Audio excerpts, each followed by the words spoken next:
dive into authentic conversations about ourselves and our community, exploring topics that uplift and inspire us, from personal growth to social change. So grab your teacup and get ready to join the conversation.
Love you, we love you, we love you.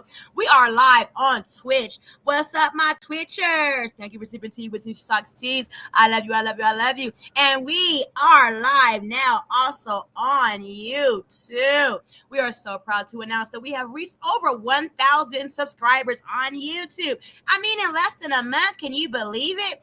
No, we left off like 3 years ago on YouTube with like 930 subbies, and we've been back on YouTube now for about a month, and we've reached our 1,000 subbies. Thank you so much for sipping tea with us and becoming sippers. Let's jump right on into it. I think the next thing up to testify, people testifying are...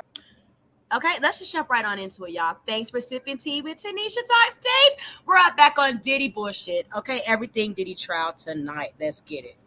Please be advised that viewer discretion is strongly recommended. None of the content presented here has been exaggerated or taken out of context.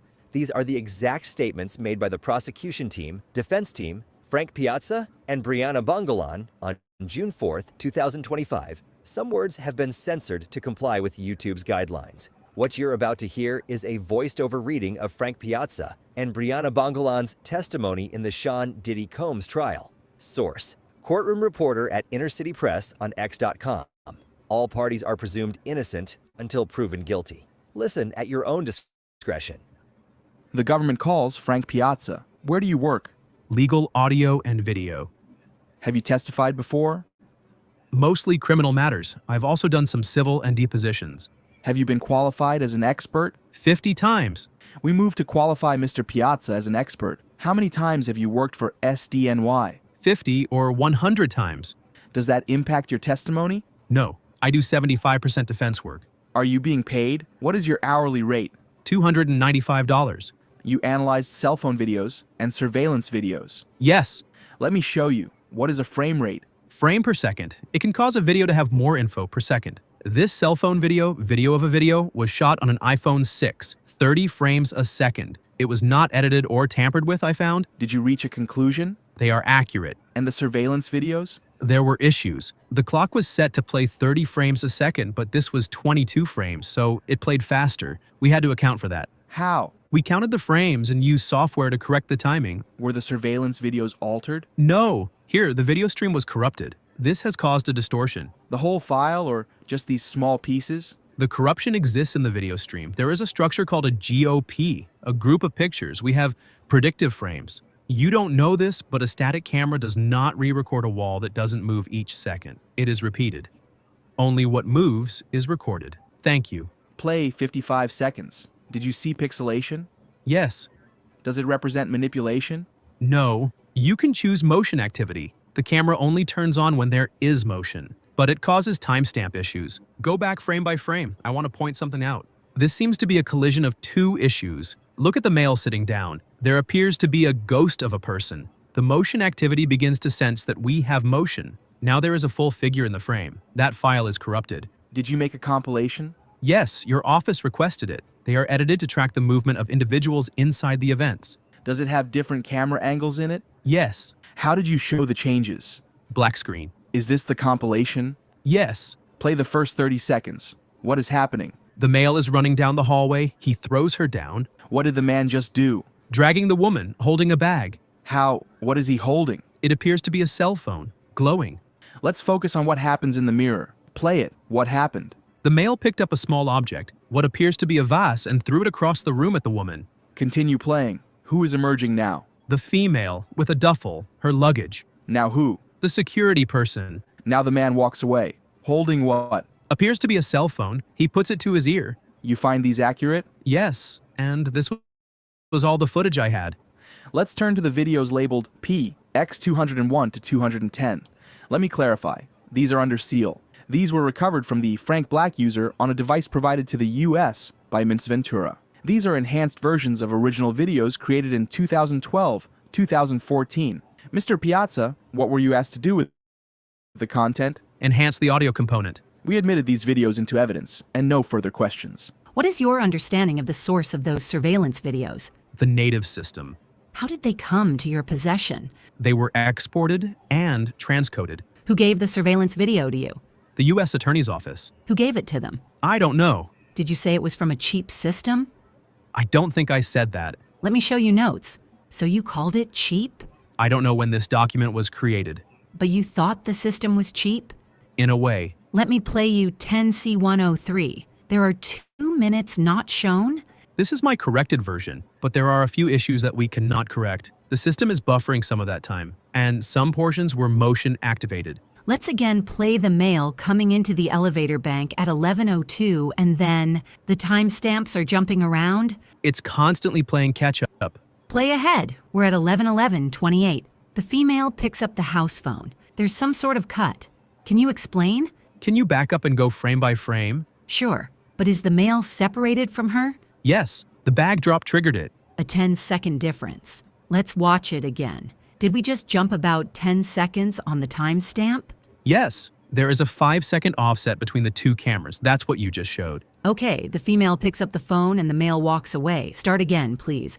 Is this his walking away? Yes. Play more. Did you see this translucent or ghost-like figure in the cell phone video as in the surveillance video? The cell phone video was not high quality enough to capture it. But it's not there. It is not. Mr. Piazza, thank you so much for coming. We have no further questions for you. At this moment, the redirect began. So they are 5 minutes off? My notes told me there was a 5-minute, 55-second difference and another offset of 5 seconds.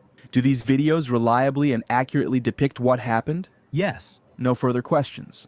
The government calls Brianna Bongolan. What else are you called? Bana, What do you work in? fashion design. What did Mr. Combs do to you? Held me over a 17th-story balcony. Any after effects? Night terrors. I wake up in my sleep. Who is this? It's Cassandra Ventura Cassie, my friend. I met her in 2013 at Young and Reckless, the streetwear company, then at Diamond Designs. How would you describe Cassie's relationship with Mr. Combs? Volatile. I did not want to meet him right away. I had seen a black eye. She begged me to meet him. Did you do design work for Mr. Combs? A little. Where did Mr. Combs live? I think in like Beverly Hills. At this moment, the defense objected on grounds of speculation, and the judge sustained it. Do you know the name of the street? Mapleton, 200 South Mapleton. What did you do with Cassie?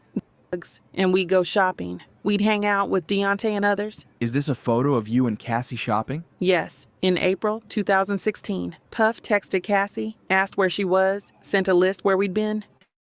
Had you or Cassie told Mr. Combs where you were? No. How did it make you feel? At this moment, the defense objected, but was overruled. Like, oh my God, he knows where we've been.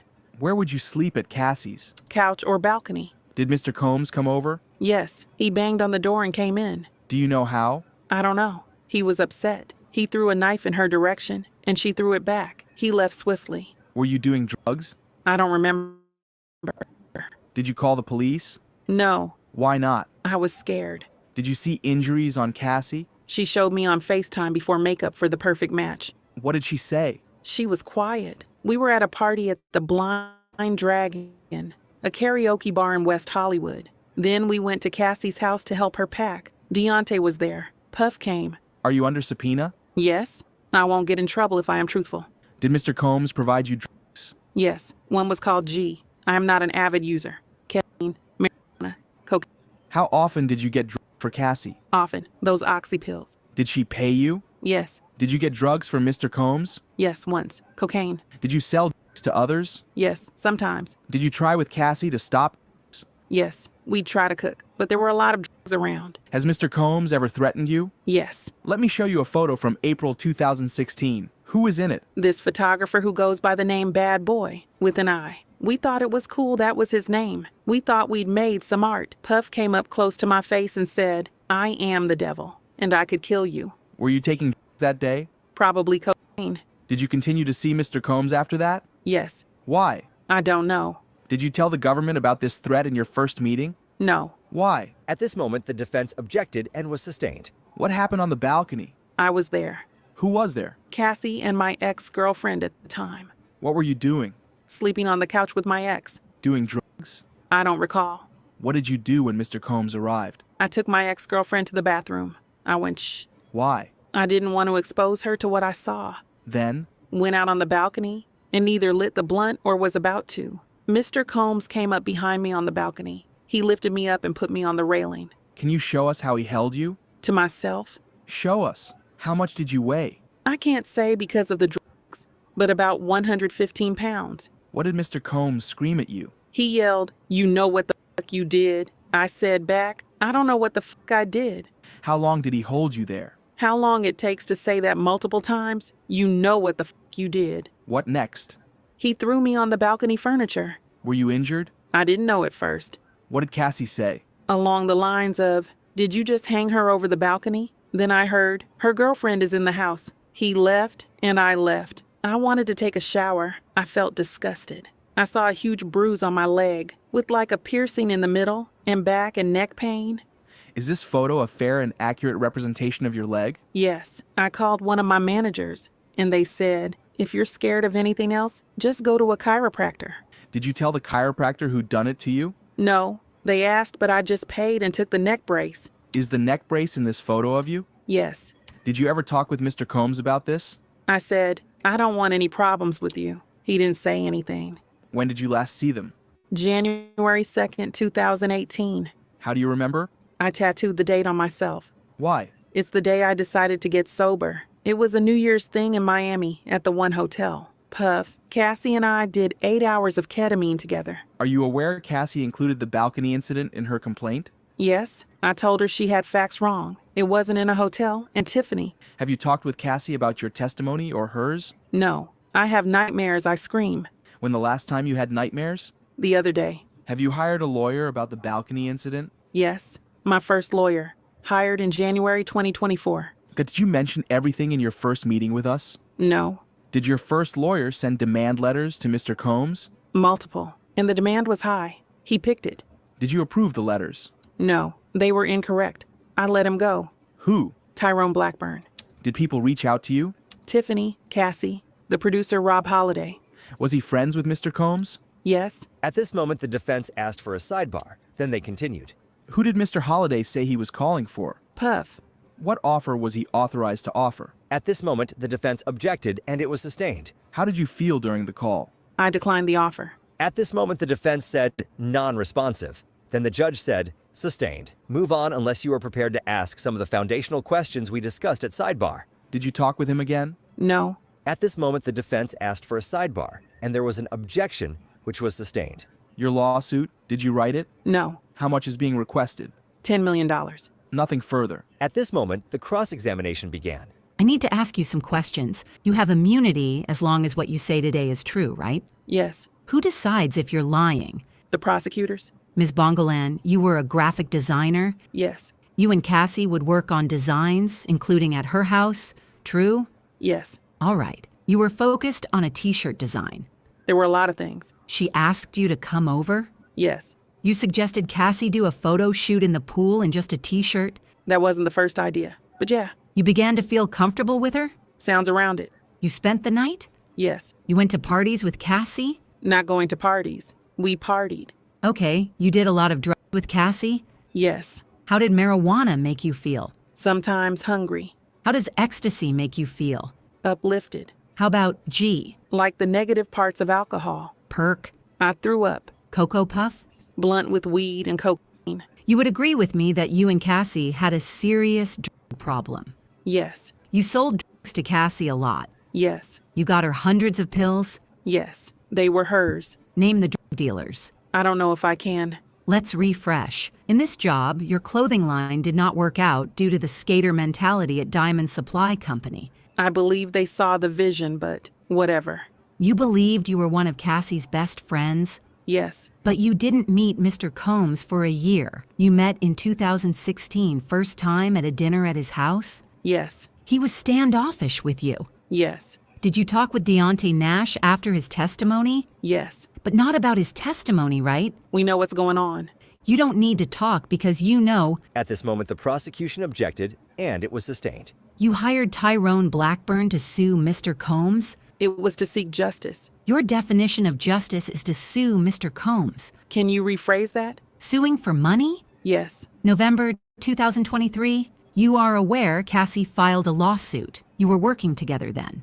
Yes. At this moment, the prosecution asked for a sidebar, and then they continued. Cassie included the balcony incident in her lawsuit. True. Cassie said, this happened at a hotel, true? She didn't say it like that. You said, your apartment, it has a balcony. I didn't say it like that. Cassie told you she never saw you over a balcony? No, ma'am. I don't remember. All right, right here. Read this page, then look up. You had these conversations? I don't know. About this alleged balcony incident, you and Ms. Ventura talked about the date, the place, who was there.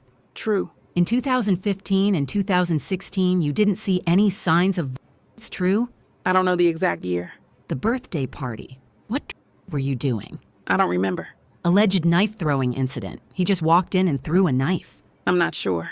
Are you telling the truth? At this moment, the prosecution objected, and it was sustained. Didn't you tell the government they would get in knife fights? Plural? I don't remember. Let me show you. I was suggesting where the knife came from. Because it makes no sense. You're saying you don't know how he got in to throw the knife, but once he's left, you're no longer worried. I don't remember how I felt. You say at a photo shoot, Mr. Combs said, I could kill you? Yes. But at first, you told the government it was at a party. I don't know. Your first demand letter said Mr. Combs said I could kill you while he hung you over the balcony? He did both, just not at the same time. At this moment, they had a sidebar, then continued. You met the government January 18th, 2024, didn't mention the I could kill you, but put it in your subsequent demand letter? Yes, in a demand letter. I don't know when. Read this, The whole thing. this paragraph. Then the judge said, as much as you want. Thanks. Okay. You didn't tell the government about I could kill you, and Tyrone was there? Yes, I let him go. Drugs were expensive, right? They are expensive. Now, I don't know. did you run out of money for drugs? I don't remember that. You and Cassie had a drug partnership? Yes. Cassie would pay for the drugs, you'd go buy them? Yes. Did you meet the government on May 25th, 2025, and June 2nd, 3rd, and 4th? Yeah, that's not long ago. That's today. I'm not good with dates. The balcony incident. Didn't you tell the government there was a party in the apartment? I don't remember that. You told the government your girlfriend was in the bathroom, not that you took her in there. My ex. Your complaint says you were smoking a cigarette on the balcony, not weed. I don't remember. Different things. Yes. You told the government you recalled he was charging at you? Don't remember. Didn't you first say Mr. Combs sexually assaulted you on the balcony? I showed them where his hands were. You said he gripped your breasts, or your lawyers said it. My lawyers said that. Didn't you tell these prosecutors 2 days ago that you couldn't remember what happened out on that balcony? I don't remember. Do you remember what drugs you were on? No. Didn't you tell the government you took Molly, G, and cocaine? That's a lot of drugs. Didn't you take them all? Not all on that night. And that was the end of the day in the Diddy trial. What do you think about the testimonies today? Who do you think did better, the prosecution or the defense? Let us know in the comments down below. and I'll see you tomorrow. Oh my goodness. Okay, that was testimony from Brianna. Can't really pronounce the last name or whatever, but she also gave some riveting, explosive testimony. Y'all drop some teacups down in the chat. We are back up again with a full recap of the Diddy trial. Where are we? We are listening to voiceovers of the actual testimonies of the recent new witnesses brought forth. Is Diddy in the right court, y'all? Y'all comment down in the chat and let me know whether or not, you think he should be in the feds or in the state court. So we're going to move right on next to full Jane Doe testimony against Diddy. Let's get it, y'all. Y'all are sipping tea with Tanisha. Let's sip tea. Alrighty. Before we begin, please be advised that viewer discretion is strongly recommended. None of the content presented here has been exaggerated or taken out of context. So now we're being brought up to June 5th, okay? June 5th with the Brianna girl we just heard from, Enrique Santos and Jane Doe. Let's get it.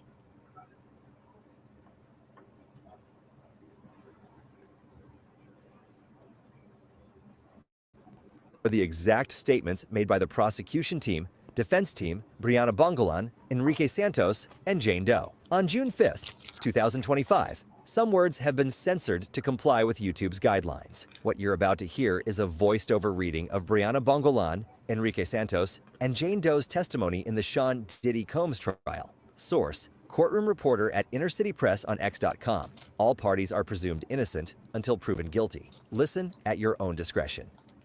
What is this a photo of? Drugs. You sent this photo to Cassie?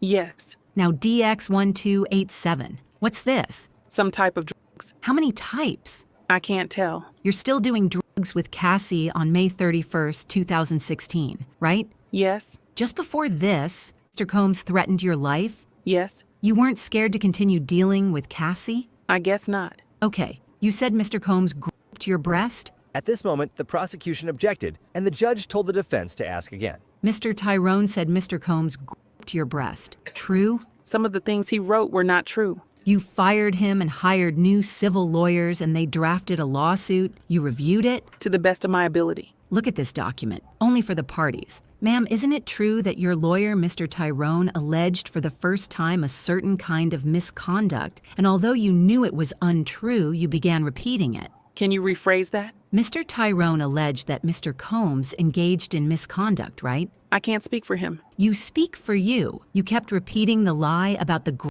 your breast? Can you restate it? Okay. You continued accusing Mr. Combs of misconduct, even though you knew it was not true. It's really hard to commit to the whole sentence. You knew that was the only way you could sue? I don't recall. You say you were screaming. Are you aware of anyone else calling the police? I don't think so. You didn't go to an urgent care? I didn't. You didn't tell the chiropractor what happened? No. Why not? I was scared. Okay, the girlfriend, what's her name? Sarah or Friday. Full name, please.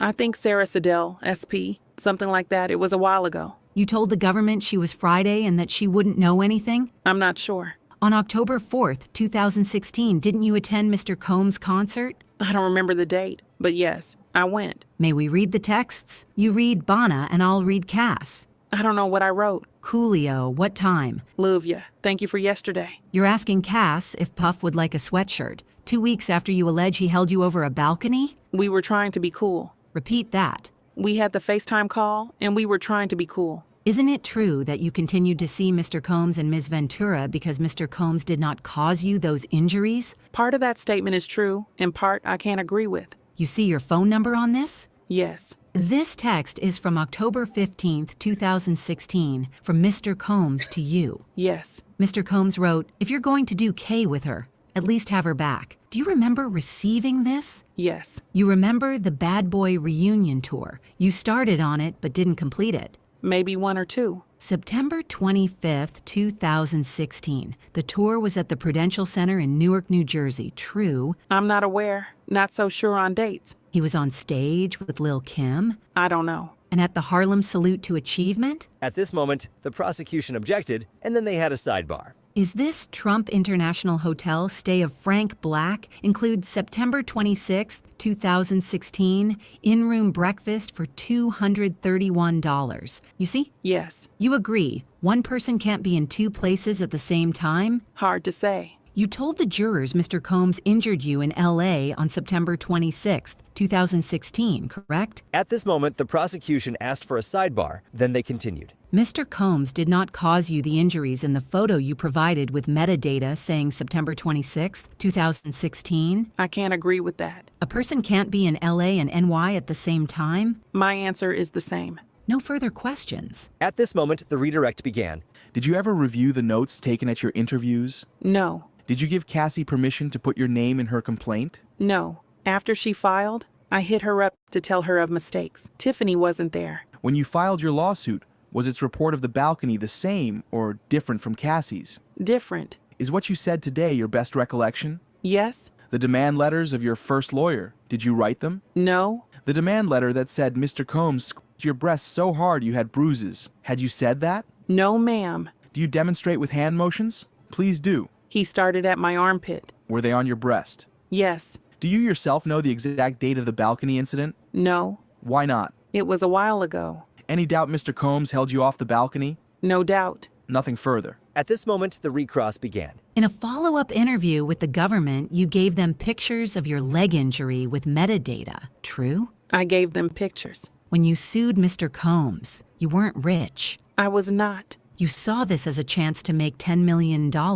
True? The judge would review. It means a lot to you to become a millionaire and soon, right? No. I am here for justice. Meaning money, nothing further. Here is the conversation in between, getting the next witness on the stand. Thank you, Ms. Bongalan. Is there an exhibit? Publish it. We object under Rule 106. So, after the break, jurors, there'll be food for you in there. All rise. So, about these text message chains. These are screenshots of messages between Ms. Ventura and Christina Coram. It first involved Ms. Ventura saying her phone was thrown off the balcony. Then, about Ms. Bongalan. The defense wants more in. They want in Ms. Coram's message that he says that didn't happen. But that's self-serving hearsay with no exception. The allegedly completing statements are not admissible. Mr. Agnifilo, your client was looking at jurors and nodding vigorously. This can't continue, or I will give a limiting instruction you won't like, or other measures, including barring your client from the courtroom. Do you understand? Yes. At this moment, the next witness took the stand. I have worked at the SDNY prosecutor's office for 17 years. I've done 3,000 cell phone extractions. These 3 iPhones, whose were they? Cassandra Ventura, one had a changed IMEI number. It had been repaired. If a user takes a screenshot, what is the metadata? Creation date, modified data, where it is stored. This exhibit, is this another extraction? Yes. No further questions. Some deleted messages remain? Yes. The September 30th is the capture date of the screenshot, correct? Yes. Thank you. First, some sealed exhibits under the pseudonym order and because explicit. 1503. At this time, we call Jane. Where did you grow up? California. Your level of college? Junior college. Then modeling. With whom did you have a relationship 2021 to 2024? Sean Combs. What did you call him? Sean, baby, Ernie. Why Ernie? We did that. I was Bert. When did you meet him? On a girl's trip to Miami in 2020. He was dating my friend. He was really funny and nice. We went on a yacht, partying. He gave me his cell phone number. Did you see drugs? Yes, that first night. One of my friends said she wanted I guess. I don't want you to guess. Where did you go? The studio in 2-Star. A man pulled out pink powder. My girlfriend was upset. She thought I was getting with Sean. So we left abruptly. The next day? Drinks by the pool. Then movie night in the theater in his residence. He texted me, "I'd like to take you out." I replied that I felt complicated. Where were you living then? The East Coast. Did Mr. Combs contact you? Yes, he was flirtatious. He invited me to Miami. Read these texts. What does he say? He says, "Call me Ernie." Who was pursuing who? He was pursuing me, but I was being considerate of my girlfriend. But she got engaged and moved overseas, so I felt I could do this Sean thing. Had she been seeing Sean and her fiancé at the same time? Yes, I went to Miami in January 2021. He got me a hotel room. Where did you have your first date? The hotel balcony. How long did your first date last? 5 days. What did you tell him about your past? I dated someone he knew. Also, my child's father didn't get along with Sean. He said he didn't mind. How many children do you have? 1.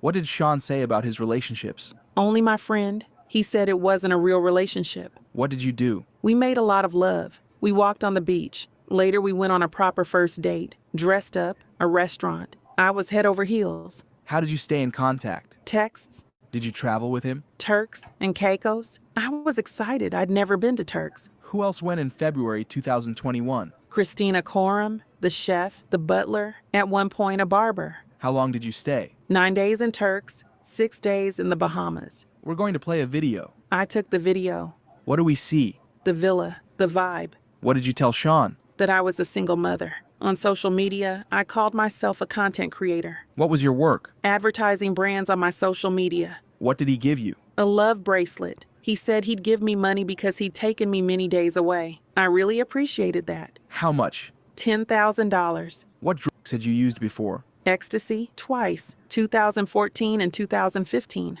You used it in Turks. Who suggested it? Sean, like 10 times. In the pool, he gave me a pill, said it would be more fun. I was walking down the beach with him and I fell. I think I was screaming too. They put me in the shower. KK did. Did you take another ecstasy pill? Yes, but a smaller dose. It made me feel relaxed, euphoric. It enhanced touch and sense. It made me feel more loving and flirtatious. What about coming down from ecstasy? It was like your mind was kind of readjusting, coming down from a high. You're just tired. In the Bahamas, did you continue taking drugs? Yes, ecstasy. Sean gave it to me. How much did he wire you? $10,000. We started using the L word. He told me he was seeing multiple women. I was okay with it. Why? I liked him. Did you have the sense you had the option of a monogamous relationship? No. Until when did you continue dating Sean? Until his arrest. Any breaks? 2. The 2nd in October, 2023, for 4 months. When did you get back together? February 2024. How public were you? It was private. Did you post about your relationship with Sean on your social media? Only once. Where did you move? From the East Coast to LA. He gave me $6,000 for a moving trip. In 2021, February to May, how often did you see him? Every other week. What did he give you? He was sweet. He would give me money here and there. Cash, wires. Both. How often did you use drugs? Every time I saw Sean. Ecstasy, Molly, cocaine, K, or cocaine. Molly enhanced like ecstasy. Sexual. Horny. Cocaine, it made me feel alert. I didn't like K. The walls were closing in. In what context did Sean give you drugs? When we were having sex. What did you learn? So many things. How he liked to have be playing. He liked me in lingerie and with high-end shoes. I was to put baby oil all over my body and his. What type of rooms? In his bedroom. How was it lit? We'd have red lights on. How did you feel? I loved them. May of 2021. What happened? I remember that when we would watch we would have a lot more fantasy conversation. Do you need a break, Jane? No.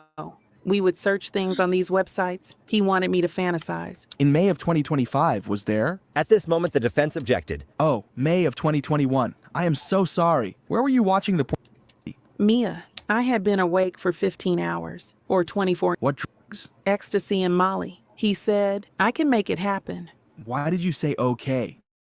I thought I was playing into the fantasy, but when I came out of the bathroom, he was staring into his phone, really serious. He said, it can happen tonight. How did you react? I was like, tonight? Then, okay. Then we were in a hotel. I saw the assistant setting up the room. The lights were already red. Do you remember which assistants? I don't. He said, there's someone coming. He knows the guy. I was super nervous, listening in. Who did you think this guy was? The fantasy guy. What did you think would start happening? Sexual things between me and the fantasy guy. He arrives and they are talking. It was a regular hotel room or a suite. A suite. What did you do? I said hello to everyone. I saw Don. Who is Don? One of the entertainers. Publish the photo to the jury. What next? I was on the couch with my robe on. My legs were crossed.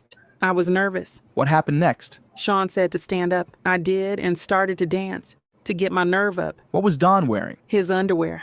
What was Sean doing? Touching himself. Was he masturbating? Yes. Was he talking? What was he saying? Being encouraging and sweet. I was ready to speed things up a bit. What do you mean? Get it done. What did you ask for? A condom. What did Sean say? That these guys get tested at the time. Later, did Don leave? Yes. Then Sean and I made love. The next day I went home. Any boat trip? A nice yacht day. How did you feel? I felt exhilarated. It was taboo. I had a good time with my partner. Did you think you'd do it again? No. Or maybe a few times. Something taboo. How did things change? It opened a Pandora's box. There was so much of it afterwards. Too much of it. How often? All the time. I went along. Later, did you tell him you did not want it? Yes. In writing or verbally? Both. Many times. What did Sean tell you about your rent when you said you did not want to have sex with other men? That he'd give me maybe 3 more months. How did you feel? Frustrated. Obligated. Obligated to do what? At this moment, the defense objected, and then they had a sidebar.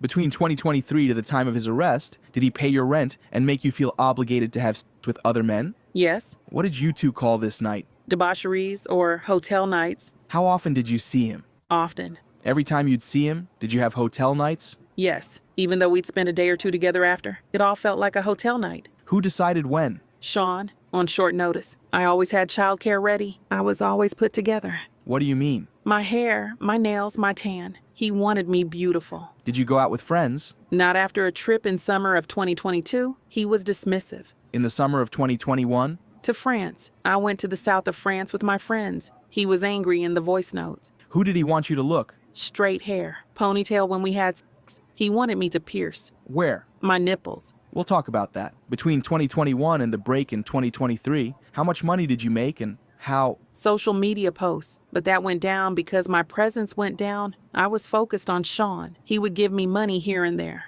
How much at one time? $20,000. Did you tell him you wanted to make your own money? When OnlyFans got big, I told him I wanted to do it like one of my model friends. He gave me this hesitant energy like, no. What is OnlyFans? Subscribe to models. I do But no sex acts? right, but he didn't approve. Why did you feel you needed his approval? I felt he was my boyfriend. Sealed exhibit. What is this? My lease, April 4th, 2023. How much was the rent each month? $10,000. Sean said, let's do a love contract. It was a flirty thing. He asked, how much allowance did I want going forward? I said 15. He said 10. 1,000. Yes, I wanted a beautiful home for balance. What's this? A wire transfer. To pay your rent? Yes. Who got you plane tickets to fly to the hotel nights? His travel agent Jess, or KK. What were the hotel suites like? Red lights, sheets everywhere for the excessive use of baby oil. How many bottles? At this moment, the defense objected, and it was sustained. Per hotel night? 24 bottles or more. This night, where was the hotel night? In my apartment. What did you wear during these hotel nights? Lingerie, high shoes. What would you and the other man do first? At this moment, the defense objected, and the judge said to rephrase. Who would you greet? The entertainer. I was on drugs. Sean told me to touch myself. Then the sex. Forgive me for asking, but oral or intercourse? Oral. Later I would be with Sean. Would you clean up the ejaculate? No. How long were the hotel nights? 20 or 30 hours. We could break here. And that was the end of today in the Diddy trial. What do you think about the testimonies given today? Who do you think Jane is? Let me know in the comments down below. And All right, tea sippers. That was a lot. So I put a question in the chat, y'all. Drop those teacups. Remember, when you come in and get your teacup filled up, to like and subscribe. We have reached over 1,000 subbies. Let's keep up that momentum. Okay. I mean, she did not sound as if she was a witness for the prosecution at all. She was love bombed by Puffy. He was paying her rent, upper excess of $10,000, paying all her expenses in a very lavish, luxurious way. And she seemed to be paying him back with her body, her mind, and her soul. Okay. So we're going to keep it going. Who's up next? Part 2 of the Jane Doe testimony. Thank you guys so much. This is the exposed culprits of the Diddy sex love fest, freak offs, and everything else. Are they in the right courtroom, y'all? Should they be in the state courtroom? He's currently in the feds. Y'all drop that down in the chat. Remember to also drop those teacups when you come in the room. Like and subscribe. Keep that teacup up. It's ready to get filled. before we begin, please be advised that viewer discretion is strongly recommended. None of the content presented here has been exaggerated or taken out of context. These are the exact statements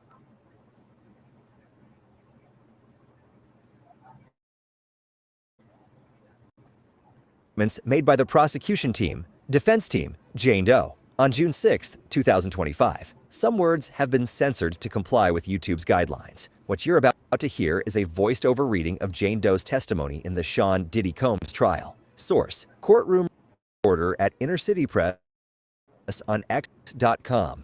All parties are presumed innocent until proven guilty. Listen at your own discretion. Good morning. How many times did you travel to Las Vegas? Once on Sean's plane, he was hosting an event. Then he wanted entertainment for the night. We had that. What do you mean? An entertainer. We had What did going off the grid mean? getting free. Did Sean call you a freak? Yes. He wanted me to be wild and sexual.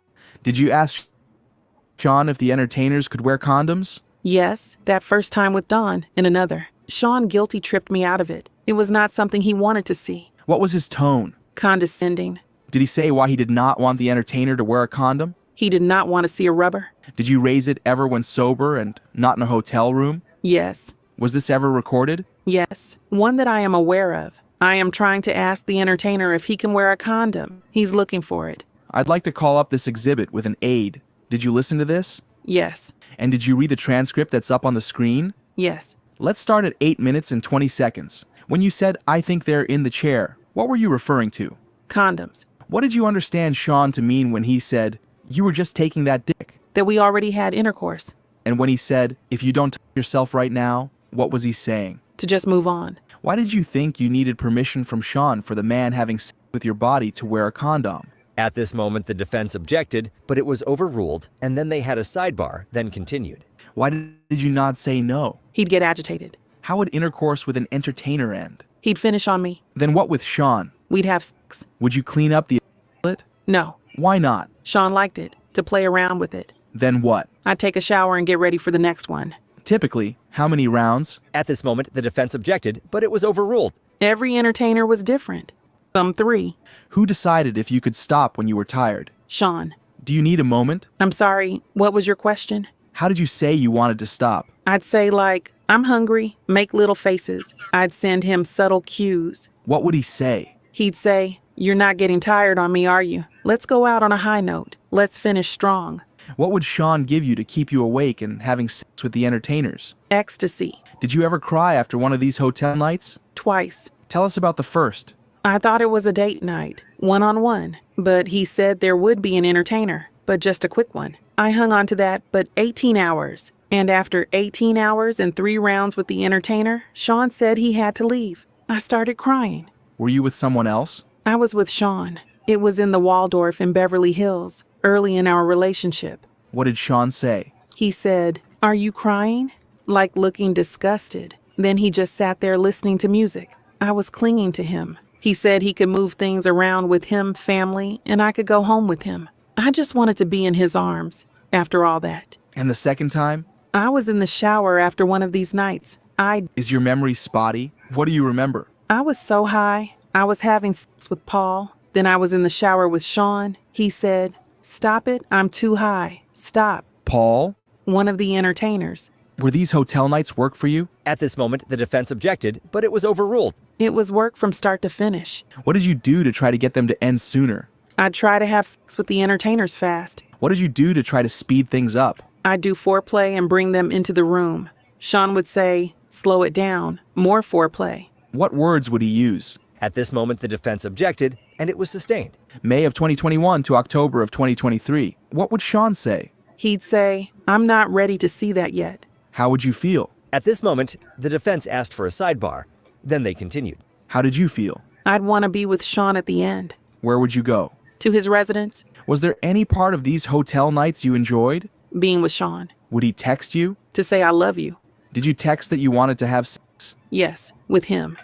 Did you text him you wanted to have sex with others? Yes, it was his fantasy. Did you tell you want to text? Yes, Did he tell you what to text? yes. He'd ask, "What do you want?" Be explicit. Why did you write these things? I wanted to make my lover happy. Look at this one, from November 9th, 2021. What did you write? I wrote, "I'm horny for you." You don't have to read this, but did you write, "I want to suck Paul's dick"? Why did you write that? I knew it would turn Sean on. Who is Paul? An entertainer. You texted him you wanted to stop having hotel nights? Yes. What did you write here? I'm so much more than being left in the dark of a hotel room. My heart is breaking. I don't want to play this role in your life anymore. I feel it's the only reason you pay for the house. We need to talk like adults. How long had Sean been paying your rent?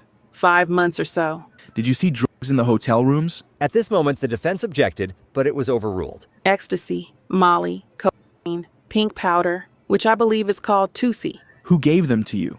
Sean. Did you ever see any of the entertainers taking drugs? No, that was my one rule. I told them they couldn't take drugs. I didn't want them to be out of control while they were with me. How did ecstasy make you feel? Energy. Why did you feel you had to take these drugs? Otherwise, it would be too real. I wanted to, feel like it would make things easier. Did you ever do hotel nights without drugs? Twice, once with Paul. Why didn't you take drugs that time? I didn't want to do that to my body, but it felt too real. So I asked Sean for a pill. Did Sean give it to you? Yes, I felt better. The second time? My partner was taking too many pills. He said, I'll do 30 days without drugs, but let's have one last sobriety party at the L'Hermitage. How long did it last? Too long? 18 hours? What happened? The first guy, the second guy. I was not feeling well. I threw up. I told Sean I'd just thrown up. What did you say? He said, that's good. Now you'll be ready for the third guy. He's here. How did you feel? I was just disgusted. I was just repulsed. I was just too mad at myself. I was mad I had let myself get into this. At this moment, they took a break, then continued. Did Sean ever run out of drugs during a hotel night? Yes. What happened? He would call one of the assistants or butlers to bring more drugs. Sometimes his security. What assistants? Brendan, Frank, John. Let me show you a photo of Brendan. That's him. He would bring pill bottles. Then there would be cocaine, weed. Who from security did he call for drugs? Fahim. Sean called him Fa. Who else brought drugs? Guido. He brought mostly ecstasy, Molly and Xanax, and coke. Did you take Xanax? Yes, after I put Sean to sleep. Did you ever carry drugs for Sean? Yes, from LA to Miami. KK told me, I'll have security come out and give you the package. I asked, is it safe and okay? What did KK tell you? She said, it's fine, I do it all the time. Where did you give Sean the package? In the bathroom of 2-Star. He opened it and then I saw colorful pills. I assumed. I don't want you to assume. Did you take the pills? Yes, for a hotel night. It was ecstasy. Did you move drugs for Sean another time? Yes, in my luggage from LA to Miami. There, Sean and I used them. They were ecstasy. Before May and October 2021, who reached out to the entertainers? Sean. Then who? Me. Why did you start choosing? I didn't want it to just be a stranger. I assessed the dynamic of our relationship. We were walking porn, and I saw a performer and said, that one? Why did you want to choose? I couldn't get away from this. Who did you choose? Sly Williams. I called him Chef. He had a passion for cooking. What were you and Sean doing? Having sex on ecstasy. We started talking about Sly's size. Sean was acting all flirtatious about it. I sent Sly a message over Instagram. Did he respond? Yes. I told him I was a fan of his work. Maybe we should meet up one day. We did a FaceTime. Sean was there. What happened? It got hot and steamy. I asked him to show me himself. He showed you his genitals. Yes, and I was casting from my phone to Sean's television. How did you get Sly from Atlanta to LA?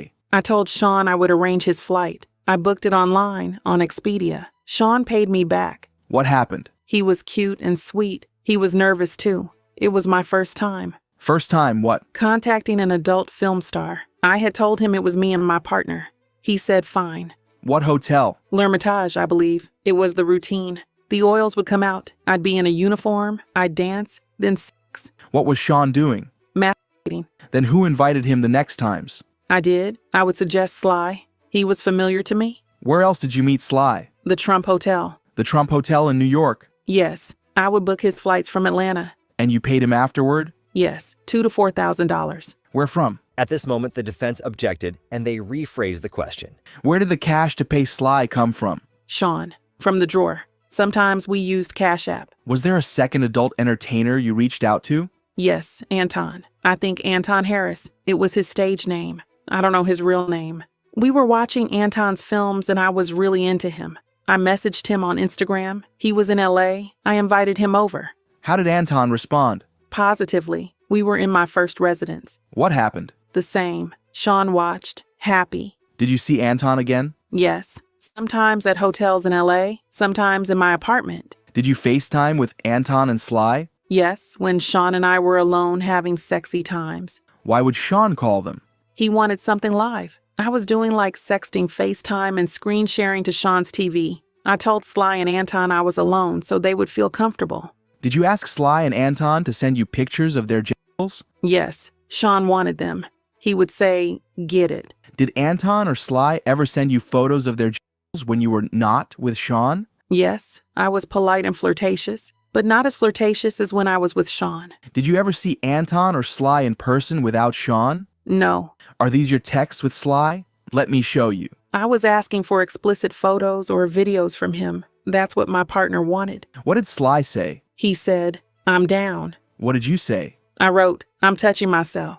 Then, "What's your full name and DOB?" Why that? To book his travel. What did you write? She's booking. Jen was. November 9th, 2021. The flight. When you received these explicit images, were you alone? Yes, I sent a blander message. Then he texted me in April 2022. "Hello, beautiful. How was your day?" Why did Jess book the flight? I was too high to type. He'd be the entertainer. Other entertainers. Paul and Don. Sean coordinated others. Between May 2021 and October 2023, how often were the hotel nights? Often. Every week, every other week. After February 2024, where did this happen? 2-star and LA. In the LA residence you're still living in? Yes, After February 2024? maybe 5 times. How many different men? I don't know. Let's talk about some. Who's this? Don. Last time? August 2024 at 2-star. I only saw Don in Miami. Who's this? Paul. When was the last time? End of July 2024. Before that, very often. What did you think Paul did? A personal trainer for Sean. In LA, Miami, Turks. How did Paul get there? He'd book his own travel. Or he'd already be there. Who's this? A man named Leo. I met him through Sean for one of these nights. I met him on my birthday. Last time? 2023. Where did you see Leo? LA. What else did you call him? Italian. Who's this? A guy Sean brought into a night in 2021. What happened? Sean said he had someone coming over. I was repulsed. In L'Hermitage. He looked sweaty. He didn't look nice. He kinda smelled. What did you do? I tried to make it work. I tried to seduce him with my body. He just kept sweating so much. I looked at my partner. I'm not feeling this. I was in lingerie and heels. What was he wearing? Nothing. Sean said, "Do you want to taste it?" I said, "I'm not feeling this." What did Sean do? He laid me down and started having sex with me. Where was the man? Hovering over me. He was sweating on me. Then what? Sean told me to look at the man's private part, but it wasn't happening. Sean told him, "No worries," and the man left. Then what? Sean told me he had someone else coming. Paul. I was blindfolded. Sean wanted me to touch him. I took a liking to Paul. I was more comfortable. I thought he was handsome and nice, and he had a warm energy. Did you want to have sex with him? No, but if I had to have sex with someone, I guess it was not so bad with Paul. What's this? Photo of a man named Michael. I saw him twice, in 2022 or 2023. In the Edition, Los Angeles. Sean said something new was coming. Then, just a bit later, Sean was having small talk with this guy on the balcony. He invited me out. What happened? I thought Michael was attractive. He was from a website. Who's this? I don't know his name. I met him on my birthday in 2023, one of these nights. What happened? Sean told me to come to Miami. We would be alone. He was so sweet. We were eating sushi at Nobu in the hotel. Sean said, "We have entertainment." I gulped and said, "Entertainer." What did he say? "It's your birthday." I just accepted it. Why? I don't know. Upstairs, this man comes in. It was routine. I am like a robot. I am getting the guy comfortable. Do you need a break, Jane? You said you were robotic. What do you mean? I have done so many of these. I can just tune out. My partner likes to see. I just turn on this person. What do you mean you turn into another person? A person who can just do this. What happened? I was much quicker with this person. He felt more like a stranger to me than anyone. I don't want to do this on my birthday. I asked Sean for a condom. Where was he? He was behind this man. He gave me these dirty looks like, "You better not ask for a f***ing condom." I could just hear that. What else did you hear him say? At this moment, the defense objected, but it was overruled. I didn't want to sour the mood. Why didn't you want to sour the mood? I just didn't want my partner unhappy with me. Do you need a break, Jane? No, I'm okay. What happened next? If you're ready to tell us. Sean gave him a condom, but then walked away. He was so disappointed. The guy finished. I can't remember where. What next? The man left. We switched rooms to a bigger suite. What then? Sean was more loving. He was celebratory. He had cake there and balloons, then Sly comes. Any talk? No, it was just hours and hours of that. Pleasing this guy, doing so much, just doing all of it. Foreplay, things I know my partner wants to see, going back and forth. It was morning. What did Sean say? That Don was coming? What did you say? Nothing, like that it was fine. Why? I love my partner. What did you do with Don? Sex. Let's break for lunch.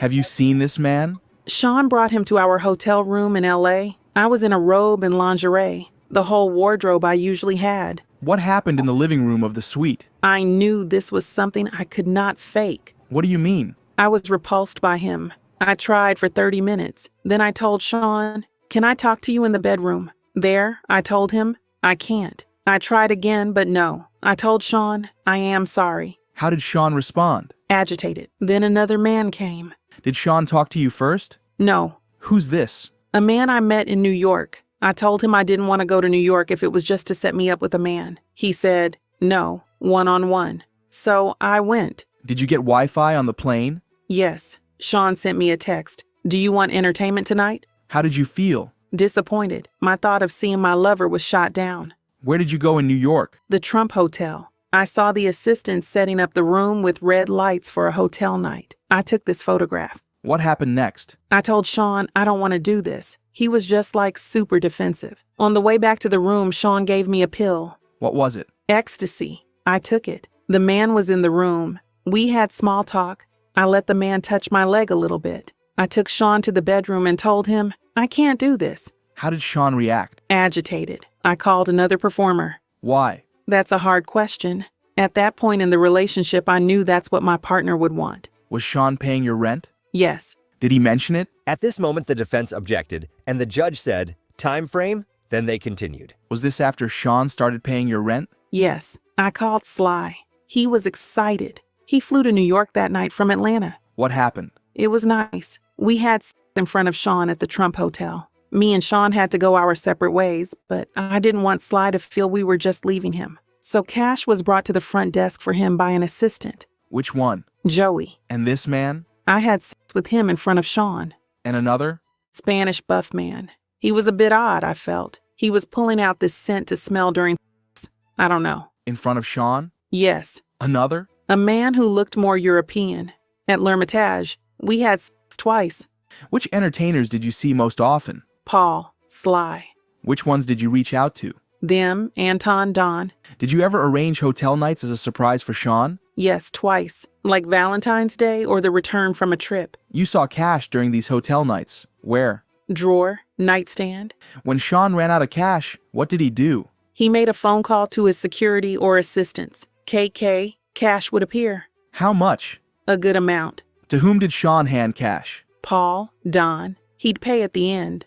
What would Sean say before he brought out his iPhone to record? Nothing. Or, it's just for me. Did Sean sometimes act different? Sometimes happy, sometimes not. What directions would Sean give? To put the baby oil on the man, to touch myself. When you knew the camera was on you, how did you react? It was just a part of it. Did Sean ever record you while not on drugs? No. Did you act like you enjoyed it? Yes. Why? I wanted to put on a good show. What fantasy talk did you engage in? So much. Role play. A fantasy. I'm sorry, there are just so many memories. He would create characters. How is this? Me and Don. The next one is me and Sly. This? Me and Paul. Then me and Leo, Anton and myself. Was Sean present for all of these? Yes. I wore the stripper shoes on the whole time. What would happen with the baby oil? It would drip down in the shoes. I would try to keep my balance. Did Sean ask you to get your nipples pierced? Yes. I said it would turn him on. Who set up your piercing appointment? KK. Then? They got caught on my lingerie and my nipples got infected. I took them off. What did Sean say? He said, "Where are my piercings? This is the last time I see you without them." Did your back hurt? Yes, from bending over so much. Where else did you get sore? My vagina. Did you tell Sean? No. Why not? I just didn't want to indicate any negativity. Why did you keep going? I'm not sure. At this moment, they had a sidebar, then continued. Do you have an estimate of how many times you told Sean you didn't want to keep having these hotel nights? I don't have an estimate. Did you write? Yes, and sometimes I'd have the courage to text it to Sean. What did you see in your text messages? that I had been texting it since 2021 how I felt. What's this? November 2021, I felt jealous. I saw he was doing things with another woman on their Instagram stories. Why did you feel jealous if you knew he was dating other women? I came to do hotel nights with Don and Sly. Then he gives quality time to another woman. This next text? I wrote, I need a breather and a break from you. Play this exhibit, a voice note. At this moment, they played a clip of Sean Combs' voice, and it said the following. She asks me to work out. This is the time you gonna be curse at me. I don't have a bunch of guy friends. Don't matter if I just f***ed her. Be sad, go crazy. I don't deserve being honest with someone. How often did Sean call you crazy? Often. It made me feel confused. What did you say? That she didn't just come to the gym. I don't even care who you are laying up with. I wanted that time with him. I said, you just want the hotel shit. What happened here? I had sex with Leo. I was high. It made my partner happy. I was okay with it. How many phones did Sean use then? 2. Sean started dating another woman. He did a big birthday for her. How'd you see it? IG. What did you say? I see what you are going for her. Why do you play me? Say she's just a business partner. Then you say she's spending money on you. How would you feel if I said a man was spending money on me? You wrote, I feel cheap. after your first hotel night in May 2021 with Don, what did you do next? Out on a yacht. And later? We would just sleep after hotel nights. What did you write in this note? I wrote, why am I just for your freaky desires? Did you send this to Sean? No, I did not have the courage. And this note? I wrote, you were partying with another girl. You just want me for debauchery. I'm done being used by you. You're trashing my house with dirty debauchery. I'm done. And what was this? Right after I spent my birthday having sex with these men in the hotel room, Sean went on a vacation with another girl he was dating. How did he respond to your text? He wrote, I didn't tell her about your birthday. What did he write to you next? That it looked like I had a nice birthday dinner with my girlfriends. Who paid for that dinner? Sean. But was he there? No. And here when you said you were tired? After 3 men. What did he write to you here? He wrote, I'm tired of you throwing sex in my face. Let's just be friends. What did you think he meant? Anytime I brought up the hotel nights. What did you write? Are you really breaking up with me? You're the only man in my life. You took someone else to the place I have dreamed about. Where? Turks. What did he write? He wrote, I'm tired of these long texts telling me what I'm doing wrong. I wrote, what am I doing wrong? Please pull up this exhibit. What is this? A note on my notes. Were you writing what you were feeling at the time? Yes. I wrote, you lied straight to my face to use me for a hotel night before your trip. When you took a break from Sean, where did you travel? France. Sean started texting me again and again. Paris, Paris, Paris. How did it make you feel? That he cared, but I knew I had to stay strong. I went away for 5 days. He was adamant we should see each other. I missed him too. Why? Because I love him. Soon we were planning to go to Turks. I'd go to Miami first. What did Sean write to you? He said, a night of debauchery, then to the beach. I said, no, we have to reconnect. He said, cool. Did that turn out to be true? No. What did you do in Miami? We bickered about Paris. He said his girl can't just up and leave like that. This photo? Our dinner. Then what? He took a pill and we went to a hotel. We were watching and Sean said, do you want Don? What did you say? Yes. Why? I was just used to it. Then we went to Turks. And in Turks? Paul came in. What happened? I'm back in an outfit. I'm going to try to do another round. It was really painful. I couldn't have sex. Why not? I was extremely sore at this point. Sean tried to lube me up. He said, you can't take any more dick. I threw the bracelet and said, you only brought me here to suck dick for you. I was talking, then sat on the steps of a villa. Did Sean talk? Yes. He said, how can you make me look like that in front of Paul? Sean told me to apologize to Paul. I messaged him and said I was sorry how I acted, that I was really glad he'd come out to see me. Who told you to do that? Sean. What did you write to Sly? If he could come to Turks, I told him he'd need a passport and vaccination. What did Sly respond? I'm willing, but I don't have a vaccination card. Why did you do this? To make it up to Sean. Why did you write this way to Sly and Paul? I wanted them to feel good, like they were not being used. Why? I just do. What was the love contract in March of 2023? He asked, how much did I want per month? I said 15 and he said 10. He started paying your rent? Yes. Who is paying your rent now? Sean. What else did Sean pay for? My teeth. What do you mean? Sean didn't like my teeth.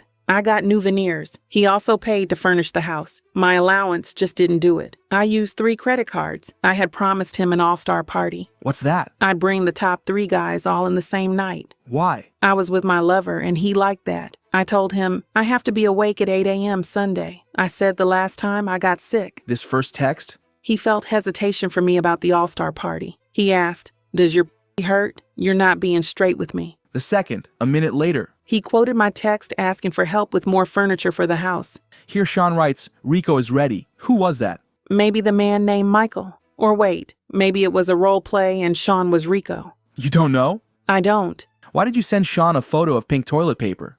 To show that my period was about to come down, that I needed the night off. Let's postpone. What did he write back? You're getting your hair done for nothing. I'm done. What did you mean movie night was not on my mind? What was that? We would not have an entertainer. We just watch our own movies of the hotel nights. We called it movie night. What did you write? I wrote, why do you talk about the father of my child? All because you don't get your way one night and bust a nut? What did he say back in this voice message? At this moment, they played a clip of Sean Combs' voice, and it said, I don't have time, baby girl. How did you interpret that? Making sure he's happy, including these nights. How did you respond? That he always brought up paying for the house. It felt like, I don't know, this guilt trip. I think this is a good time to break for the day and week. And that was it for the Sean Diddy Combs trial today. What do you think about Jane's testimony so far? Do you think she wanted to do this or not? Let me know in the comments down below, and I'll see you tomorrow. All right, we just heard more explosive testimony from one of the Nymphomaniacs entered into the Diddy trial for the freak-offs, okay? Now, let's stop and sip some tea on that testimony, okay?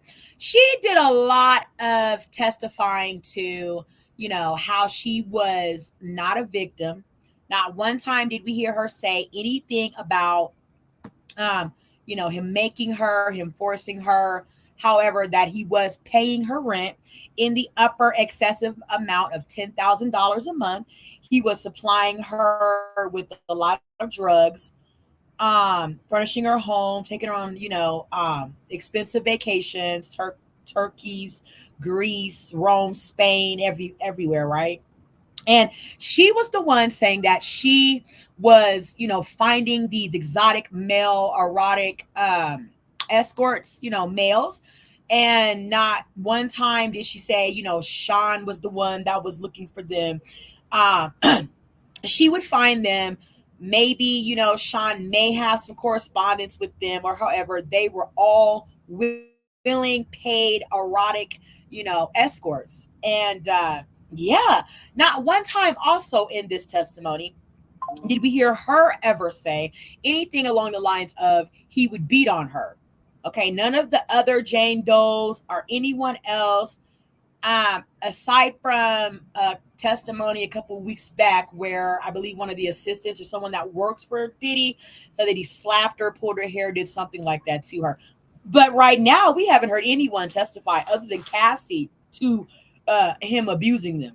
Everybody else has been willing, you know, very much so loving, wanting to have Diddy essentially pimping for their rent money, their lavish, you know, life that they were living with Diddy. So now we're going to go on to the next explosive testimony from some nymphomaniacs in the Diddy trial. And when you come into the tea chat, remember to like and subscribe. Have your teacups up, ready to be filled. Tanisha Talks Teas is back up with another day of Diddy testimonies. Diddy trial continues. Where are we? We are with, okay, we just had the Jane Doe. The Jane Doe here appears to be a Caucasian girl. Okay, she appears to be a Caucasian. All right. Have we listened to the final testimony of Mia? Let's see.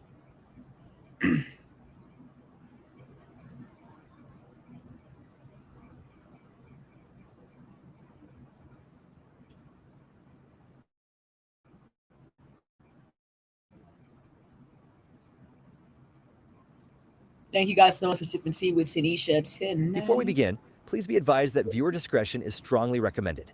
None of the content presented here has been exaggerated or taken out of context. These are the exact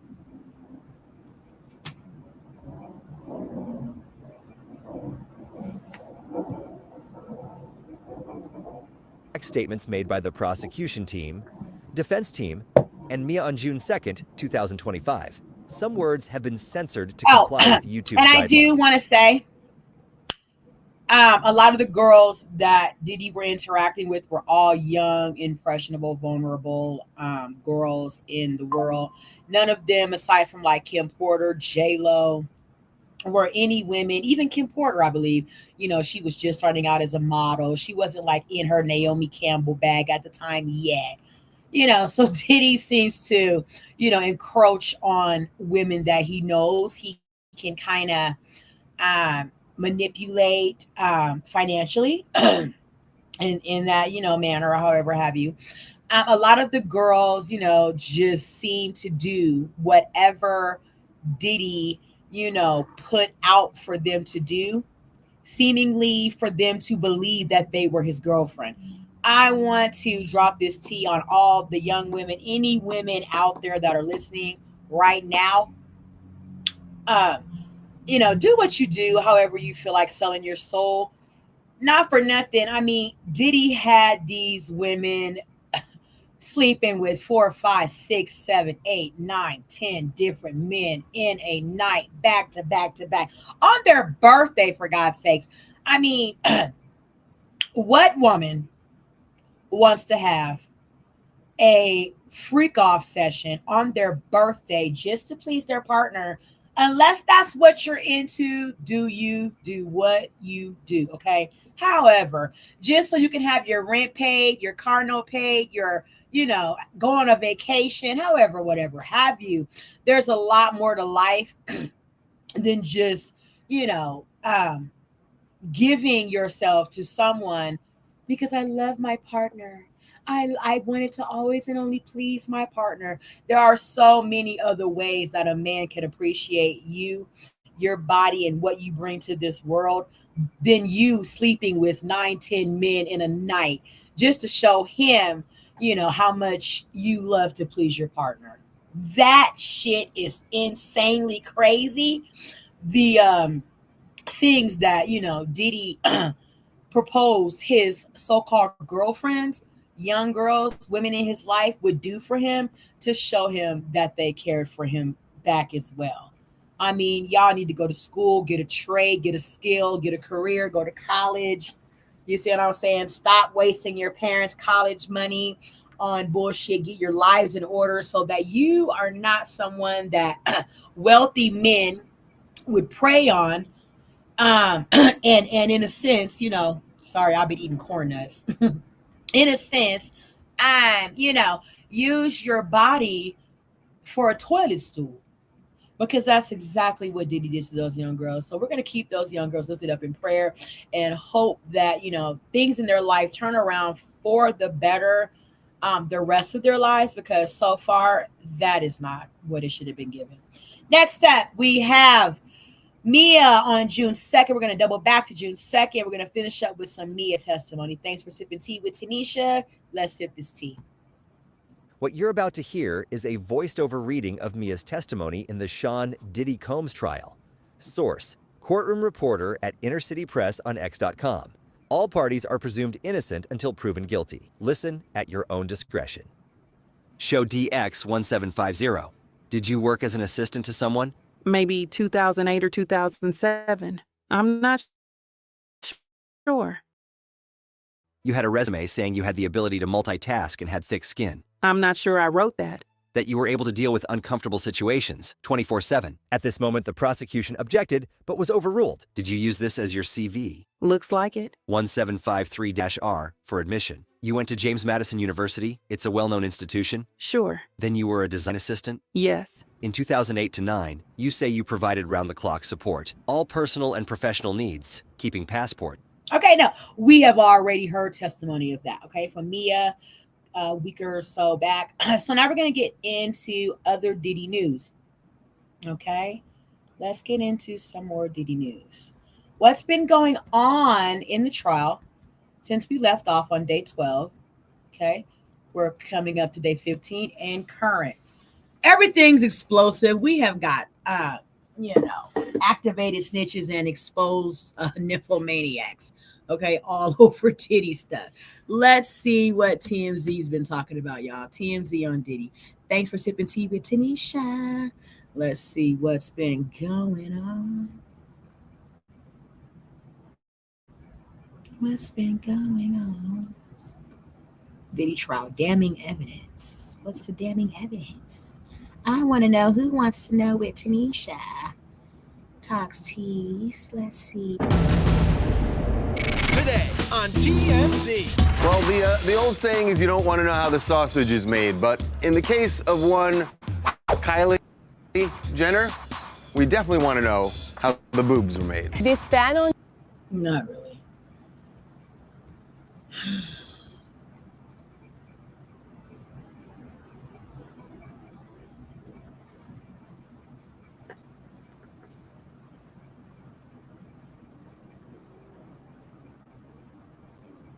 Not a bribe. This is a payment. Diddy was very concerned that he wanted to make sure that this was the only copy. This was it. But that obviously isn't what happened. No. Cardi B is super happy that she left Offset. I was gonna end up killing him, seriously, with my own bare hands. Get over it, Cardi. She's still hung up on him. She really is. If I'm Stefan,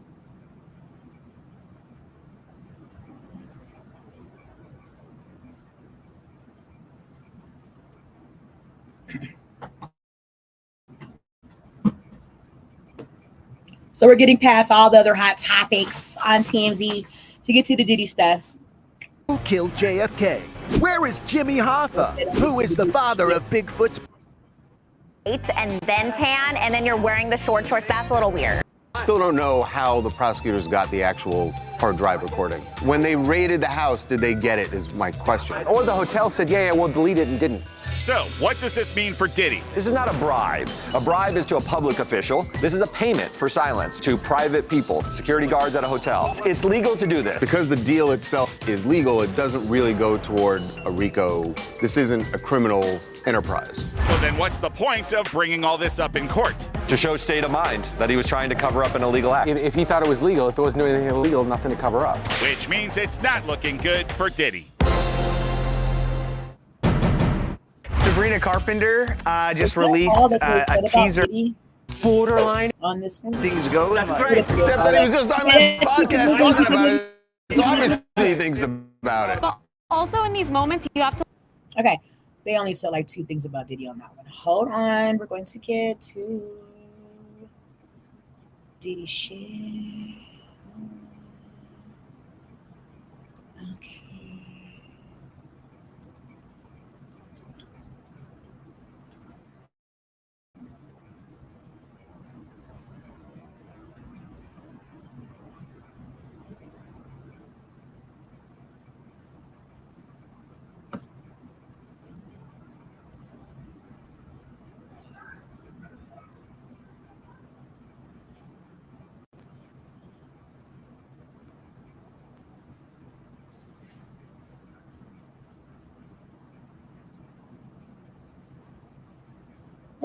After sex with these 2 other men, she was feeling sick and she got up and went to the bathroom, says she threw up, and Diddy came into the bathroom and said, "Are you okay?" And he said something to the effect of, "Well, you vomited, you're gonna feel better now." And she's like, "I'm really not feeling all that well." And he says, "Well, you gotta come on, because guy number 3 is waiting in the room." And she had to go back out and have yet another sexual encounter with this 3rd person. Hey everyone, Charles here, and it was the 18th day in Diddy's trial, and Jane is the star on the 18th day because this is one of Diddy's ex-girlfriends who's testifying, and she's testifying under the pseudonym Jane. And probably the key moment in the trial today, this is a quote from the defendant: "Get on your job." And that, you actually heard Diddy's voice in court today people who were in the court heard that. We're going to explain why that was such an important phrase for the jury to hear and for the jury to hear that audio. So Jane was testifying as she started yesterday. Today she was, the prosecutors were questioning her about her lifestyle with Diddy. We heard her say several times that she was in love with him. This was someone that she viewed as her partner, and that she wanted to make him happy. In fact, they had what she referred to as a love contract. That they had a love contract they signed for 2 years. And why there needed to be a contract? Well, that's because she says Diddy was paying her rent. And in fact, here was something kind of shocking. She said he's still paying her rent. Mind you, he went he was arrested back in September, and here she is testifying for the government against him, but she said he is still paying $10,000 a month. That was the agreed upon price in their contract. So she talks about when this contract started. They were in Turks and Caicos, and it was a trip that she thought was going to be just the two of them, a nice romantic trip. And she said, turns out that he had also arranged for, and this is her word, an entertainer, a sex worker or escort, to be flown to Turks and Caicos. And they ended up having what Cassie called freak-offs. Jane is referring to as hotel nights. And that went down, and said she was disappointed by that. But again, she wanted to make her man happy. So she talks about, now one of the things that, because she's talking a lot about these hotel nights and these sexual encounters, and she gets into, in some parts of the testimony today, very graphic detail about what was happening during these hotel nights with other men, multiple men in some instances. But one of the things she talks about is whether or not, what the prosecutors are trying to get to is whether or not she was forced into this. And this was really important. We heard this when Cassie was testifying, and we're going to get it throughout Jane's as well, that the jurors no doubt are listening for, and the prosecutors want to raise instances where it seems that Jane was forced into this, that there was coercion, and that she was sex trafficked. And she talks about condoms. She said that the first time it came up was during a night they were in Las Vegas, and that they had an entertainer come over, and she said it out loud, made it clear to Diddy that she wanted this entertainer to wear a condom. And she said that Diddy told her he didn't want to see any rubbers, and that she felt, this is what she said she felt like it was a guilt trip, and so they ended up not using condoms. And that was the way things usually went. She said that there were not condoms involved, but she clearly wanted that. But at some point she didn't. And that is so disgusting. Like, Diddy is a sickening person, okay? Should he go to prison in the feds for not wanting his so-called freak-off girlfriends to not use protection? No, that's not a crime. However, morally and, just all, around, however you want to look at it, that's disgusting. That, Diddy and them are some walking diseases. Diddy and them is walking diseases. They over here freaking off with every, escort, prostitute that they could possibly find with no condoms. That is disgusting. That is disgusting. And we're wondering why, we're just saturated with all types of STDs, AIDS and everything. Because, again, she said she wanted to make Diddy happy. The key part here is, did she ever say it to him? Now, she says during this Vegas trip, she did say she wanted to use condoms, and that they ended up not using them. But the point here is that if she doesn't say it to Diddy, how is he supposed to know that she is doing something she doesn't want to? And if it's just that she felt something, that might not actually get to the point of coercion. He can't tell he's forcing her unless she voices that objection. She said she did in Vegas, so will that one instance be enough? I'm not sure. But as for... Be enough to what, though? To say that the coercion of Diddy not,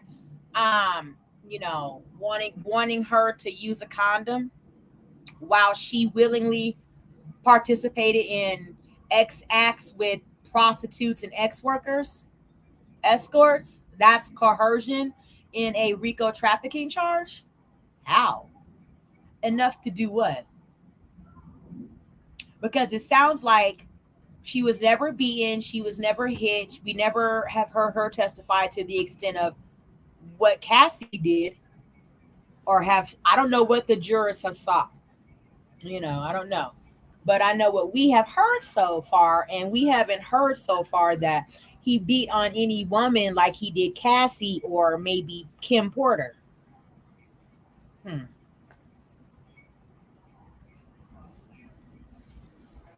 These hotel nights, she talked about one, and this is one where, to me, it's certainly, if I'm on the jury, this definitely sounds like forcing her into something. She says they had a hotel night. She had sex with not one, but two other men. Diddy was there and involved in certain ways. But after sex with these two other men, she was feeling sick, and she got up and went to the bathroom, says she threw up, and Diddy came into the bathroom and said, "Are you okay?" And he said something to the effect of, "Well, you vomited, you're gonna feel better now." And she's like, "I'm really not feeling all that well." And he says, "Well, you gotta come on, because guy number 3 is waiting in the room." And she had to go back out and have yet another sexual encounter with this third person. I mean, she's describing feeling sick to her stomach. She's saying it was probably because of drugs she was taking. She talked a lot about doing ecstasy before these things just to get in the mood, that she needed this to get in the mood. And she's throwing up in the bathroom, and his concern is, according to her testimony, his only concern is, we got another guy out there, let's go, get back on it. So, let's get to this. I mean, how much more different is Diddy than, say, a Hugh Hefner? You see what I'm saying? We have heard, I'm watching these stories on the Playboy murders, and I've also watched a lot of things unfold on the Playboy mansion, the Playboy lifestyle. After Hugh Hefner died was really the only time that people were actually really willing to come out about Hugh Hefner, and there was a lot of shit that came out about Hugh Hefner's ass, and we never saw Hugh Hefner on trial for anything, or even going to jail for any fucking thing. I've heard stories about Hugh Hefner sleeping with chihuahuas, sleeping with fucking German shepherds, because he had, fucked everything moving, including men, allegedly underage people. I heard things on this television show about Hugh Hefner where Hugh Hefner had a lot of football players. Allegedly, Bill Cosby was there, other people in celebrity world, and they were raping girls in some pool area or some shit. They were raping girls anally. All types of shit was going on. Not one time did we see Hugh Hefner's ass go to jail. I'm not saying it's right. I know it's very wrong if it's all true. But it seems as if this girl, she knew what it took to please her partner and keep her rent paid. Yeah, she may have said, "Oh my God, I feel so sick, Diddy." Did she say, "Not tonight, Diddy, I can't go on another guy, Diddy. I want to leave, Diddy. Diddy, please don't make me do this anymore." Anything of that nature, because it sounded to me, y'all let me know, sippers, what it sounded like to y'all. Okay. As far as her being unwilling or, saying, "I can't, I gotta go, I want to leave, let's end this now." Diddy's like, "Okay, shit, you threw up. Now you should feel a little bit better. Let's get back in here and, keep the party going," type shit. And you know what I'm saying? According to how she knew things rocked and roll with Diddy and her, It was expected of her to know what her role was to play in that moment. She chucked it up. She threw it up. She chucked it up. She swallowed it, and she went back out there and continued to perform for her lover, her partner, because that's all she lived to do, was to please her partner. If that's a sex trafficking victim, she's not saying or claiming to be. That's all I'm saying, sippers.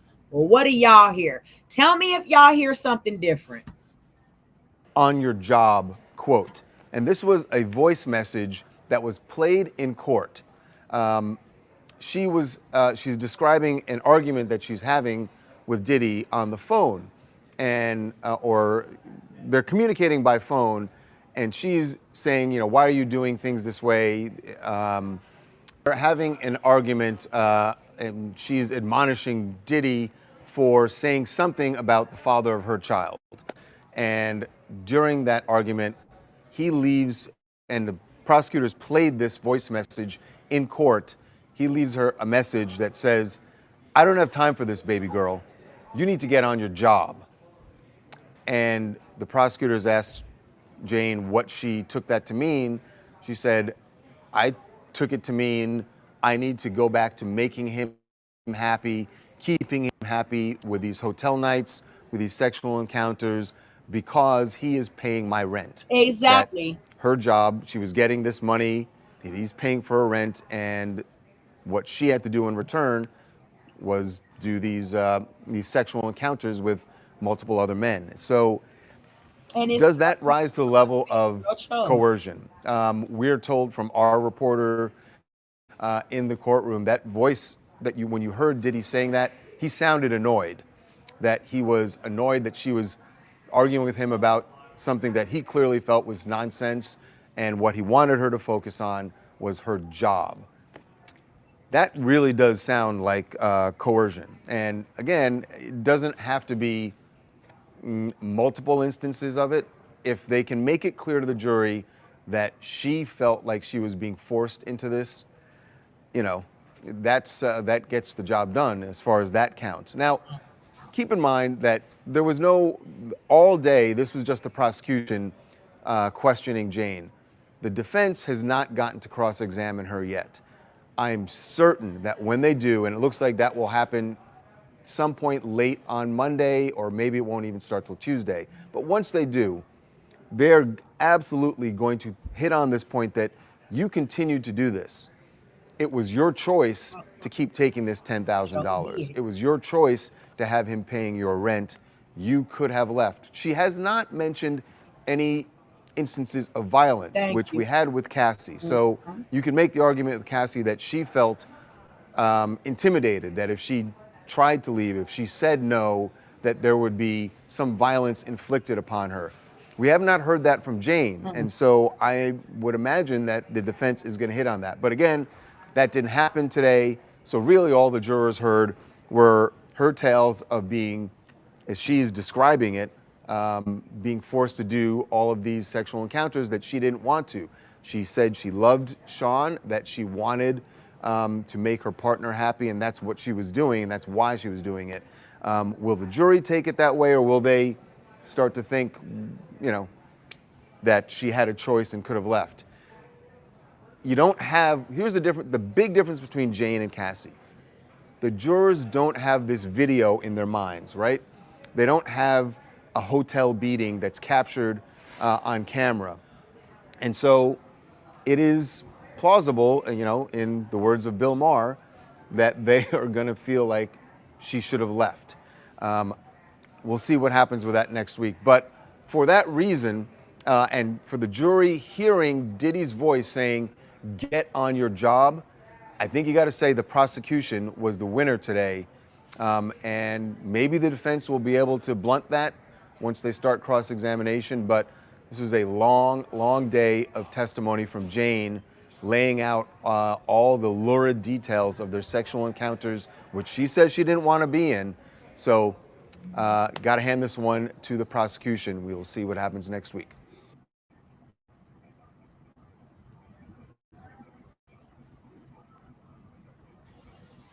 And that started this massive fight where she says Diddy then starts chasing after her. She says that he kicked through a bedroom door, and then she hid in the bathroom, and he kicked down the bathroom door and is going after her. At one point, she goes into a closet, and he is chasing her, grabs her, puts her in a headlock. Hey everybody, Charles here, and welcome to your recap of the 19th day of the Diddy trial. And Jane's testimony continued today with something really explosive, a description of something, and I know this is going to be hard to believe, but at least from the description, that Cassie beating video that we have all seen and we've all been horrified by, with good reason, that beating does not compare to something that Jane described, a fight that she and Diddy got into where they are both punching each other. It is really brutal. We're going to get to that in a moment. But the day started with the mistrial and the judge addressing what we told you happened over the weekend, that Diddy's attorneys had filed for a mistrial, accusing the prosecutors of intentionally putting someone on the stand, that person being Cassie, and having her tell what they believe is a lie about this incident where Diddy allegedly hung Brianna Bongolan over the 17th-story balcony. And the lie they claim in the mistrial filing is that Cassie, when she was on the stand, said that she witnessed this, that she actually saw Diddy do this to Brianna. Well, when Brianna testified, she said that Cassie was home. This happened at Cassie's apartment. Cassie was home, but she did not come out and actually see anything until after Diddy had pulled Brianna back over the balcony and thrown her into some deck furniture. So there is also this text message where Cassie says to Christina Coram, Diddy's chief of staff, says to her, look, I just found out something really shocking that happened. So the fact that she's saying she found it out does not sound like she was there witnessing it, and they believe that this is prejudicing the jury and that you had someone commit perjury. They say, they contend that it is Cassie who lied because Cassie did not actually see this. So we will see what the judge said this morning, that prosecution will get a chance to respond to that, and then he will make his decision on whether there's a mistrial on Tuesday morning. So tomorrow is a big, big day. As for the rest of the day's testimony, once the jury came in, Jane was back on the stand. This is Diddy's ex, who was testifying under that pseudonym. And she talked about being with him on the day that the lawsuit was filed, that Cassie filed the lawsuit. Actually, not being with him on the day the lawsuit was filed, but reading the lawsuit after it had been filed. And remember, it was settled the day after Cassie filed this. She and Diddy reached an agreement, and she got $30 million. But Jane says she was reading the lawsuit, and she told Diddy that it was very upsetting to her because it felt like she was reading her own story. And she said that there were so many things in Cassie's lawsuit that felt like events that she had gone through. And then she also talked about being with him the day the Cassie tape was released, the hotel beating tape was released, and watching the lawyers come in, watching staff members huddle around him, family members huddle around, talking about how they were going to go forward here. She says that she even saw his first draft when he was doing his apology video, what he was going to say. So she talked about all of that. And while it was upsetting, she did say that they were sort of on a break after Cassie's lawsuit, and they finally did come back together around Jane's birthday in February the next year. And she talks about feeling like this was going to be different, this was better, but she ultimately said, yes, there were more hotel nights, as she puts it. Cassie called them freak-offs, she calls them hotel nights, and that this even continued after the raids went down. Now, she says after the raids at Diddy's homes, they would no longer go to hotels, but they would do it at his home or her home. And there was one night in particular that she talked about that was in June of 2024. And this was actually, the date was June 18th. And this is this huge fight that they got into, that just to read her description of this, it sounded to me like, if you've seen the old movie The Shining, when Jack Nicholson is chasing down his wife and breaks through the door with the axe and says, "Here's Johnny." That's what, and I don't mean to laugh about it, in the movie you can laugh about it, but what Jane described is really horrifying. And she says that they were having a pleasant evening. They showed photos of the dinner that had been laid out. There were candles, and she thought it was going to be a nice romantic night at home. But she said about 30 minutes into this, they had been having some champagne, they had some tequila, and things got a little touchy at first, because he had been on a trip to Utah, and Jane said, "Who were you on this trip with?" accused him of being with another woman. And what she was really upset about is that he continues, and she talked about this all day, that he continually would take other women, she believes, on these trips, and she would never go on those trips. She was only really, she felt, there to have these encounters with other men. So she says she confronts him about this and actually called him a pedophile.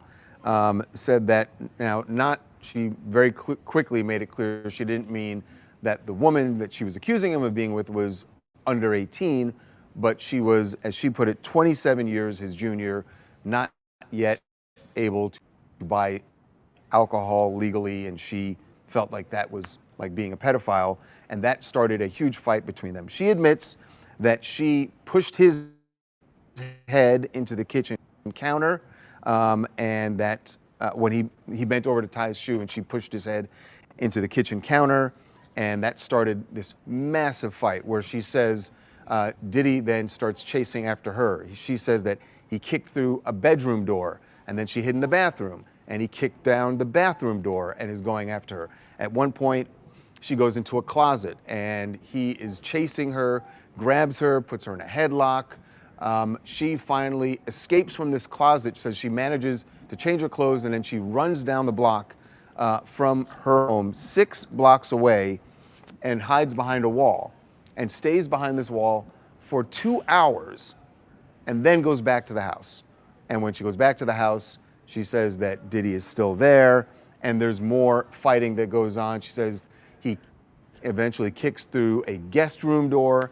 I mean, the way she's describing it, there's no place she can hide, and this fight keeps going on and on and on. Eventually, she ends up going in to take a shower, and she says he comes into the shower. Pants on, she's naked, she's looked in the mirror, she's seen welts developing on her eye, and that he comes into the shower, according to her, slaps her 3 times and tells her to just put some ice on it and leaves her in the shower. It is a horrible, horrible scene that she has painted, if it is true. Now, this is her testimony. Again, she's going to be cross-examined tomorrow, and I would imagine there are going to be some challenges from Diddy's team about this story, but it really did just paint this brutal, brutal story from that night. Now, what's interesting, after that night, she does say she goes back to him the next week, and this is a pattern that continues. She says up through August, that is when they had their last sexual encounter with another entertainer, as she puts it. Now, her going back and continually going back to him, we heard this with Cassie, and there was all the debate about whether she should have just left him. Now, she's saying she's going back because she loved him, and that's what she, wanted to be with him. But every time she goes back, she says she ends up having another one of these sexual encounters with other men that she didn't really want to have. That's what she's said all along. This is going to be really critical tomorrow when she is cross-examined, because she does admit this as well, that even though she went back to Diddy every time, what would end up happening, and she described at least 2 occasions where they would be together, she would take ecstasy, he would give her either a pill or sometimes it was in liquid form, and that she would then suddenly in one case, she said she missed one of the entertainers. She turned to Diddy after taking the ecstasy and said, "I miss Paul." And he says, "You want to get him over here?" And he calls up Paul. They get Paul there. There's another time they flew someone in, Don, that she missed. So she is asking him, she's, according to her own testimony, initiating these instances where they are having these sexual encounters, which she said she didn't want to have, but yet she's initiating it. I would think that she's going to say the ecstasy had something to do with that. I don't know, but that is going to be critical when she is cross-examined, because this is really about whether or not Diddy was sex trafficking Jane. This isn't really about the RICO charge so much. As far as we've heard so far, it's not about that. This is about the sex trafficking. It's also about transporting individuals for purposes of prostitution. There have been several times that she has mentioned them doing that, flying people in for these sexual encounters. So the sex trafficking part, though, that's got to be coercion. And there is even a moment where she says that Diddy used the word, and this was in the summer of 2024, that Diddy used the word coercion. She said she didn't want to do a sexual act with one of these men, and then she took the ecstasy, and Diddy asked her, according to her, "Is this coercion?" And interestingly, after he asked that, she still went through with the sexual act with this other man. So cross-examination with Jane is going to be really critical. We will see where that goes. We're also going to find out tomorrow about the mistrial. But Jane certainly has revealed a lot about their relationship that we just had no idea all of this was going on, and going on so late into 2024, just a month before he was arrested. So who are the winners and losers today? The winner is the prosecution. And, as far as the sex trafficking, I think, Jane has certainly painted a picture of every time she's with him, it is purely for those purposes. Now, again, like I said, the big question is going to be, was she willing? Was she doing this willingly? She has said that there are many times she didn't want to do it and felt forced into it, or she was drugged. Although then the question is going to be, was she forced to take the ecstasy? Did she do it willingly? All of that will be cleared up, I hope, once the cross-examination begins. And then, of course, there'll be a redirect. Tomorrow is going to be a huge, huge day. And we are, of course, going to have all of that for you on the website. All right, so we are sipping tea with Diddy's trial, y'all. What do y'all think? Do y'all think it was willing of the drugs? Do y'all think it was forced? What do y'all think? We're going to keep it moving with some more explosive testimonies and thoughts on the Diddy trial.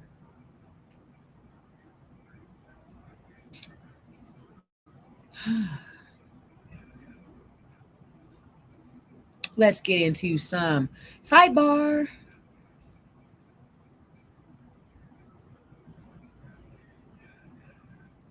We have learned a lot more about the complicated Remember, when y'all come into the chat, relationship between Sean Diddy Combs and Jane, another alleged victim in this sex trafficking, racketeering, prostitution case. From audio tapes to text to payments to Homeland Security searches to extortion to alleged violence. What relationship between Sean Diddy Combs and Jane, another alleged victim in sex trafficking, racketeering, and prostitution case. From audio tapes to text to payments to Homeland Security searches to extortion to alleged violence. What exactly happened in court today, and how does it fit into the overall case? Let's talk to our in-court reporter, Law and Crime's Elizabeth Milner, to get to the bottom of it. Welcome to Sidebar, presented by Law and Crime. I'm Jesse Weber. Hey everybody, this ain't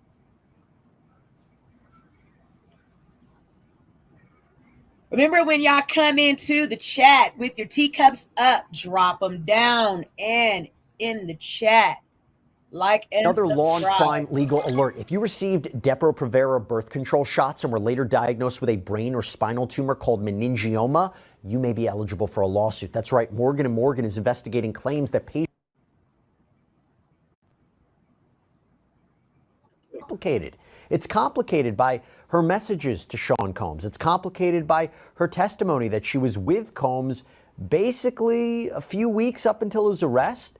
And you also have to wonder, is it also complicated with what she said today, including new allegations of violence that have changed the trajectory of her testimony? So a lot to get into with what happened today. Let me bring on Elizabeth Milner, Law and Crimes in-court reporter who was there for every minute of the action. Elizabeth, so good to see you. Thank you so much for taking the time. I feel like a large portion of the beginning of the day, for the first few hours, was dedicated to the prosecution asking her to elaborate and explain her reluctance to engage in these sex acts. And it becomes a question of whether or not it was her as a girlfriend or partner who just didn't want to do this, or, as part of a relationship issue, or whether it was a crime. This was non-consensual, a form of force, fraud, or coercion used to induce her into engaging in commercial sex acts with men in all different cities. So, Elizabeth, what was the testimony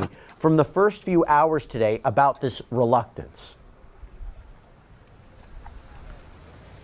Yeah, well, there was a lot of text messages that were shown specifically to the jurors and the witness and the parties. Unfortunately, we weren't able to see them in the gallery because of a pre-existing order whenever Jane was to take the stand, and that has been going on since last week. So we haven't been able to see exhibits, I want to say, since last Thursday, but we're hearing these text messages as AUSA Maureen Comey and even Jane herself was kind of reading through a number of these text messages, either from her and Diddy, between herself and the escorts. But as far as just her and Diddy goes, right off the bat, as we had started this morning, we see a text message between Jane and Diddy from September 15th of 2023, where Jane was texting Diddy on these different phones because he has more than one phone, and Jane would say, should we start looking for Sunday night flights? And Jane said, love and miss you, mine's forever. And Diddy's responding, send me some SHIT of you being a bad girl. And Jane believed that those messages about her sending him something was for her to send sexually explicit videos to Diddy, and Diddy had responded, when is the earliest you can get here? Jane says that she didn't want to send this particular video, and Diddy said something along the lines of, the F, I'm asking you to do this, I have the phones, and those phones being with the phones that they have of explicit videos together. Diddy said, stop it, don't say no to me, and Jane says, well, I'm traveling with our phone, and Jane says that Diddy would record on his two phones, and then his assistants and staff had easy access to it, so they had this separate phone to record their sexually explicit videos together. And Jane was saying in these messages, that phone doesn't look, and I'm paraphrasing here because they go by so fast when they're kind of saying these out loud, and Jane had said, you're using our vids to get erect with someone else. And Diddy said, bye, I was asking you to send something, good night. Jane says, well, I'm not going to New York, you're texting me so that way you can get erect for somebody else. And Jane says that she saw on a podcast that he was bragging essentially about having sex for 48 hours completely with someone else. And so Diddy had told her that no sex was involved on this trip, where he was going on this podcast with another person, another woman that Diddy was seeing, and just kind of bragging about this. And this 48-hour trip that he was kind of talking about was on a yacht, and that Diddy told her that he was going to take her on this specific trip, and that Jane agreed to do a hotel night after he had promised her to take her on this trip, and that he ended up not taking her on the trip. So it seems like it's kind of going possibly into the prosecution's argument, which they believe it's sex trafficking by fraud, where he was promising her to do these things and then she would comply with it, but then he would end up not taking her out on special dinners or anything like that. And you kind of can see both sides of this, right? Where, okay, is it a crime for a man to lie to you? Not necessarily, but according to the prosecution and their argument, they think because that she was complying and doing these hotel nights, that kind of played into their kind of theory of the case. And so then we see more exhibits, text messages from Jane and Diddy, where Diddy is saying, what happened? I'm sad, what happened? Jane is saying, well, I don't want to be used and locked in a room to fulfill your fantasies. We hear about an exhibit from September 16th of that same year of 2023. But this one is a note from Jane's notes app, where she says that she kind of just writes out her feelings similar to diary entries, and then sometimes will kind of copy and paste, send them as a text message, where Jane did just that, where she had said, as much as I want to see you, I don't want to be treated like a hoe in a hotel room. And Jane was explaining that she was just writing out her feelings. And so then we hear about more texts between Jane and Diddy, where Jane is saying, I don't want to be used, locked in a hotel room. I'm starting to realize what this is. And Diddy saying, girl, that was podcast talk. I was alone. I'm tired of your false accusations. I promise on Baby Love, who is his youngest daughter, I didn't have sex. And Jane was saying that wasn't podcast talk, and saying that you made Papa proud. And this was kind of in reference to this podcast where Diddy was kind of talking about this 48 hours of sex, essentially. And Diddy had said, bye, always tripping around me. And so then we kind of see more text exhibits where Jane was saying that she wanted to go back to when they first started dating. She said, I opened Pandora's box. She can't seem to close it. She said, one night of fun turned into our entire relationship. I'm crying as I'm writing this.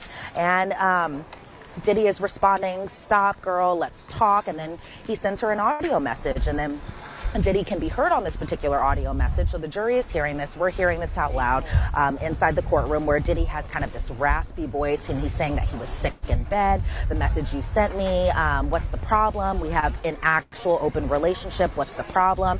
And that Diddy never brought up kind of her concerns about doing these hotel nights. Instead, he just never talked about it in this particular audio message. And so Diddy ended up calling her on a FaceTime and told her what she wanted to hear. That's what she testified to. And Jane testified, he said a lot of things that I like to hear, that he loves me, that he missed me, that he wanted to see me. And so Jane ended up agreeing to go to New York. And this was a trip to New York in September of 2023, where she thought that she was going just for alone time with her boyfriend. And then what ended up being alone time with her boyfriend actually turned into them messaging Cabral, who was an escort that they had used often in their freak-offs. And then Cabral was flown out from Atlanta, Georgia, over here to New York, and that Jane participated in this freak-off with Diddy and, with Cabral, as Diddy kind of watched, and that was what it ended up happening. And so we saw a lot of text messages where she was really just kind of explaining her frustration as far as why Diddy was treating her this way and making her out to be kind of someone who was only used to fulfill his fantasies, as opposed to the other women that he was kind of taunting out there, kind of to what she was kind of describing in her face a little bit, where she was kind of kept a secret, and that her job essentially was to hire these other men, or to bring these other men for their hotel nights or debauchery nights. And so we saw a lot of text messages from around that time frame where she seemed to be very vocal about voicing her opinion on that she didn't want to do it. But then I think kind of where that area is where maybe it kind of confused the jury is that even afterwards she still did it. And so I feel like when cross-examination eventually happens, that they'll really kind of be like, okay, well, you continue to do this even after you said you didn't want to do this, and you said this, but you did that. And so overall, a lot of text messages were shown that really kind of voiced Jane's opinion about just not wanting to do these hotel nights anymore. Yeah, I saw there was some reporting where she allegedly said, I'm not a porn star. These experiences are desensitizing sex for me. It's been 3 years of me having to bleep strangers. There was another, you pair me up with some random man, any bleep for your own sick sexual. And there were parts where it looked, I mean, I wonder if the jury will accept, was he threatening her directly, indirectly? I mean, I believe there was one message, you're burning a bridge that you're going to need tomorrow. And we know that financial control is a big part of this, gifts, cash, rent. But I have to tell you, Elizabeth, my jaw hit the floor. I think a big controversial moment, if we're trying to understand whether or not she was a willing participant or consented to this, didn't she write in a text message to Sean Combs that she consented in the videos of these sexual encounters? Because we know, according to her testimony, that Sean Combs have recorded some certain of these sex acts, and he basically said what? That if people look at these videos, they'll see it was consensual. Didn't she agree with that? Or I might be completely wrong. So Jane was kind of vocalizing just her displeasure of having to do these wild debauchery nights or hotel nights just with other men, that she always wanted to be having sex with her partner, and her partner being Sean Combs. So she messaged Diddy saying that you place these harmful men on me, and Diddy had responded, well, talk to God, I'm gonna pray for you, you're burning a bridge that you aren't prepared to pay for. And Jane said that in the text that she knew that she had consented to being on this tape, but she said she was uncomfortable, but she kept doing this because she loved Diddy, and that Diddy kind of even threw in her face that she appeared to be enjoying it. She appeared to be excited even while she was on these freak-off tapes or these sexually explicit videos. And Jane says, well, I'm sorry, I want to feel better. And that was in reference to her just feeling uncomfortable throughout this entire process. And so Jane admitted while she was on the stand that she did watch her own freak-off tapes. And she said that I was being high and following a pattern in the majority of these tapes. It was like watching the same show over and over again. And so this was kind of at a point in, I guess, her and Diddy's relationship where she was really just kind of telling him that she didn't want to be doing these hotel nights anymore, and that the videos were kind of thrown back into her face. But it seems like from her perspective, while she was on the stand, I should say, that she didn't feel as comfortable as maybe the video may have portrayed her to look as more comfortable and consenting in this process. Yeah, I wonder how much the jury is going to wrestle with the idea. Did she vocalize enough her perceived lack of consent? You know, there was a part of it where she talked about in her notes app, she said she was having PTSD, but was that properly communicated to Sean Combs? It's important for a legal analysis. Now, there was another change in her testimony because she had testified she's having these problems with Sean Combs, right? They're back and forth on this. And then Cassandra Ventura files her lawsuit in November 2023. What was her reaction to Cassie's lawsuit? And what did she communicate to Sean Combs after that lawsuit came out?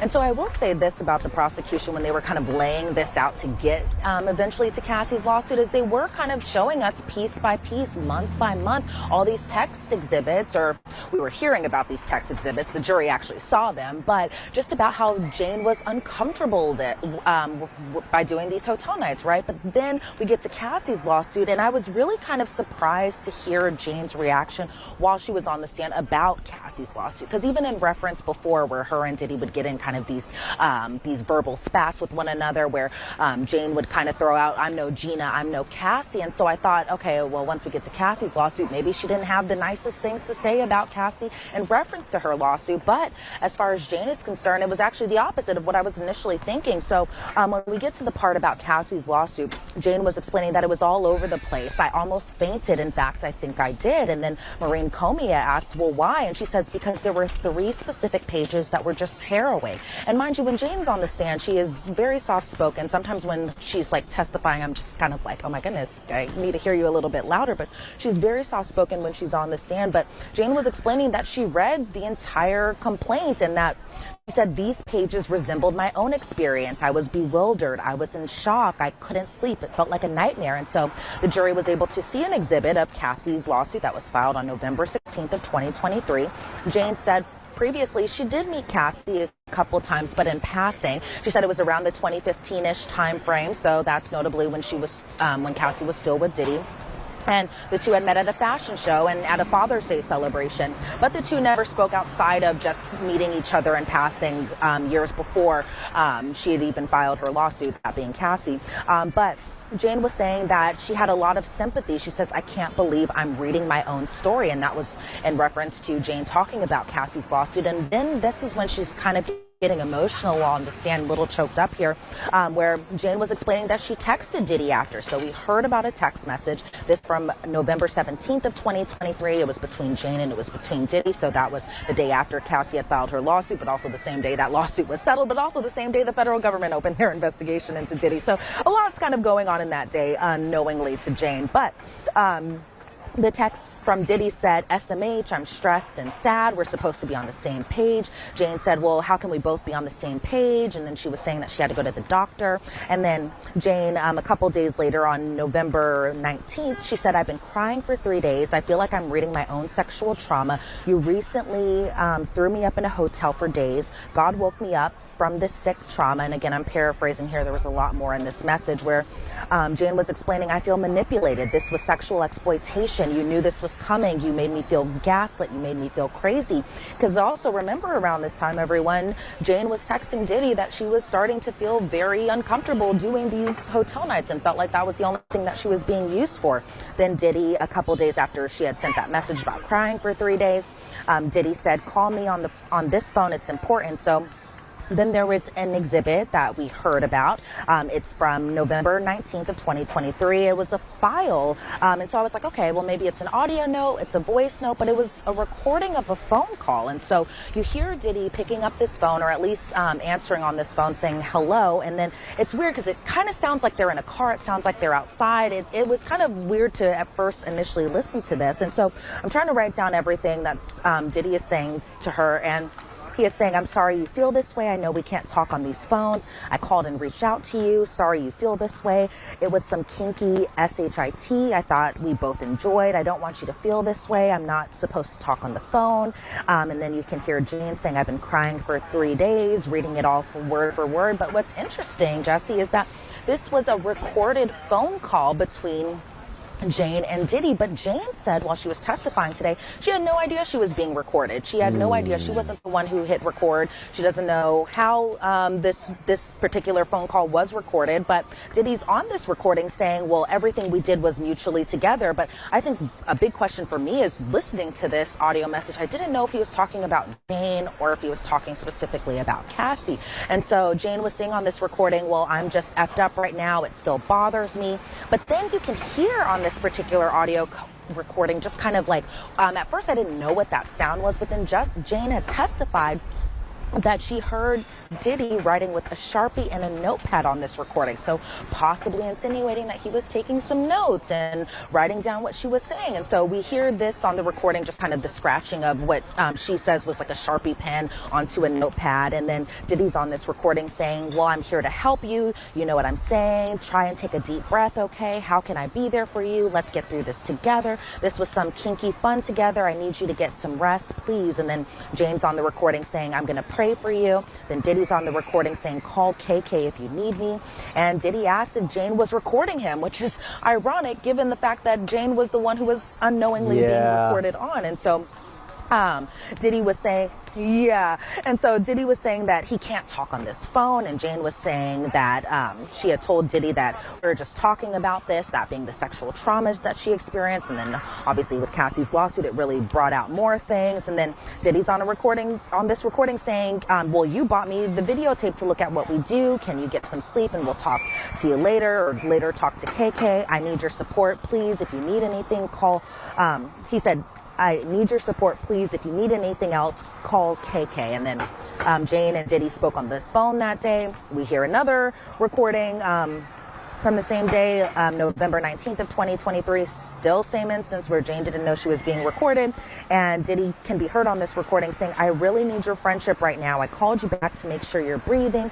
You know, you don't have to worry about nothing else, and nothing else implying about her rent, her financial situation. And then Diddy said, please pray for me. I'll pray for you. I need your friendship. And so it was kind of interesting to hear this. I mean, you know, for us in the press and the media, we've all heard Diddy's voice. I think for the jurors, I'm always wondering what's going on in their head when they're hearing this recording, because as much as, you know, the defendant was a little animated sometimes prior to the judge kind of admonishing him, you really never hear from him. And so I'm wondering all the time when we hear him through his mouth, through his words, allegedly, I'm always wondering what's kind of going through their mind as they're kind of hearing this. Before what I even saw of them, Jesse, it seemed like they were just kind of listening to all of this listening to this and taking it all in.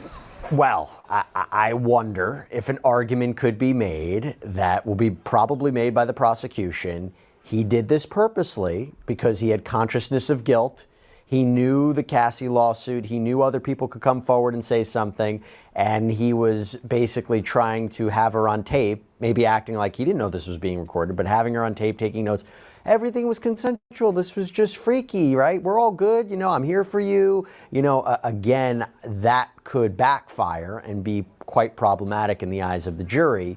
Him recognizing that he needs to get everybody else on the same page to say that nothing bad happened, and that, you know, because he realizes that this could be quite problematic. And it seems to me because we found out that she was basically with him until weeks before his arrest. She was there for another important event. Didn't she testify that she was there when CNN published the hotel surveillance footage of him purportedly beating up Cassie Ventura, and was also there for his planned response, and was also there, I think it came out today, his Instagram apology that he released 2 days after the tape was published by CNN. She was a part of all that, right? She was there for all that. Yeah, honestly, Jesse, in my notes, when they finally played the apology video that I've been thinking that they were going to play possibly even on day one of trial, I wrote finally, literally finally with 4 exclamation points. I'm like, when are they going to show the jury this apology video? But yes, around this time, it was May of 2024, CNN released the video of the Intercontinental Hotel incident, and Jane was explaining that around this time that she was over at Diddy's home in Miami at 2-Star Island, and that they were just sleeping. Then one of his sons knocked on the door and said something is happening, and so then Diddy leaves kind of the bedroom area where they were laying down. And then Jane ended up taking kind of her phone out to see what was going on. And she said, well, all I saw was Sean assaulting Cassie in a hotel. And then Jane was explaining that she had watched the video that CNN released, and that what ended up happening is Diddy invited Jane into a huddle where they could kind of, from what she was describing it, as kind of like a PR thing. It felt like that they were trying to find a way to kind of get out there in front of this, come up with some type of response, and that response ended up being a social media video. But to me, I thought it was interesting just the amount of planning and the drafts that this particular video went through before it was published on Instagram, and then obviously it's no longer there. But Jane was explaining that they were trying to come up with this very sincere apology post. They didn't play the video at this point, but then Jane was explaining that the next day Diddy showed Jane a draft of what he would say. In the draft, I thought this was pretty interesting, is that Diddy did address Cassie by name. I think when the video was actually released, a lot of us were like, notably, he did not say her name, but there's a reason for that, and I'll get to that in just a second. But Diddy was telling Jane about the Cassie video, and really kind of going in depth about it in June/July of 2024, and was explaining to Jane that Diddy said that this was the only time that Cassie and Diddy had a physical violent altercation like that, and that Diddy had told Jane that Cassie was actually the hitter in this situation. Obviously, with Cassie's testimony, we know that not to be true, but Jane said that she gave Diddy final feedback on the apology video, and then she went back to LA, and then she saw the apology video, and then we hear the apology video, and the jurors finally see it. It's something that we at Law and Crime have seen a number of times, but I think for the most part it presumably has been the jurors' first time seeing this video. And so then you hear Diddy say, you know, it's so difficult to reflect on the darkest times of your life. My behavior on that video was disgusting. I had to go to therapy. I had to ask God for his mercy and grace. I'm so sorry. I'm not asking for forgiveness. I'm truly sorry. And then Jane said that she didn't feel this apology was genuine, this particular apology video. And then there was a whole objection from the defense. The jury is dismissed. They're given a break. But then we kind of get into why there was an objection by the defense. And so the government came out and they were like, okay, we'll strike the last part of that answer where Jane was saying that she didn't feel like this apology video was genuine in terms of comparing it to the final draft that was posted versus the draft that she saw, where you do hear Cassie's name. I guess we didn't see that draft, nothing like that, but the draft that actually went out to the public didn't mention Cassie by name. But then the defense chimed in about that, and they were like, well, there was talk about naming Cassie by name. Agnifilo told this to Diddy around this time, because Mark Agnifilo was already Diddy's lawyer by this time. He told us in court today, but Mark Agnifilo was the one who was actually like, do not name Cassie in this apology video. Why? Because she's going to be a grand jury witness, and she likely was a grand jury witness around this time frame. And so the defense was like, well, this entire line of questioning is inappropriate. And the government said, well, this is relevant as it's going into kind of what what Jane ends up testifying to next, as far as Diddy beating her. But the judge said, you know, I do see the relevance if Ms. Comey is talking about state of mind, but then the defense seems kind of like, okay, well, this is like a confidential discussion. This is privileged communication. And so then Maureen Comey was eventually like, okay, we'll strike it because I respect privilege issues. And so the jury was told to disregard that part about the video not appearing genuine. But when the jury came back from the break, they replayed that video once again. And Jane knew that this was in reference to the hotel video that we have now seen in the trial multiple times, and that the next time she saw Diddy after this video was released was not until June 18th of 2024. And from Jane's testimony today, that was a date that she specifically remembers. Just a lot of things happening, and a lot of things did happen according to her testimony. But she said after that apology video was released, kind of in May of 2024, then the next time she saw him was in the next month later, that being in June of 2024 too. It's fascinating to see what was going on behind the scenes. We had always speculated, did he have any help? Was this planned? Was it spur of the moment? So just taking this testimony, it's fascinating to hear about it. Now, she also testified about being extorted. What happened there? So what's interesting, Jesse, is this alleged extortion actually happened prior to the May 2024 CNN video release of the Intercontinental Hotel incident from 2016. And Jane was explaining this happened shortly after the HSI raids on Diddy's home in both Miami as well as Los Angeles. But I thought what was interesting is that Jane said that investigators even came to her front door. She saw this on a Ring camera video and said that the investigators left a card for her and that Diddy had paid for Jane's lawyers. And after Jane had sent a message to Hakeem, who had worked for Diddy at this point, and then he helped her get in touch with Diddy's lawyers. And then what ended up happening is that the escort Cabral ended up calling Jane, saying that he was going to release the sex tapes on the dark web, presumably after he saw that these HSI raids were being conducted. Because remember that day, I remember that day very clearly, where it was just like kind of like all hands on deck. Diddy's homes are being raided, and so I presume that Cabral might have seen this on the news, and then he had called Jane saying that he was going to release their sex tapes on the dark web, and that Diddy ended up picking up the wrong phone to record this hotel night or debauchery night, and ended up recording this sexually explicit video on Cabral's phone as opposed to Diddy's phone, where that was originally intended it to be. And so Jane was explaining that her heart was just beating so fast, and that Cabral wanted $10,000 for this video. And so Jane ended up calling Diddy to tell him that Cabral was extorting her. She's getting kind of emotional as she's talking about this, because she said a media company ended up calling her and saying that they bought this particular tape and that they were going to end up releasing it. But then she had explained that this media company, which she didn't name or anything like that, so we don't know in terms what type of media company it was that purchased this video, but she had explained that they didn't end up releasing this video.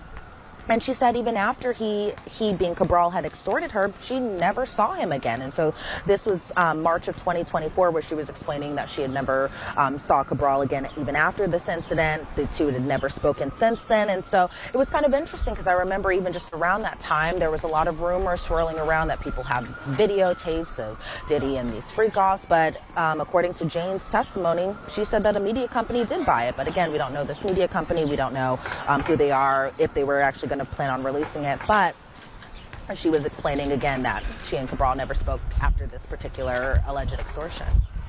Yeah, I wonder how that fits into the overall charges, maybe to say, you know, there was a lack of consent, there was a lack of her wanting to have these videos or even these videos released. It wasn't so much on Combs as it was on allegedly on somebody else. So it's interesting, you know, they testify about that. I have to say, I think the finances are really interesting. So the idea, right, Sean Combs controls someone's appearance, controls their careers, controls their livelihood. And there was testimony earlier where she talked about how she wanted to do OnlyFans and he discouraged it.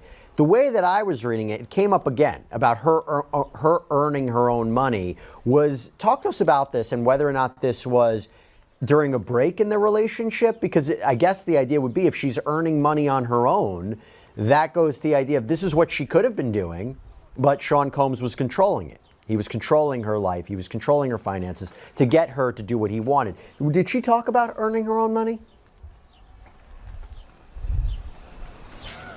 She did talk about earning her own money. So this was during an off period that the two had. So this was specifically around January of 2024, where Jane said that her finances actually started to pick back up after she created that OnlyFans. And so she was saying that she just wanted to be independent again and this is why she had created the OnlyFans page, and that Jane said that she also got child support to help with her finances, but that another man too, this man named Bear, sent her money, and that money was $9,000, so just shy of that extra $1,000 to pay for her rent. But the kind of exchange for it was that Jane would pose for Bear's brand, and that she never actually saw this man in person, but that they only communicated through text. And so it seemed like, as far as Jane was concerned, that her finances were picking up. So Jane was explaining by the time that she and Diddy got back together, which was shortly after her birthday of 2024, that Diddy came to LA, she went to Miami, that things started to seem like they were getting back on track. But then Diddy went through Jane's phone and saw these messages from this man named Bear. And so then we hear about this text exhibit from March 7th, 2024, when the two were already back together at this point, where Diddy said, what's going to happen when I come over? Jane said, well, should I get the house ready for us? And Jane thought that Diddy wanted her to have entertainers over. Diddy told Jane that his mom was coming into town this weekend, and Jane thought that he was just using this as an excuse to see other women. Then Diddy was kind of threatening to cut her off a little bit, where Diddy had asked Jane to sign something so that the two could move on, because he told her that, well, she's making her own money and that they hope to have a clean break. And so Jane was saying that she had testified that she told Diddy that she was paying off her debt, that she was unemployed. She said she was penny pinching. She took on credit card loans. She said that all she asked from Diddy was 3 months, and that she told him, you aren't having your way and you bring up my rent. I'm tired of it. You can't even make these 2 years. And those were the 2 years that the two had promised each other under the love contract, where he would essentially pay her rent for a 2-year period. And so Jane was saying, did you tell Robin to cut me off? She texted me that my lease is up in April of 2024. And then it seemed like, from Diddy's point of view, that he was really upset about this Bear interaction, but other interactions too that Jane had had with other men when she and Diddy were no longer together. But it seemed like, from Jane's perspective, even though she was making money on OnlyFans, even though her finances were slowly picking back up, she seems like she still kind of wasn't pulling strings, even as far as kind of making the rent on her own, where she was still asking for money from Diddy. And I feel like that's something that the defense might actually point to, especially as it's still currently going on even today. Yeah, the timeline of the relationship, the rent, the paying for the lawyer, some of the ways that she vocalized or maybe didn't vocalize her reluctance to this, it's all avenues for the defense to exploit, to say that this is not a clean-cut case of sex trafficking, right? And I wonder if things changed when she started talking about violence. So she had already testified that there were certain times when she physically didn't want to engage in these behaviors, these acts, and she still did them. Was it to make him happy? Did she feel the pressure? But talk to me about the violence, because this was something, the alleged violence, this was something that was previewed by the prosecution in the opening statements. What did she say today about violent encounters she had with Sean Combs, or allegedly had with Sean Combs? Sippers, thanks for staying up with me. You're going to be on a late night sip. I got my teacup filled up. I got lemons and oranges in a Georgia sweet peach tea that I brewed over the weekend. I hope you guys are ready for a night filled of catching up on all of the Diddy trial shit. So now we're going to get into more understanding. We've heard, TMZ report and now Sidebar telling us, the tea about how this Jane Doe alleges that, yes, there was violence, okay? Because in the testifying that we heard on the viral visions, we didn't hear any of the violence, but now we are. So get your teacups up. I'm going to fill them up with some tea on Diddy violently assaulting with the Jane Doe. Here we go. Well, she brought up this date specifically, and that date being June 18th of 2024, a date, according to Jane, that she'll always remember. And so Jane was saying that she saw Diddy at her apartment, the very apartment where he still pays her rent, and that Diddy was coming back from a family trip from Utah. And then we hear about this exhibit, and an exhibit was shown to the jury and the witness. That was of Jonathan, that was Diddy's assistant. And Jane said that Jonathan helped her stock up the fridge, put candles up, put red lights up, because red lights was something that Diddy particularly liked. And so then the jury is shown an exhibit photo of Jane, of herself that night. It's kind of a mirror selfie. I was able to get kind of like a little glimpse of it. But Jane said that she and Diddy were having together time that night. She wasn't expecting to have an entertainer that night, that the two were just going to spend a normal night together. And so then the jury sees exhibit photos of Diddy over at her house. They see exhibits of the photos of the red lights in her house, and Jane is explaining that Sean really liked red lights. And then the jurors also seeing a video of Sean Combs. And weirdly enough, the song Lovely Day was playing in the background. And given what she explained next, it was kind of ominous kind of hearing that particular song. But Jane was explaining after the video that she and Diddy got into an argument, that she and Diddy were not on drugs necessarily during this portion, that the two just had champagne and they had tequila together, and that Jane ended up confronting Diddy on who he was with while he was on this family trip to Utah. And Jane was calling him a pedophile, even though the prosecution had to really kind of point out that Diddy wasn't with someone who was underage, that this girl was just 25 years younger than Diddy, according to Jane, and that this was an adult woman. They had to kind of verify that for the jury. But Jane was saying, well, this girl can't even buy her own drinks, when Diddy and this other woman first started talking. And Jane explained that she pushed Diddy's head onto a counter when he was bending over as he looked like he was about to tie his shoes. And she said, well, I just, as far as how hard she pushed his head down, she said, well, I gave it a good shot. And so then Jane is saying that she threw candles and glass everywhere and telling Diddy, I hate you, I hate you, I hate you. And that wax got onto Diddy, and while she was throwing those candles at him, and that Diddy got angry. He was calling her crazy. And then Jane said she tried to leave the kitchen to go to the primary bedroom, or the master bedroom as she calls it, and that she was telling Diddy just to leave. Jane ended up locking the bedroom door. He kicked that open. She locked herself in the primary bathroom. He kicked that open off the hinges. Jane said she went into her walk-in closet. He kicked that door down too. So Jane went into the hallway, about to leave out of the front door. But while she was in that closet, Jesse, she explained that she changed clothes. But I think an interesting point where she said she changed clothes was she said that she put on like a kind of a baggy dress and some heels on.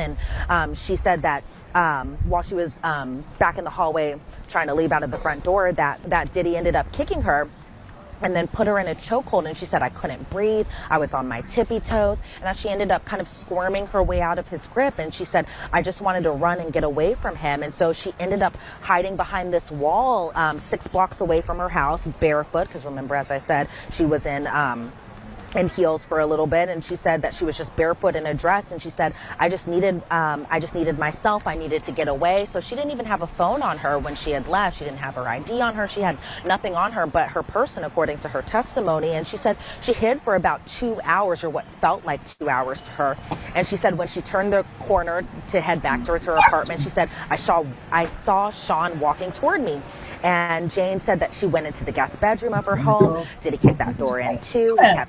She kept throwing glasses and candles at him, and that Jane and Diddy both ended up on the patio. And she says, I just remember that I punched him and he punched me, but Diddy had no injuries. Jane was explaining that she just kind of curled up into a ball at this point while she's outside on the patio on the ground. And she said that Diddy ended up punching her in the head more than once, and that she was just trying to cover her head as far as why she was balled up kind of in the grassy area, and that Diddy punched her and he kicked her multiple times. And Diddy said something along the lines to Jane that she had testified to. He said, that you're trying to take me away from my family. And then Diddy grabbed Jane by her arm and her hair and dragged her back into the house. And Jane said that she called the woman that Diddy was last on this, I guess, Utah trip with, using Diddy's phone during this kind of argument, during this violent encounter. And Jane was explaining that she was just angry and she was fuming, and that during this phone call, Diddy held her down, as the other woman just said like very insulting things to her. And Jane had told this woman, shut up, he's beating my behind. And Diddy had FaceTimed Jonathan, the assistant, afterwards and said, well, tell this girl I wasn't with no girl on this family trip. And that's what Diddy had allegedly told Jonathan, the assistant. And so Jane said that she had 2 golf ball sized knots on her forehead. She had a black eye that was starting to form, and that she went into the shower afterwards, and that Diddy kept smacking her while in the shower. He was fully clothed, however she was not. And Jane ended up calling him a bitch. And so even after this, you would think that would kind of be the end, that the two would maybe go their separate ways that night. But she had explained that even after this, that Diddy just told her to put ice on it and put an outfit on. And that outfit, she thought it meant lingerie and high heels, and that's what she did. And even after the assault, Diddy used her phone to play pornography. And then they texted an escort named Anton using Jane's phone, and Diddy had texted Anton using Jane's phone saying, hey, what are you doing? And then Diddy scrolled up and saw earlier messages from Anton about this mutual friend and this Vegas trip where they had. And then Jane was explaining, well, next thing I know, I had to go to my car door to open the gate for Anton, because I guess the clicker for the gate was inside her car. And the jury is shown a photo of Anton's contact number in Jane's phone.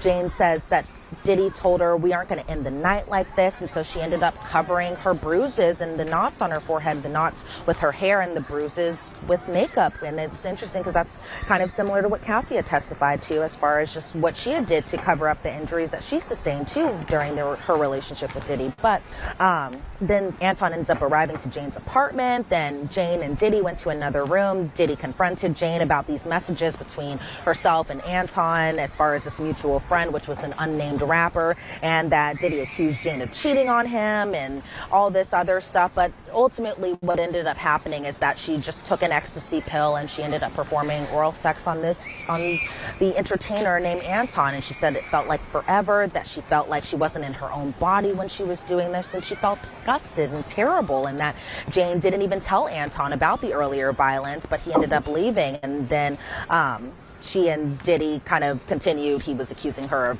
cheating, all this stuff. And that what ended up happening was that Jane was given money to pay for Anton, but also money to fix her doors, and that $3,000 or $4,000 went to Anton in an Uber, which is something that I guess you can do. You can send packages of money in an Uber to an entertainer, and that's what she ended up doing. And then she kept kind of the remainder of that, and it was supposed to go to fixing the doors on her apartment after they broke, but what ended up happening is she used it for other funds too. And so that was really just kind of the big gist of what had happened on June 18th of just last year. This happened very recently, if you put it into context, just a year ago. And there were photos of these broken doors that were shown to the jury? Yep, there were a lot of photos shown to the jury. So they saw the package money being sent to Anton on June 19th of 2024. Then they saw the Uber because she was trying to take a picture of the license plate. And then they did see an email from Jane to this company to repair the doors. Those were from August 27th of 2024. And in that email were the attachments of the various different kind of photos of just all the different doors that were broken or taken off their hinges or destroyed, pretty much, that according to her still haven't been fixed even to this day. Yeah, this is, again, a complicated situation, because I understand the testimony to be, she claimed, Combs said to her basically along the lines of, take this bleeping pill, you're not going to ruin my bleeping night, go out there and bleep, and claims, she said to him, I didn't want to do it. She ends up doing it. You could argue that seems to be more the clearer cut case of potential sex trafficking, but it's complicated by the fact she said, a few days later, she missed him, right? She missed him. And it goes to those complicated avenues of what is that relationship between, again, just taking the allegations as true, an abuser and a victim, which I understand there was even discussion today about whether Dr. Dawn Hughes, a forensic psychologist who testified earlier in the trial, whether or not she'll have to be recalled to maybe explain some of this. Elizabeth, before we wrap things up, how did their relationship end? When was the last time that she saw him? And I understand we learned a little bit about more her connection to this case and what brought her to testify? Yeah, so I was kind of waiting to hear from the prosecution that she was the woman that was in the hotel whenever Diddy got arrested, but we never got to that point because the last time she saw Diddy in person was in August of 2024, and that Diddy had told her to invite Dawn over for a hotel night. So even as late as August of 2024, she was still doing these hotel nights or wild debauchery nights. And so the jury is shown an exhibit, this being from September 9th of 2024, is a text between Diddy and Jane, and Jane said, well, whoever you're with can do it. And she was talking about Diddy asking her to send a sexually explicit video. And remember how I was saying around this time when Diddy had made his trip back to New York, whenever he was over in his hotel before he got arrested, that HSI saw like women's bags inside his hotel room. And so Jane was kind of saying, well, whoever you're with inside wherever you are here in New York, that you can get that sexually explicit video from her. But I thought what was interesting is that, so Diddy was arrested in September of 2024. Jane was subpoenaed in November of 2024, but she said she never spoke with prosecutors even before that. So from November of 2024 until January of 2025, she didn't have any other meetings with them. Jane was explaining that she had been in therapy for the last 3 months, and that Diddy still pays for her rent and even the current lawyer that she has. And so Jane was explaining that she did have meetings with Diddy's attorneys. And I thought what was interesting is that she told the defense attorneys first about what had happened on June 18th of 2024 before even telling prosecutors about this incident. And so she said she didn't even reveal this anything about this violent incident until April of 2025, so just a couple months ago. And she said that she was still processing that night. And so Jane said that at first she felt obligated to meet with Diddy's attorneys based on her relationship with him. And honestly, from what I could feel while she was on the witness stand, I felt like she felt possibly, and I'm presuming this or assuming this, that she seems like she's still in love with him in some type of aspect. And I think that's something maybe the defense will really point out when they cross-examine her tomorrow. But she was even asked in the final line of questioning, how do you feel about Diddy? Something that other people have testified to as well, including Cassie. But as far as Jane is concerned, Jane said that she prays for his continued healing and for peace for him. And she didn't say as far as I still love him, I miss him. She didn't say any of that. And I thought at this particular moment where she said that I pray for his continued healing and peace for him, that she would turn and look at him or just look at him in the eye or just something. And we never saw that from what I could see of Jane, even while she was testifying. For the most part today, she kept her head down, rarely even looked at AUSA Marine Comey when she was asking her questions. And so I thought for that moment, okay, maybe she might look at him directly. Maybe there would be some type of look, and we didn't see that at all. She really just kind of kept her head down, even just saying that. That time frame is interesting because it explains the superseding indictment. It explains why she was added and how she was added and when she was added to it. But it almost feels like not a reluctant witness, but not a typical victim in a sex trafficking case who would testify and talk about the torment of your abusers and what it was like. I say a classic example would be somebody who was kidnapped by this organization and sex was shipped off to different clients and maybe was rescued by authorities and now testifying against the perpetrator of the sex trafficking ring. You're not getting that. Doesn't mean that they're not hitting points for the prosecution, but you wonder how beneficial this witness was for the prosecution's case. Sex trafficking, maybe not. Transportation to engage in prostitution, I think she definitely helped support that, literally paying, transporting sex workers and herself for prostitution purposes across different cities. Probably that supports it. But I will be very curious to see where the cross-examination goes, for sure. Elizabeth Milner, thank you so mumuch, and really, really great reporting as always. All right, Sipper. So that was some sidebar with Law and Crime. What do you guys think? Okay, drop your thoughts in the chat as we continue to catch up on everything going on from the 15th day of the trial until currently. Let's see.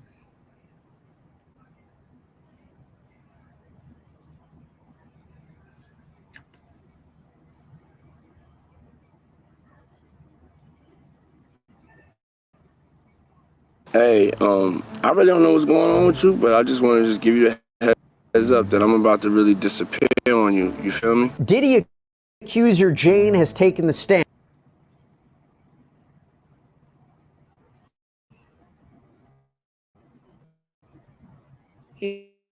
Here we have some voice messages to Jane Doe, one of Diddy's ex-girlfriends that have been testifying.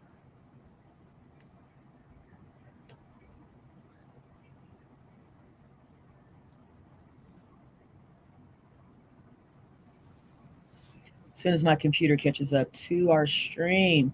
So, like, yeah, Jane Doe, I mean, she really did say a lot to give us insight to however, you know, her relationship carried on with Diddy. I see them, you know, throwing mud, trying to make something stick that could actually tie into the RICO. A lot of us are not seeing it quite yet of how they can actually convict Diddy in a RICO. Like I said, question down in the front of the thumbnail. Is Diddy in the right court? Should he be in state court or is he in the right court, be it in the federal court? We're going to listen to some text voicemails and all that good stuff of Diddy between him and Jane Doe.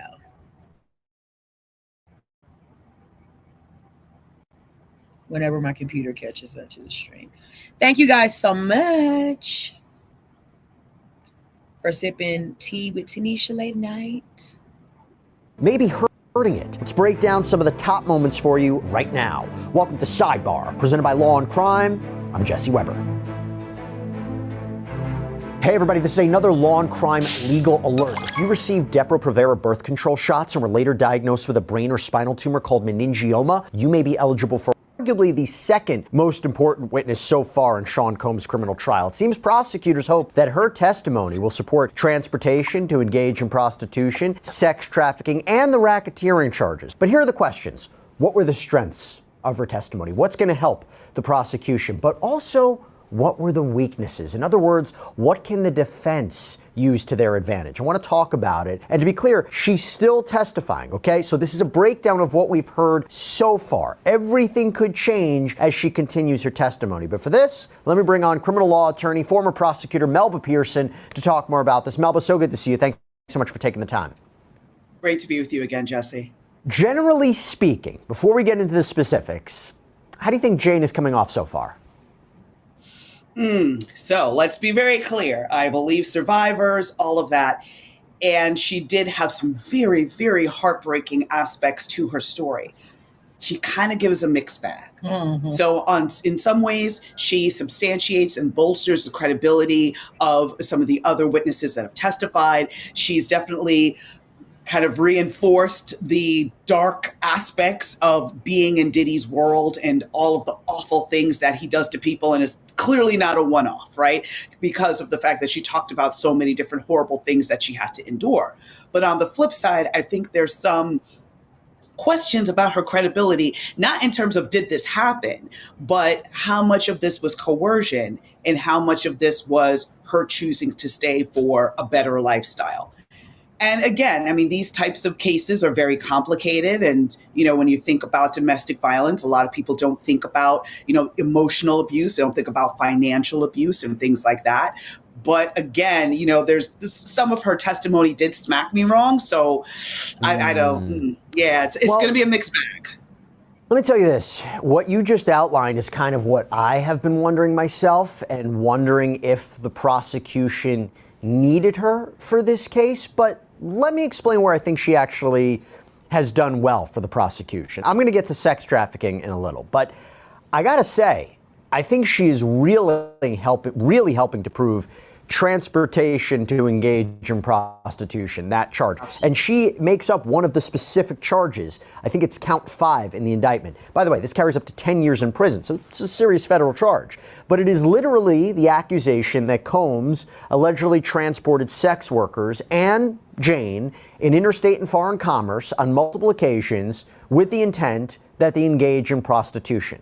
I don't believe there is a force, fraud, or coercion element that's necessary. It's basically transporting people for sex work, okay? Here's a little bit of a back and forth from the transcript from last week. Question: about how many of those times that you saw Sean in person between May of 2021 and October of 2023 did you end up having a hotel night? Which, in other words, is kind of like these debauchery nights. They're similar to the freak-off nights, okay. Answer: every single time I saw Sean. Okay, so she testified that Combs would arrange her travel. This was through assistance, that he paid for it, that she saw Combs hand cash to the male performers. She also testified that his security or assistants, like his purported chief of staff, Christina Coram, would give him cash. She testified that she helped to pick the performers, even arranged the flights of at least one male performer from Atlanta to New York. And she allegedly paid him $2,000 to $4,000. She claims she got the money from Combs. She testified how Combs arranged performers to come over too. She testified that the assistants had set up the rooms. So Melba, from this charge alone, do you think her testimony supports that? Oh, absolutely. Absolutely. That's why I say it's a mixed bag, because she definitely did give some things to the prosecution in terms of showing that she was flying all over the country to engage in these freak off / hotel nights, that it was at Diddy's request and direction, that, again, that this wasn't something, even though coerciveness and fraud and force are not necessarily required. Again, when you look at it in the totality of the circumstances, sum and substance, nobody wanted to be there, right? The performers were there because they were paid. The women were there because they were in a relationship in some way, shape, or form with Diddy and thought that they were in a loving relationship, and it turns out they were really being abused. So I think it adds a lot to the general context as well as substantiating each of these charges. So for sure, she gives the prosecution that. Well, Melba, if she's testifying about how she helped arrange hotel nights as a surprise for Sean, that was a part of her testimony, I believe, can he say, hey, listen, I wasn't a part of all this? Or even if he agreed, is it still prostitution? You know, there was an argument that I'm paying these people for their time and experience, and maybe they could say I had them come over to dance and perform, and then one thing led to another. Or is this, again, I still feel like this is the most straightforward charge, but is there a way for him to even wiggle out of this? No. Money for sex equals prostitution. And there's no other way around it. And if you're paying these workers, whether it's him doing it directly, whether it's him having an intermediary do it, you're still directing it, right? So at the end of the day, money for sex equals prostitution. He can't get around that. There's nothing he can do. Let me ask you this. Aside from the men getting paid, right? If she, and this is what she testified to, that she got her rent paid by Sean Combs, that he was giving her gifts like a love bracelet, that he was giving her cash.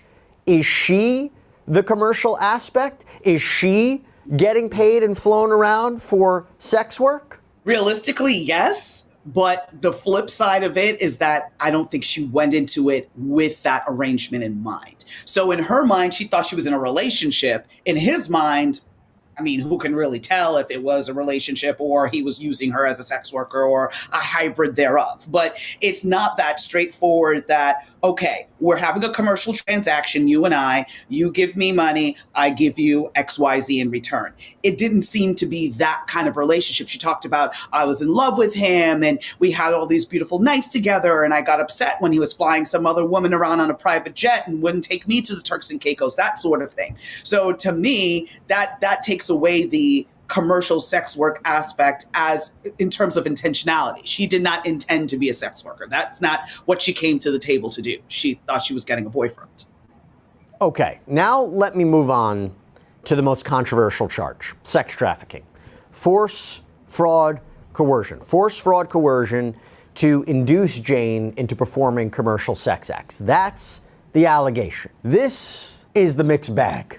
Even more so that I think you're talking about. So the travel component could arguably be established if this all happened in all different places, but it's really about the non-consensual aspect. She testified how Combs was dismissive of her request that the men wear condoms, and how he even became upset, that she was afraid of speaking up because he would become agitated. She testified that on at least one occasion when she was exhausted because of these allegedly prolonged sex sessions, hours upon hours, Combs allegedly said to her, "You're not getting tired on me, are you?" And something along the lines of, "Let's finish strong," or "Let's end on a high note." She claimed that after she threw up in one session, he allegedly said to her, "That's good. You'll feel better now that you've thrown up, so let's go." And then she was allegedly directed to have sex with a third man that time. That he allegedly got disgusted at her for crying. That when she tried to speed things up with the other men, in an effort to what she says, basically get it over with, he would tell her to slow things down. She testified that she told Combs that she didn't want to engage in this in certain ways, including through text messages. She apparently wrote to him how the debauchery or hotel nights were, quote, the only reason you have me around and pay for the house, and that she was doing things that make me disgusted with myself. I don't want to keep feeling like that. And she encouraged him that they should talk like adults and figure out where we're going from here. I don't want to feel obligated to perform these nights for you. Combs apparently replied at one point, girl, stop. There were more sexually explicit messages where she complained how she's only being used to perform certain sex acts on other men. She also claims Combs gave her drugs like ecstasy to keep her awake for these sex sessions, although I think there is a question whether it was voluntarily taken or not. And you wonder if the acts themselves, right, sex acts with other men, one even apparently lasting 3.5 days, the jury could be saying, how on earth could all of this really be consensual? Melba, I'll get to the weaknesses or the potential weaknesses in her testimony. That alone, and if there's anything I miss, please add, but that alone, is that force, fraud, coercion? The argument can be made that it is, on top of the fact that he is paying her bills, and made it very clear, I believe in one part of the testimony, he allegedly said something along the lines of, I'm on my job, meaning with the inference being, I'm paying for your bills, or, for your rent. You're talking about a voice note that came out. Yes, the voice note where he had said, I'm on my job, you need to get on yours. The implication being, I pay your bills, therefore you need to do what you need to do to make me happy, which includes these freak offs. So it's one of those things where she kept talking about how she was a single mom. She didn't know where she and her son were going to be able to go. And, from that perspective, she felt coerced because she was either going to be out on the street or she had to do these disgusting things. So there is definitely an argument to be made about the coercion aspect. Force is going to be a little bit harder from that standpoint, because I think for Cassie, the force is much stronger because obviously there was physical brutality. We saw the tape over and over again. And so definitely the force argument is stronger with Cassie. I don't think the force is as strong with Jane, but I think the coercion is definitely there. Fraud, I don't think there's much fraud there. I think it's mostly we're hanging our hat on coercion. Remember, we're in the crux of her testimony. If you base it on the opening statement, there is violence to come. That's what I'm imagining we're going to get to. So again, it's a little bit, we're getting into this based on her 2 days of testimony or day and a half of testimony. We'll see where it goes. Here's the problem. There are many things that the defense may jump on. And to be clear, again, at the time of this recording, the defense hasn't even begun their cross-examination. So what were some of the weaker points in her testimony? Okay, a lot of her testimony was about how she did things to make her partner happy. That when she said she couldn't perform because she was on her period, she claims Combs accused her of lying, called her weird, but as far as I remember, I don't hear anything about her being forced to still go through with it. Like being thrown into a room and said, I don't care, have sex with this guy on your period. She talked about setting up some of these events. She talked about that she chose the workers. Again, she said it was to please Sean Combs, but apparently she had a role in who was selected. She wrote sexually explicit messages to sex workers and Combs. She claims to turn him on. That she was with him up until his arrest with a last hotel night in August of 2024, so just weeks before he was taken into custody. She claimed that he is still paying her rent and that the only thing she really enjoyed about the hotel nights was being with Sean. How she was essentially just putting on a good show for him, disconnecting when performing. Melba, is this enough? Is this enough to show a lack of consent, or does the jury need more? Did it feel like she was just getting upset that she wasn't getting a more alone time with him? Or is she testifying as a victim of sex trafficking? I know this is not the classic example of sex trafficking, but what do you think? Are those problems in her testimony? Again, the key is going to be the prosecution is going to have to give the closing argument of life, okay? Because they really need to weave this together for the jury, for them to have a better understanding. Because again, I think a lot of this would smack the average juror wrong. I mean, when you have Jane talking about how Diddy paid her rent and was giving her 10 grand a month just for expenses. And then she turns around and says that was not enough for her to be able to furnish her house and live in a comfortable manner, that she needed to go into debt and open 3 more credit cards. I think that aspect, I think it would put the jury off, especially if you have a jury of average New Yorkers who, you know, working, trying to do everything they can to make ends meet and would love to have an extra 10 grand free and clear every single month to be able to, you know, pay their bills, go on vacation or do something. So I think some of those aspects made her look like she wanted to be in the scene and she just didn't like the price that she had to pay. I think there's a definite argument to be for that by the Do you think it's a problem that she was with him up until last year and is now testifying against him? Because again, it's not like the classic sex trafficking case where, oh my gosh, someone was kidnapped, you know, was shipped off for sex trafficking. Authorities rescue her. She testifies again. This is different. Yeah. And again, it's really getting back to Dr. Hughes's testimony in terms of the complicated relationships, in terms of domestic violence relationships. The dynamics are so strange and are foreign to most of us, right? Because you're like, if somebody's forcing me to, or telling me I need to have sex with multiple men while I'm recovering from a yeast infection or a urinary tract infection, you know, most people are thinking, the average person will be like, no, I'm not going to do that.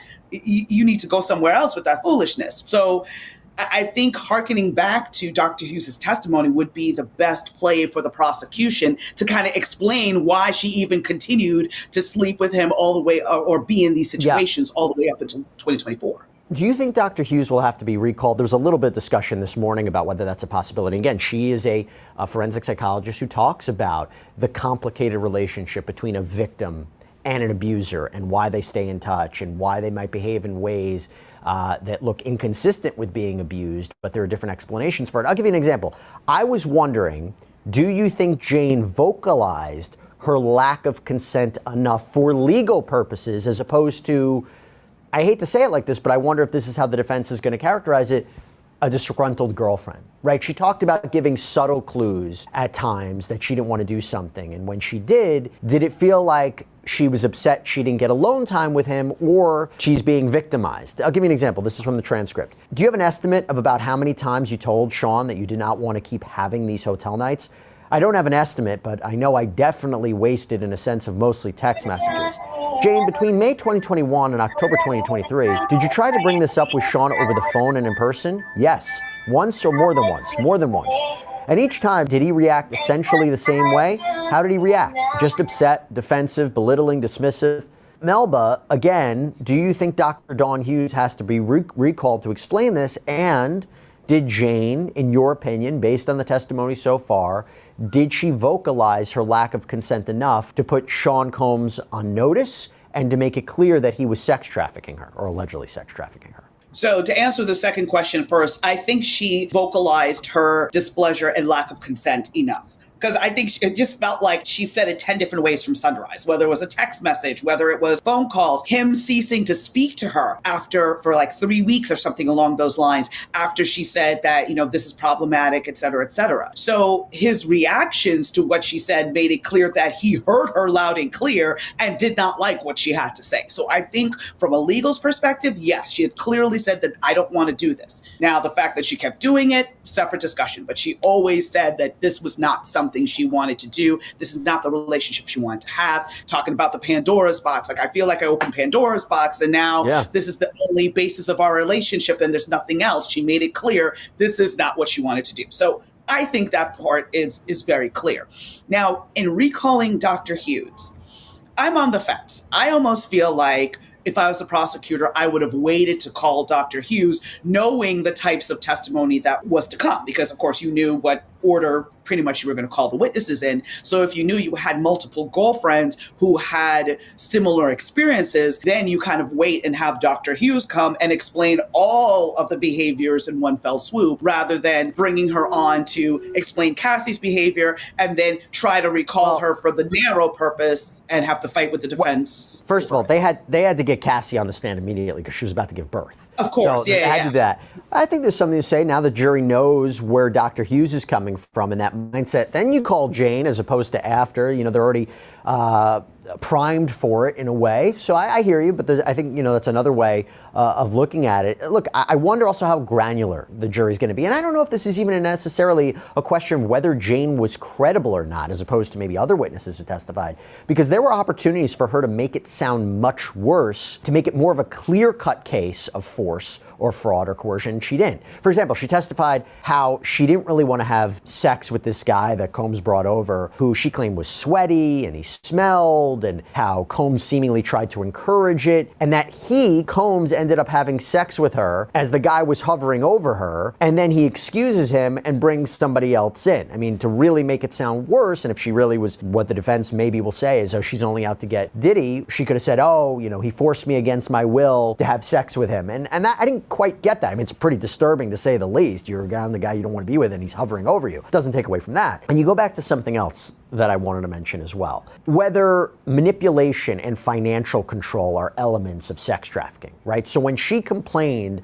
about being used for sex, Combs apparently responded in a text that she was throwing sex in my face and saying, let's just be friends. She apparently responds, I don't throw sex in your face constantly, but these nights require everything out of me for 30, 40 hours straight.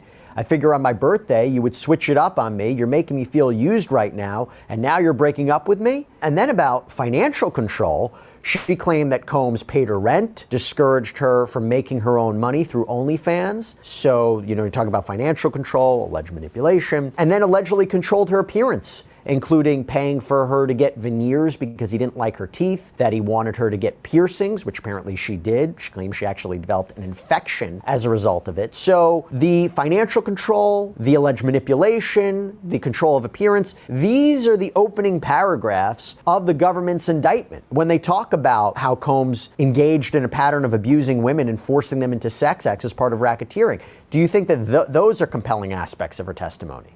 Oh, absolutely. Absolutely. Again, like I said, the elements are there. It's just a matter of getting past some of the distasteful aspects as well as some of the things that might be perturbing and feel counter to human nature, right? But it's all there. It's all textbook in terms of making sure that she had no way to escape, that she didn't have her own money stashed away or anything like that to be able to be like, you know what? No, I'm moving on.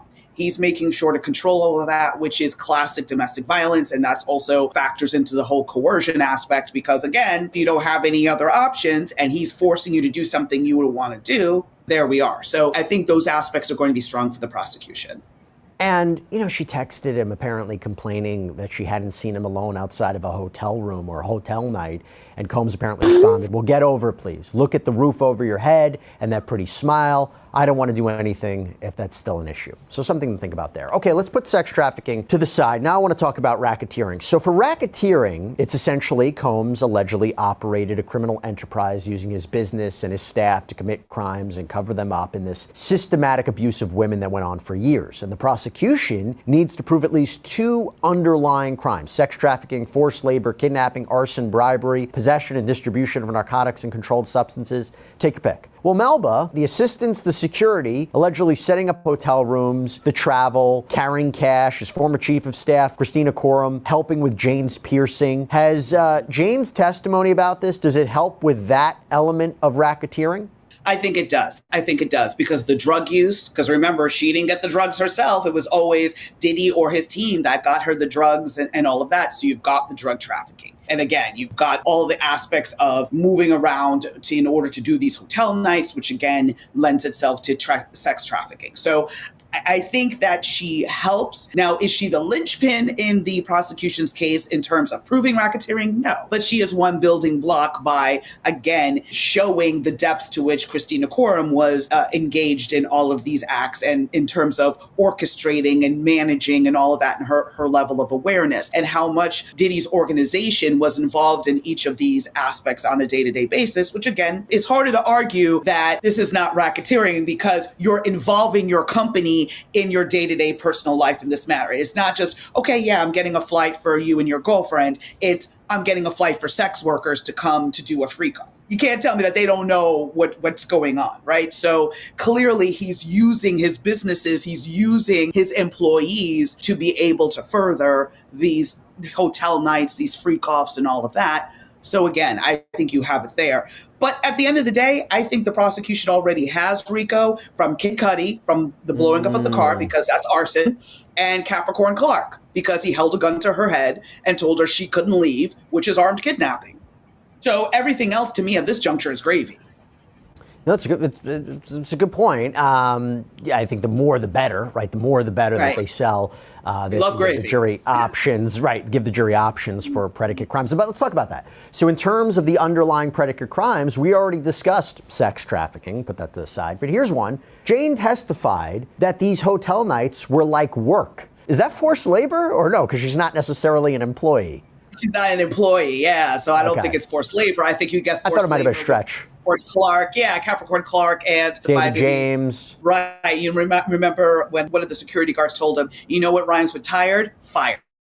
So and Mia. So if you're saying this is his assistant that he allegedly sexually assaulted, yeah, I could see that might support forced labor. Okay, let me ask you this. Drug offenses. You need co-conspirators for racketeering conspiracy. So Jane testified how assistants would bring drugs and security would bring drugs. She testified that she carried drugs. She transported drugs for Combs from LA to Miami, that Christina Coram allegedly helped arrange this too. That's co-conspirators for the drug offenses, the underlying drug offenses for racketeering?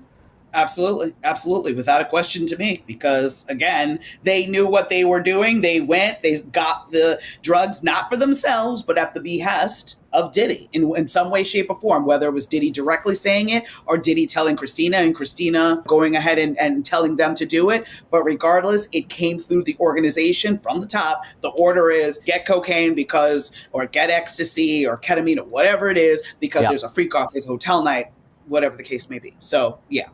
That's done. Let me wrap this up in conclusion with this, Melba. Let me ask you, in conclusion, after arguably problematic witnesses like Brianna Bangolan, whose story of getting dangled off a 17-story balcony had been really seemingly countered with digital evidence, travel receipts, her own problematic text messages, Mia, too, who claimed that she was sexually assaulted by Combs, but then wrote him these loving messages. And again, there's always another side.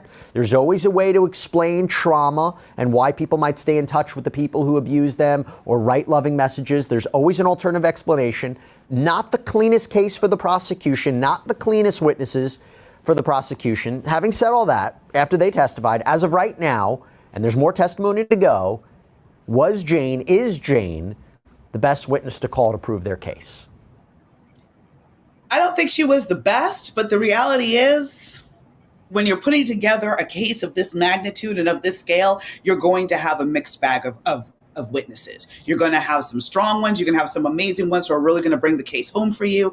And you're going to have some that might be a little bit of, again, they give you a little bit, but they not exactly the best. But the reality is, very rarely do you have a trial where your witnesses are a nun, a priest, and a rabbi, right? The reality is, it's people, and I've said this in closing arguments a bunch of times, like, great to bring the Pope in, right? But the Pope is generally not going to be a witness to certain types of things. It's going to be the people that are in the mix, and sometimes your best witness is a drug dealer. Sometimes your best witness is, a sex worker, whatever the case may be, just because you don't particularly like them, the way they live their life, or whatever the case may be, does not mean they're not telling the truth, does not mean they're not credible witnesses. So you got to work with the hand you're dealt, and I think the prosecution is doing the best they can with what they have. I will say one thing, though, in terms of the Brianna testimony, because I came away at the end of her testimony like, yeah, the defense did a really great job on cross, but when they brought that expert in that brought up the text message that was a deleted text message from Cassie in real time saying, hey, something horrible happened. I didn't actually see it, but I think he dangled somebody off the balcony. I got to get away. I think that actually rehabilitated Brianna's testimony to an extent. So there's also... We could have a separate conversation because they said that the metadata from the photos of her injuries indicated those photos were taken before the attack, that Combs was not in LA when this was going on. Again, what did Cassie see or hear versus, actually seeing or hearing herself? You could also make the argument, since they're not the cleanest of witnesses, it shows their credibility. Like I said, if they really wanted to get Combs, make it sound worse. I don't know, complicated situation. Melba Pearson, great seeing you. Thanks so much. Thanks for having me, Jesse. And that's all we have for you right now here on Sidebar. Everybody, thank you so much for joining us. And as always, please subscribe. Okay, so that was a lot to unpack right there. So that criminal defense attorney, Miss Melba, with Jesse Weber on Sidebar, they think that, you know, some of this stuff can trickle into the RICO or however have you. Y'all drop down in the chat and tell me what y'all think. What's y'all's tea on Jane Doe? Yes, she did, you know, sprinkle in money. Did he exchanging money? Did he give him money? Did he, you know, saying, come on, let's get back up on your grind. You wasted too much time. You know what we doing, these freak offs. Okay. So let's keep it going. We are doing everything Diddy Day 15 to current. And let's see who's talking more tea. Keeping us up to date on the Diddy trial. Good evening, I'm Mike Marza. As we take a look back at another day and another week of testimony that just began in the trial of Sean Diddy Combs. A witness going by the name Jane, back on the witness stand today, and now we are in the 5th week of this trial. We know today Jane told jurors that Combs pushed her into sex with other men, acts that she says has actually threatened her health. She also regretted the dark, toxic relationship she had with him, she told the jury. And during testimony, she also revealed that Combs was still paying her rent. A lot to unpack today. Darla Miles was inside court and has this recap. And in just a moment, we're going to hear from ABC News legal contributor Bernarda Villalona to dig a little bit deeper into everything that unfolded. But first up, Darla with the recap. Week 5 of testimony getting underway Monday morning in the federal sex trafficking and racketeering trial of Sean Diddy Combs, despite a motion filed over the weekend to get the case thrown out. Defense attorneys sending this 6-page letter renewing its motion for a mistrial based on prosecutorial misconduct regarding the testimony of Cassie Ventura that it knew or should have known was materially false. At issue, the testimony of Brianna Bongolan last week, telling the court that Combs dangled her over the 17-story balcony at Ventura's Los Angeles apartment. Back in May, Ventura testifying that she actually witnessed the incident, saying, "There was an incident where I was asleep in my room, and when I came out, Sean was holding her and threw her onto the patio furniture." Prosecutors asking, "And what did you see Sean do to Bonna?" "What did I see? Yes, what did you see?" Ventura saying, "I saw him bring her back over the railing of the balcony, then throw her onto the patio furniture." But under cross-examination last week, text messages revealing that Ventura had been told about the incident and never saw anything. The court expected to take up the matter Tuesday after prosecutors have had a chance to file their response. All right, while ABC is paying some bills, I want to thank all of the chatters, sippers, for being here with me. We're going to do an up late night on Diddy recap. Day 15 to current, okay? Day 15 to current. Remember when you come into the room to lift your teacups up so they could be filled up with this tea. As you do that, remember to like and subscribe. Thank you guys for sipping some tea with Tanisha Talks Teas. We're all Diddy tonight. Everything Diddy. Do whatever you want to do. Today, jurors hearing more voice notes like this one introduced last week between Combs and an ex-girlfriend testifying under the name Jane after Ventura filed that explosive November 2023 lawsuit. Jane reading text messages she sent to Combs. One saying, "I'm just so triggered by this. Please stop drugging and using women for your fetish nights. Leave women alone who don't want to do those nights with you. Hire prostitutes." In one call, Combs is overheard saying, "Baby, I'm sorry you feel this way. You know I can't really talk on these phones. It's just some kinky expletive that I thought we both enjoyed." Jane telling the court, "He was trying to warp my reality again, and I was just trying to stay strong. Every time I tried to speak my truth, Sean would just say it wasn't this, it wasn't that. And that I was just so overwhelmed with the evil of everything. It was just this time that was very, very evil and dark." Now, Jane's testimony again has concluded for today. She will go under cross-examination tomorrow morning. She did testify that after Cassie Ventura's lawsuit, that in June 2024, she exploded on Sean Combs. She attacked him, that she slammed his head into a desk, a table, but it did not end their relationship. She says he still pays her rent, and he is currently paying for her attorney, but they have not had any real contact since his arrest. Our thanks to Darla Miles, joined now by ABC News legal contributor Bernarda Villaluna. I mean, that right there is wild to hear when you think about all the testimony that she's already given, talking about Jane, that Sean Combs is still paying her rent and paying her attorney fees. Yes. What do you make of that? There were some tremendous bombshell moments today. I think today was a better day for the prosecution than Friday and then Thursday, because there were some surprises that we weren't ready for, that we didn't hear during opening statements. So the jury's hearing for the first time, wait, he's paying your rent, but aside from that, still paying your rent.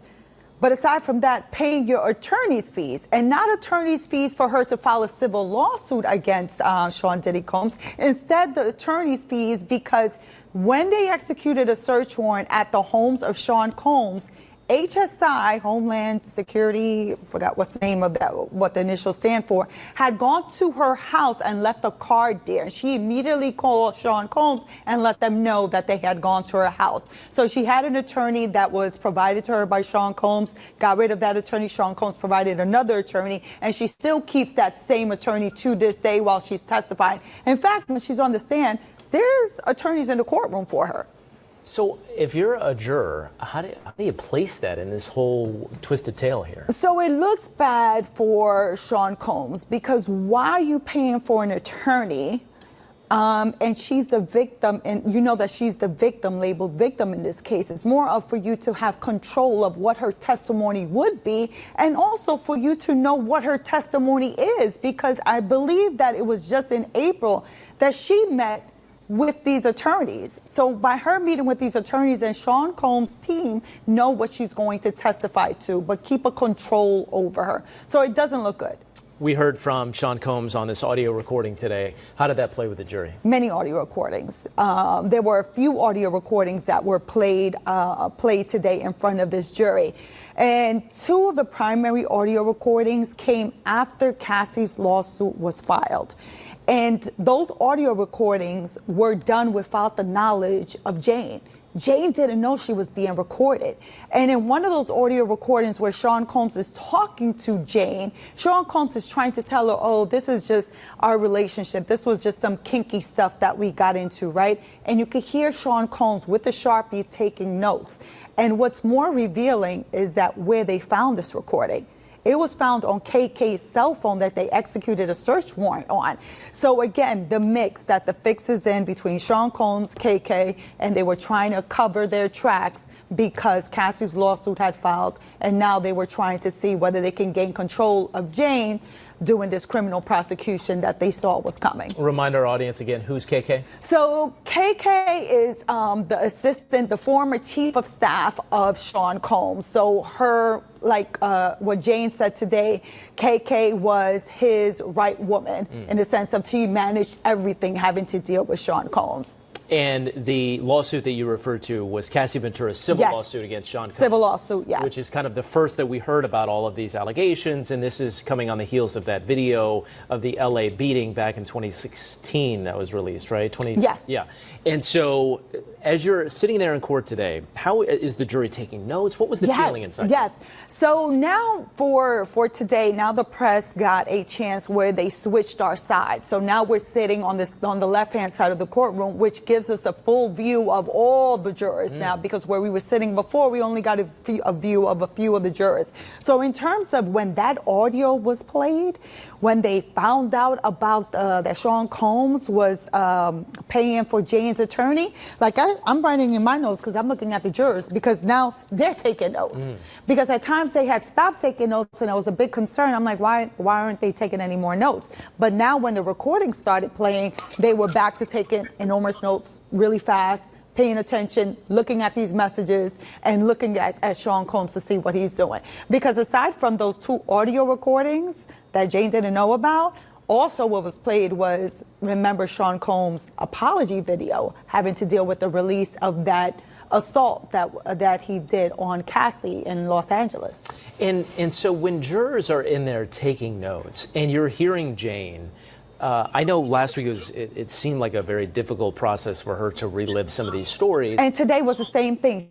She is crying the majority of time during her testimony. So you have to think that when you're reading the testimony and you're hearing people talk about the testimony, is different from when you see her in the courtroom, because she's very soft-spoken. She is looking down at all times, even though the prosecutor is asking her questions. She's not making eye contact. And literally, I feel like she's crying like almost every 15 minutes or so as she's reliving this, because you can clearly see that she is still now trying to grasp what happened to her. That's why after the release of Cassie's lawsuit, when she filed it, was a reflection point at that time for her, that she said 3 pages mirrored exactly what I've been going through with you and what I've been trying to tell you, but you've been gaslighting me this entire time. And so when you heard the audio from Sean Combs, and then I guess did you hear Jane on the audio too? Or, yes. Okay, so then you hear. So what was the tone of those conversations? So, Mike, interestingly enough, so we had this conversation that is Jane, is it a performance in this courtroom where she's talking low and she's crying? Not at all, Mike, because those 2 audio recordings, she's speaking in the very same manner. In fact, she's crying on those audio recordings. So now the jury has this comparison of, look, she didn't know she was being recorded, and look how she's talking to Sean Combs. In real time. Oh, Sean Combs is talking to her. Let's just put it like that, because you could tell that he is the main aggressor, the one with the power, the one who's telling her how things should go. And she's talking very low and she's crying through the conversation. And at one point during one of those audio recordings, when he's trying to tell her, oh no, this is just some kinky thing that we do, this is our relationship, the freak offs, the hotel nights. Yeah, the hotel nights. She's like, no, that's not how I see it, how I interpret it. And Sean Combs is reminding her, like, look, we can't be talking on the phone. This is before there's even a criminal prosecution.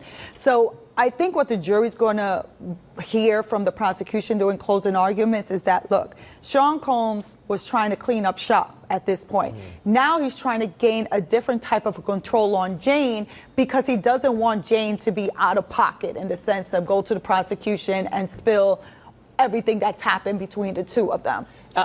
How important, from an attorney's point of view, how important is it for, in a case where it seems like the defendant is not going to testify, how important is it to hear from?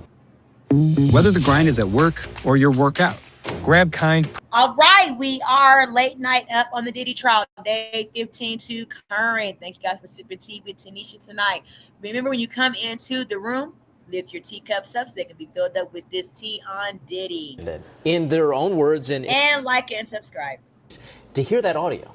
So, Mike, this is what puts Sean Combs in a bad position. He's in a bad predicament now, because in normal cases, you won't hear anything from the defendant. You won't hear their text messages. You won't hear their audio recordings. You won't hear these voice notes. And here, the jury has heard all of those from the perspective of what the prosecution is putting before this jury. So now it's like the jury's not going to have an explanation from the defendant, and they'll be expecting an explanation. So now you're left in a predicament like, do I have to put Sean Combs on the stand to testify, to try to give an explanation or try to give context or try to fix what this jury has heard from the perspective of the prosecution? Because even if there's additional recordings, the defense, because of the rules of evidence, cannot put that forth in their own case. You can't put a client's statement before this jury for your own purposes. The prosecution is allowed to put it in, of course, because it's a statement against penal interest. It's an admission by the defendant, but the defense can't do that. So if they want to portray something that is said by the defendant, by Mr. Combs, they will have to put him up on the stand or get someone else to try to provide context if they can. Finally, for this conversation tonight, what does the defense need to do, or how will they try to go at Jane to benefit their client, Sean Combs? So the defense has already said that their cross-examination is going to last a few days. So expect the cross-examination to be on Tuesday, on Wednesday, and possibly also even the entire day on Thursday. So this is not going to be a quick cross-examination. The examination is going to have to be very meticulous in the sense of you're dealing with someone that's on the stand that is very fragile and that's going to be not confrontational, but probably crying and in her mind just say that she wanted this love and how Sean Combs took advantage of her. So the defense is going to try to say, like, look, you wanted more of this relationship. You were the one who engaged in this. This was consensual. At no point did you say no, or when you said no, you went right back and agreed to arrange these hotel nights. In fact, you got 2 of the escorts or entertainers for these sex nights, but also try to make her as a money grab, that this is a money grab. You just wanted Sean Combs to pay your bills, to pay your rent, your $10,000. That's the only thing that you were fearing. You say that you can't walk away because, hey, I won't get my rent paid. Go somewhere else. Go get an apartment you can't afford. We'll see how it all plays out. Bernarda, always great to have your perspective, especially being right there in court, seeing what's going on. Great to see you as always. Court resumes tomorrow morning. Stay with Eyewitness News and ABC 7NY for any new updates. By the way, we also have a real-time blog as well. Following the details. All right, this is everything on Diddy Day 15 to current. Remember, when you come into the room, to like and subscribe. We're going to keep it moving with more Diddy updates and stuff. Then we're also going to watch last week of TMZ, United States versus Diddy. Get some more perspectives on what people are suspecting to happen, outcomes, all that good stuff on Diddy, y'all. We might have a late night. So y'all just continue to hang in here with Tanisha Talks Teas. Remember, when you come into the room, your teacups up so you can have to deal with all this Diddy.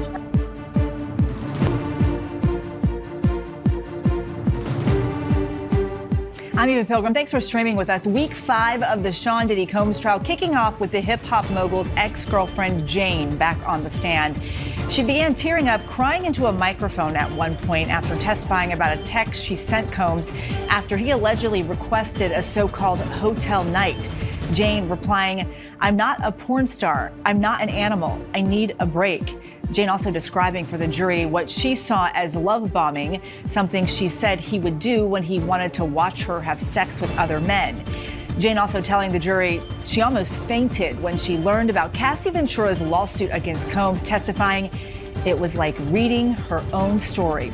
She testified she was with Combs the day that hotel surveillance video showing Combs attacking Cassie back in 2016 became public. Combs has pleaded not guilty to all allegations in the case. There's a lot to get to from court. Plus, the new evidence released, voice memos from Combs to Jane, played for the jury. You can hear them for yourself coming up. And a toxicologist breaks down all the drugs we've been hearing about during this trial. How can that affect a person's body? But first, let's get right to the federal courthouse. Aaron Katursky, our chief investigative correspondent, has been in court all day. Aaron, bring us up to speed. What did Jane say on the witness stand today? Oh, she said a lot, Eva, and there were these long sequences of anguished text messages telling Sean Combs how she no longer wanted to perform in these so-called hotel nights with male prostitutes, and the what she described as dismissive nature of Combs' response. But there were a couple of notable things. One, I think you hit on. Jane says she was there at Combs' Miami home in May 2024 when the Cassie video first aired on CNN. And she said Combs even showed her a draft of the statement that he was going to post to Instagram apologizing for it. And the jury heard her say that she didn't think he was being genuine. When she later heard and saw that Instagram post, the defense objected. The judge instructed the jury to disregard that testimony.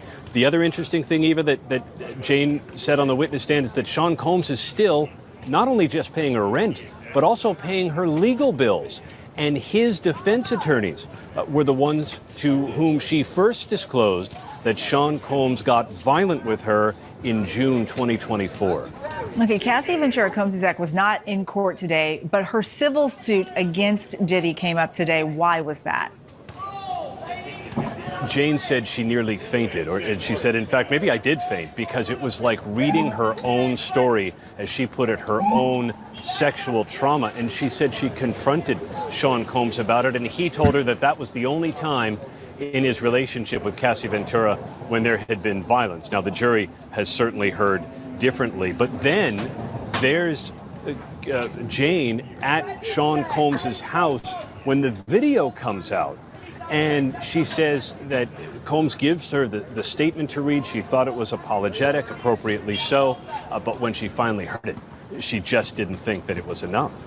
And after that hotel video became public and Combs pledged to become a better man, what did Jane say happened? That's when she said that Sean Combs got violent with her in June 2024. And she was frank with the jury. She started it. She was getting upset.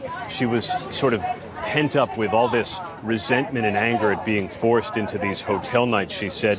And she and Combs were kind of going at it a little bit. He bent over to tie his shoe, and she said she smacked his head into the counter and took off. He followed, kicked down several doors. The jury saw photos of the damaged doors that she later sent to a repairman. And that's when eventually she ran outside. She says Combs picked her up by the neck and dragged her back into the house, dragged her by the arm and by the hair. And it's this kind of repetitive behavior, because the jury has previously heard about dragging from Cassie Ventura, that the prosecutors say proves the kind of racketeering offenses that Combs is charged with, that he's pleaded not guilty to. But generally, this is also, prosecutors say, evidence of sex trafficking by coercion, because it speaks to Jane's state of mind. She knew that Combs could be violent. She agreed to yet more hotel nights, perhaps under duress. Jurors also had a chance to hear a voice recording on Friday that Sean Combs allegedly sent to Jane. What did he say in that recording? This is all part of Sean Combs' responses to various text messages where Jane is almost pleading with him to let her stop having sex with all of these male escorts. At one point, she's telling him that she's tired, she needs a break, she's not a porn star, she's not an animal, she's sore. And the jury heard Combs' response, which Jane says she took as a threat. Have a listen. Girl, I done sent you flowers already. Ain't nobody talking about past? That's what I'm talking about. You don't know how to just move on. How can somebody like have a relationship with you, even as a friend, and you don't know how to move on? You can, like, it just goes crazy. Just stop. I'm saying, let's move on. My tone is like this. I'm just waking up. One of the reasons Jane said she took that as a threat is because he's talking about moving on, ending their relationship. Every time Jane said she would bring up to Sean Combs her reluctance to perform with male prostitutes, she said hovering over the conversation would be the fact that he's paying a $10,000 monthly rent check. And Aaron, what was Combs' response listening to all of this in court today? You know, his demeanor was a bit interesting today. He's listening carefully to all of this, especially some of the more recent messages, because more voice notes were played in court today, and his voice kind of echoes through the courtroom, which is otherwise silent. But he was sitting back from the defense table, had his legs stretched out, his arms kind of crossed like this, and we're not sure what the posture means, but it was a notable difference from the leaning forward at the table and listening intently to the speaker. Aaron Katursky for us there at the courthouse. Aaron, thank you so much. Let's break down what we saw in court today. Joining me now, ABC News legal contributor and defense attorney Brian Buckmeyer. Brian, Jane back on the stand. What stood out to you today?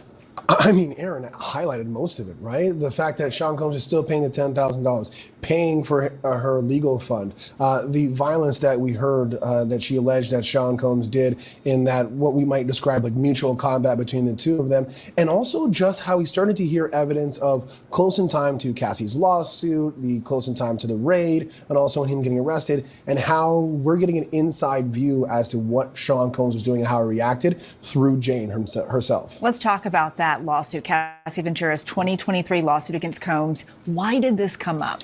It came up because Jane described the moment in which she heard about the lawsuit, when she actually read the lawsuit herself as well. And she talked about taking a photo, or at least a screenshot, of 3 of the pages. Now, we don't know what all 3 of them were. I think the first one she said was the first page. But she said she was reading her own trauma. She started to see the dots connecting as to what she went through and what Cassie had went through beforehand. And she started sense of he knew what he was doing was wrong. He understood these freak-offs, these debaucheries, these hotel nights were horrible, and the way he would love bomb and persuade women, because she said what happened to her, she believed also happened to Cassie. The jury also got to hear a series of phone calls between Combs and Jane. Explain these to us. So we heard phone calls, voice memos, or voice notes, because they'd be texting each other back and forth, say, call me, or voice memo or note would be given. And it was a mixture of Sean Combs almost reassuring her that everything was going to be okay, something I believe that the government is going to try to use to say this is another form of control, but also talking about a relationship that I think the defense will hone in on and say, you know what, this seems like a man who's trying to rebuild a relationship, not someone who's sex trafficking. But of course, the November 19th date, very important, because this is 3 days after Cassie's lawsuit was filed, and these communications where we're seeing again how Sean Combs are reacting to the news of this new lawsuit, as well as the investigation coming after him. Jane at one point today mentioned sex tapes that she didn't want other people to see, but she was worried about them. Why does this matter? Coercion. It's the same thing we heard when it came to Cassie, where Sean Combs would say that he would release the sex tapes to her parents, sending it to their parents' job, or putting it out to the public, the fear of embarrassment. But with Jane, it was even more specific. It was that he threatened to send the sex tapes to the father of her child. And so you got to think about it, right? Single mother, maybe she could lose custody of the child, obviously being embarrassed by it, affect her financially. These are the harms and damages that the government's going to say Sean Combs was using to control her, through coercion, to use the sex trafficking, to make out the RICO conspiracy and try to prove their case. The day that a hotel attack video was released, Jane said she was with Combs. What did her memory of that day show? Her memory was seeing the Combs family come together and try to figure out how to resolve this. Also, she said that she saw an earlier kind of draft of what was going to be said in response to this. And she said when the response did come out on social media, she said it didn't seem genuine, didn't seem authentic in terms of apology towards Cassie in that message. Brian Buckmeyer, thank you for being with us. And throughout this trial, jurors have listened to graphic, detailed testimony about the alleged drug-fueled sex parties called freak-offs or hotel nights that prosecutors say Combs would host. Jurors were also shown images of the trove of drugs allegedly found in Combs' residence or hotels where these events happen, including a variety of pills, marijuana, powders, and other drugs that prosecutors alleged were used to make women compliant, allowing them to perform long past the point of exhaustion. Now, Combs has denied all charges. Joining me now to talk more about the actual impact these drugs have on the body is emergency medicine physician and medical toxicologist, Dr. Stephanie Widmer. You are not involved in this case, but I just want to ask you, Cassie Ventura and Jane, they both testified that Combs provided them with drugs like ecstasy, ketamine, cocaine, and GHB so they could stay awake for hours, even days. In your experience, when it comes to sexual assault cases, what drugs are particularly concerning? Walk us through the effects these drugs can have on the body. So there are a number of drugs that were mentioned throughout the trial, and all of these drugs have different mechanisms of action. They have different effects on the human body. But at the end of the day, these are all drugs that can sort of alter somebody's sensorium, and they're all different types of psychoactive drugs. And when you're talking specifically about sexual assault, when someone takes these drugs, their ability to provide consent thereafter, this really becomes like kind of a key issue. In particular, drugs that cause sedation, or if with reference to ketamine, which has been brought up a number of times throughout this trial, that can cause something called dissociation, which is sort of the feeling of being detached from one's body. Drugs like that can cause decreased sensation and altered level of consciousness. Those drugs are particularly concerning in cases of sexual assault. Each of these drugs can be dangerous on their own, but what happens when you mix these drugs? So mixing illicit substances on their own are certainly dangerous, but when you're mixing them, there's the potential of increasing toxicity. You can overwhelm the body's ability to process them. You can compound effects of certain drugs, making them more sedating. It can cause strain on the heart, dangerous heart rhythms, or swings in blood pressure, especially if they are drugs that oppose each other. It can slow or stop breathing, and really increase confusion or impairing judgment and memory. Overall, mixing illicit substances it's unpredictable. So everybody processes these drugs differently, but it's dangerous for anyone. Dr. Stephanie Widmer, thank you so much for being with us. And for immediate substance abuse crisis, dial or text 988. For referral treatment, dial 1-800-662-HELP. Still ahead, we'll play more of those voice memos sent by Combs to Jane. Our legal analysts break down what he said and which side it helps.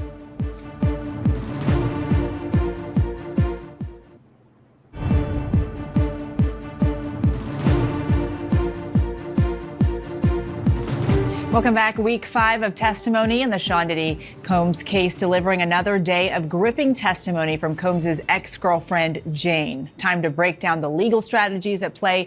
Brian Buckmeyer is here as the defense, Bernarda Villalona analyzing the prosecution. Bernarda, prosecutors responded to the defense's motion for a mistrial. Was it strong enough to get the judge to rule in their favor?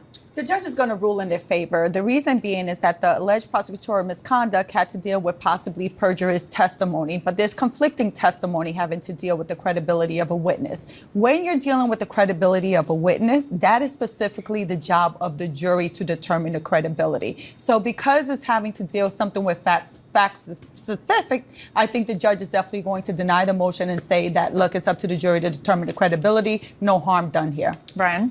I think for mistrials, you don't expect to win at the trial level. What you're really doing is you're setting up yourself for the appellate issue, right? And so we have to make the argument at the trial level so you can preserve that issue for the appellate, and also you collect more information as well as the case concludes and moves on. I do think this is more than just a competing information of what's true and what's not.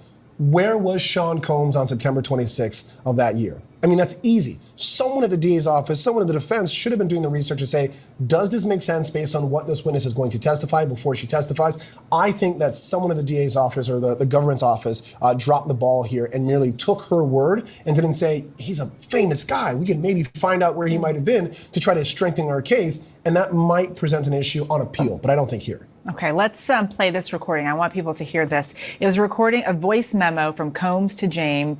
The jury got to hear this today. Take a listen. Hey, I really don't know what's going on with you, but I just want to give you a heads up that I'm about to really disappear on you. You feel me? I'm not going to be playing these games with you at all, at all. So I don't know, you think you silent treating me, and you think I'm going to be, nah. You'll have a rude awakening. You'll just have silence. And ain't nobody threatening you, and I ain't trying to go back and forth with no woman. You know what I'm saying? I'm telling you, I ain't got no time for games. Where my life is at right now, I don't have no time for no games, baby girl. Me and you can be mad, I can have a spat, we can have whatever. Then after that, you better get on your job. That's really, that's all it is. Cause you got me on my job. Nah, it ain't never gonna work like that over here. You know what I'm saying? I was trying not to leave this message, but you have left me no choice. So either you go in the direction of like moving on like that, or you like just like have me just keep moving. Ain't no threat. I'm just being clear. I can't with you every time you get upset. The jury heard that on Friday. As the prosecutor, what are you hoping they take away from that? You better get on your job. You better get on your job. And you know what that job was? For her to be a sex worker. That was her job. So here you have it coming out of the mouth of Sean Combs where he's telling her, get on your job. Just how I get on my job, you get on your job. So when I snap my fingers, perform. I think that would make more sense for Cassie because Cassie was the only alleged victim here that said this was like a job. I haven't heard that language from Jane, so I don't think I would stretch it that far. I think if you're the defense, what you want this to look like is love me or leave me. Like, if you're going to be a part of my life in a relationship, then sure. But if you're going to get mad at me, I'm going to keep doing my thing. I'm going to keep doing my job. Because he's talking about her job, but also his job. His job was paying to $10,000 a month, paying for her expenses, paying for the roof over her head. So he's saying, I'll disappear. So I'll disappear. Guess what? You're going to disappear out the apartment that I have you in, that I'm paying the rent for. I think that's a great argument. No one's testified to that. And I think on summation, yeah, go ahead and make that argument. It's for summation. The defense is going to make an argument of, you've all heard this before. This is when you're tired of arguing with your lover, your spouse, your significant other, and you say, let's just move our separate ways or try to make this work. It's not something nefarious. They're going to paint it in a different light. Jane testified she was frustrated with the relationship with Combs, especially when she compared it to other women. Let's listen to another recording that was played on Friday. Yeah, that's my friend. I'm in Miami. I don't have a lot of friends out here, okay? She asked me if she could work out with me. I said, okay. You got to believe what you want. It's the last time you go and cursing at me, disrespecting me over nothing. Like, I'm a human being. I'm not going to lock myself up in a room and have no friends. I don't have a bunch of guy friends. I already told you that. And she just came over to work out. Like, but I'm not going to be explaining. It don't matter if I just got finished day. I'm single. I could do whatever I want to, but I didn't. You're straight flipping out on me, and I told you that you had one more time to do this. Flipping out on me because somebody came to work out with me at my house. You're nuts. So be sad, go crazy, do whatever you want to do. Okay, I don't deserve you. I don't deserve being honest with somebody. And then every time they see somebody around, they like, I'm doing something, working out.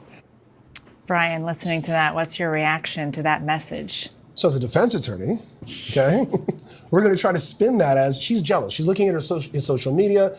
He said in other comments that there's an open relationship. He's saying here that he's single. Now, maybe as a guy, he's trifling. Like, he's gaslighting her. He's doing all the things a horrible guy friend, boyfriend will do.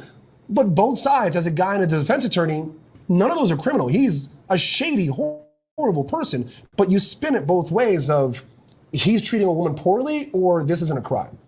Bernarda? So here as prosecution, like, I will argue the power that he had over her. So, but also in addition to that, Eva, what I'm trying to do is I'm putting your words out there. So I'm going to be able to argue it the way I want to argue it. So are you going to get up on the stand and try to explain something different? Because you're going to be confined to the words that are in that recording. So the jury is hearing from the defendant, from his own words, from text messages, from videos, from audio recordings, from recordings on voicemails. But let's do this.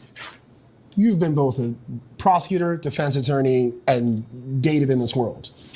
Which one of those conversations does that sound more familiar to as? As someone who's dated maybe or heard of a horrible guy, or of a criminal? Like, what is that more familiar to as? Well, the thing is, you have to read all of it. You have to take everything. When you listen, you have to look at the full picture. Voice memos, which side do you think it helps the most? Well, the prosecution, because when you combine it with that she's on the stand, and remember, I'm in a main courtroom where she's testifying, she is talking so softly. She refuses to look up, even at the person that is asking her the questions, and she is crying like every 5 minutes. So when you combine him talking so aggressively to her in these voicemails, like, to us, it'd be like, nah, you ain't talking to me like that. But to a person that the jury is seeing, it's like, oh, wow. Yeah, but they also heard that she started physical fights, smashed his head into a marble counter, punched him, threw wax and hot oil at him. But they heard that as well, so she's capable of that as well. And here's a guy saying, you saw me on social media with another woman. Let's not get crazy about this. I'm single. I can do what I want, but I'm telling you the truth. Again, that doesn't sound criminal. I think that rings truer in people's ear as something they've heard before of a trifling man. But also, they're not looking at that testimony singularly. They're looking at the entire case. They're looking at the Cassie video. So they're listening to everything. We got to go. But I appreciate the trifling man comment. Brian, Bernarda, thank you both. Coming up, week 5. But what are people and terms being searched for on the internet? We go through some of them when we come back.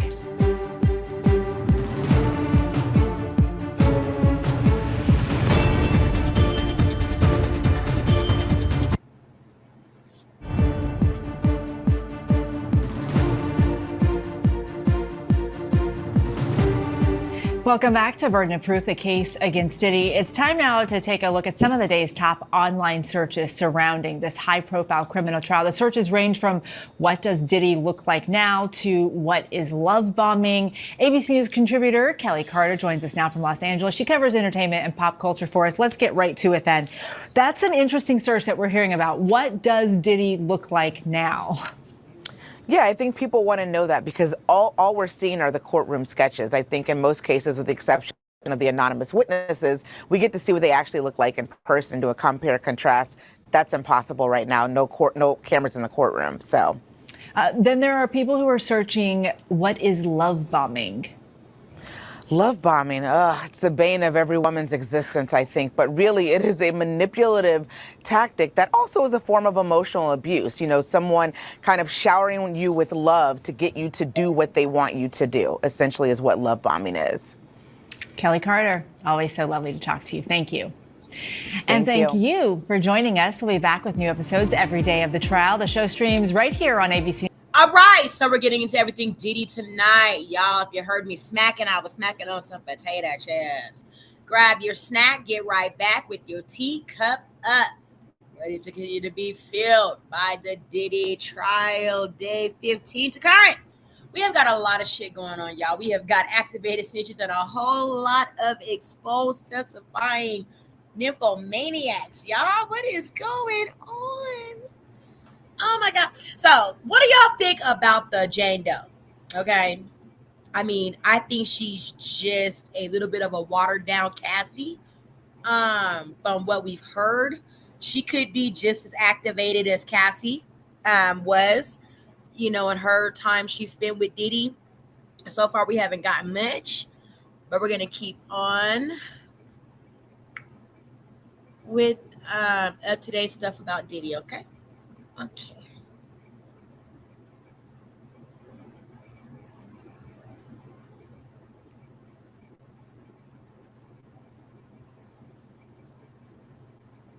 Welcome back to Stephen A. Smith Show. Now let's get to the latest on the federal sex trafficking and racketeering trial of Sean Diddy Combs. A Diddy girlfriend, the latest, using the pseudonym Jane, was back to stand today. She described the drug-fueled sexual parties called hotel nights she endured during her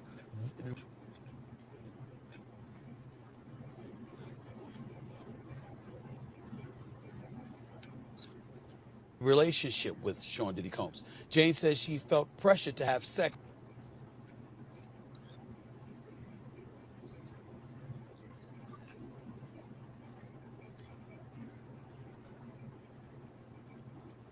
with other men. She also broke down and sobbed as she recalled getting to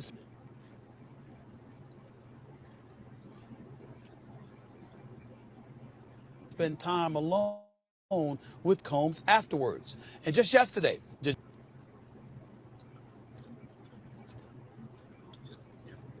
I don't know why.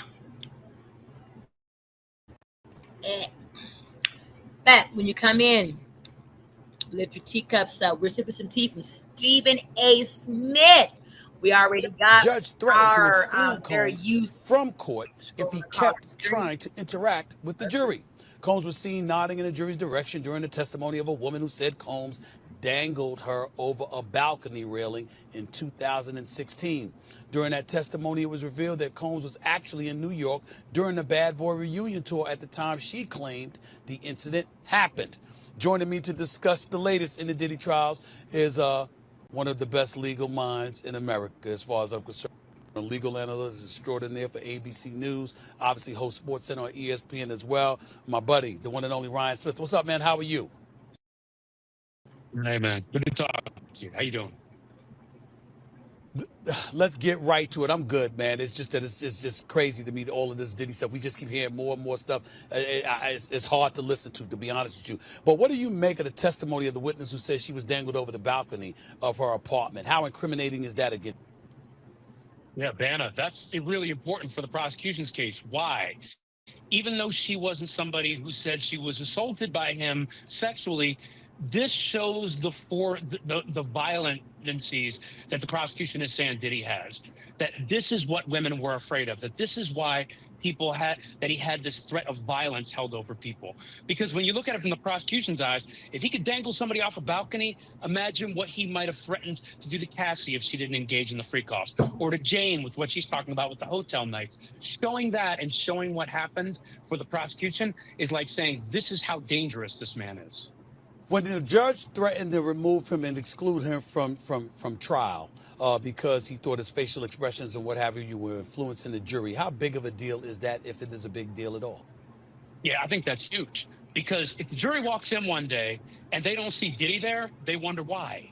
And they can't necessarily be told why, or the judge will give them an instruction but won't maybe not tell them all the details. But it goes to, if you're on that jury, you're thinking, wait, why is there a change here? And any change, I think, in this case involving Diddy is bad for the defense. So with Diddy, the accusation is that he's nodding to the jury. And here's the thing.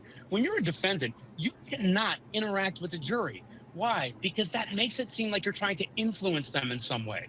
Here's Diddy with this power. People know him. They know of him. And if he's looking straight at you, juror number 12, and he's nodding, don't believe that. I'm not saying I know that he did that per se, but when you talk about nodding for judges and for courtroom watchers, that's somebody trying to send an indication to somebody on the jury saying, believe this or don't believe this, which could influence their decision. So in a way, the judge has to clamp down on that immediately.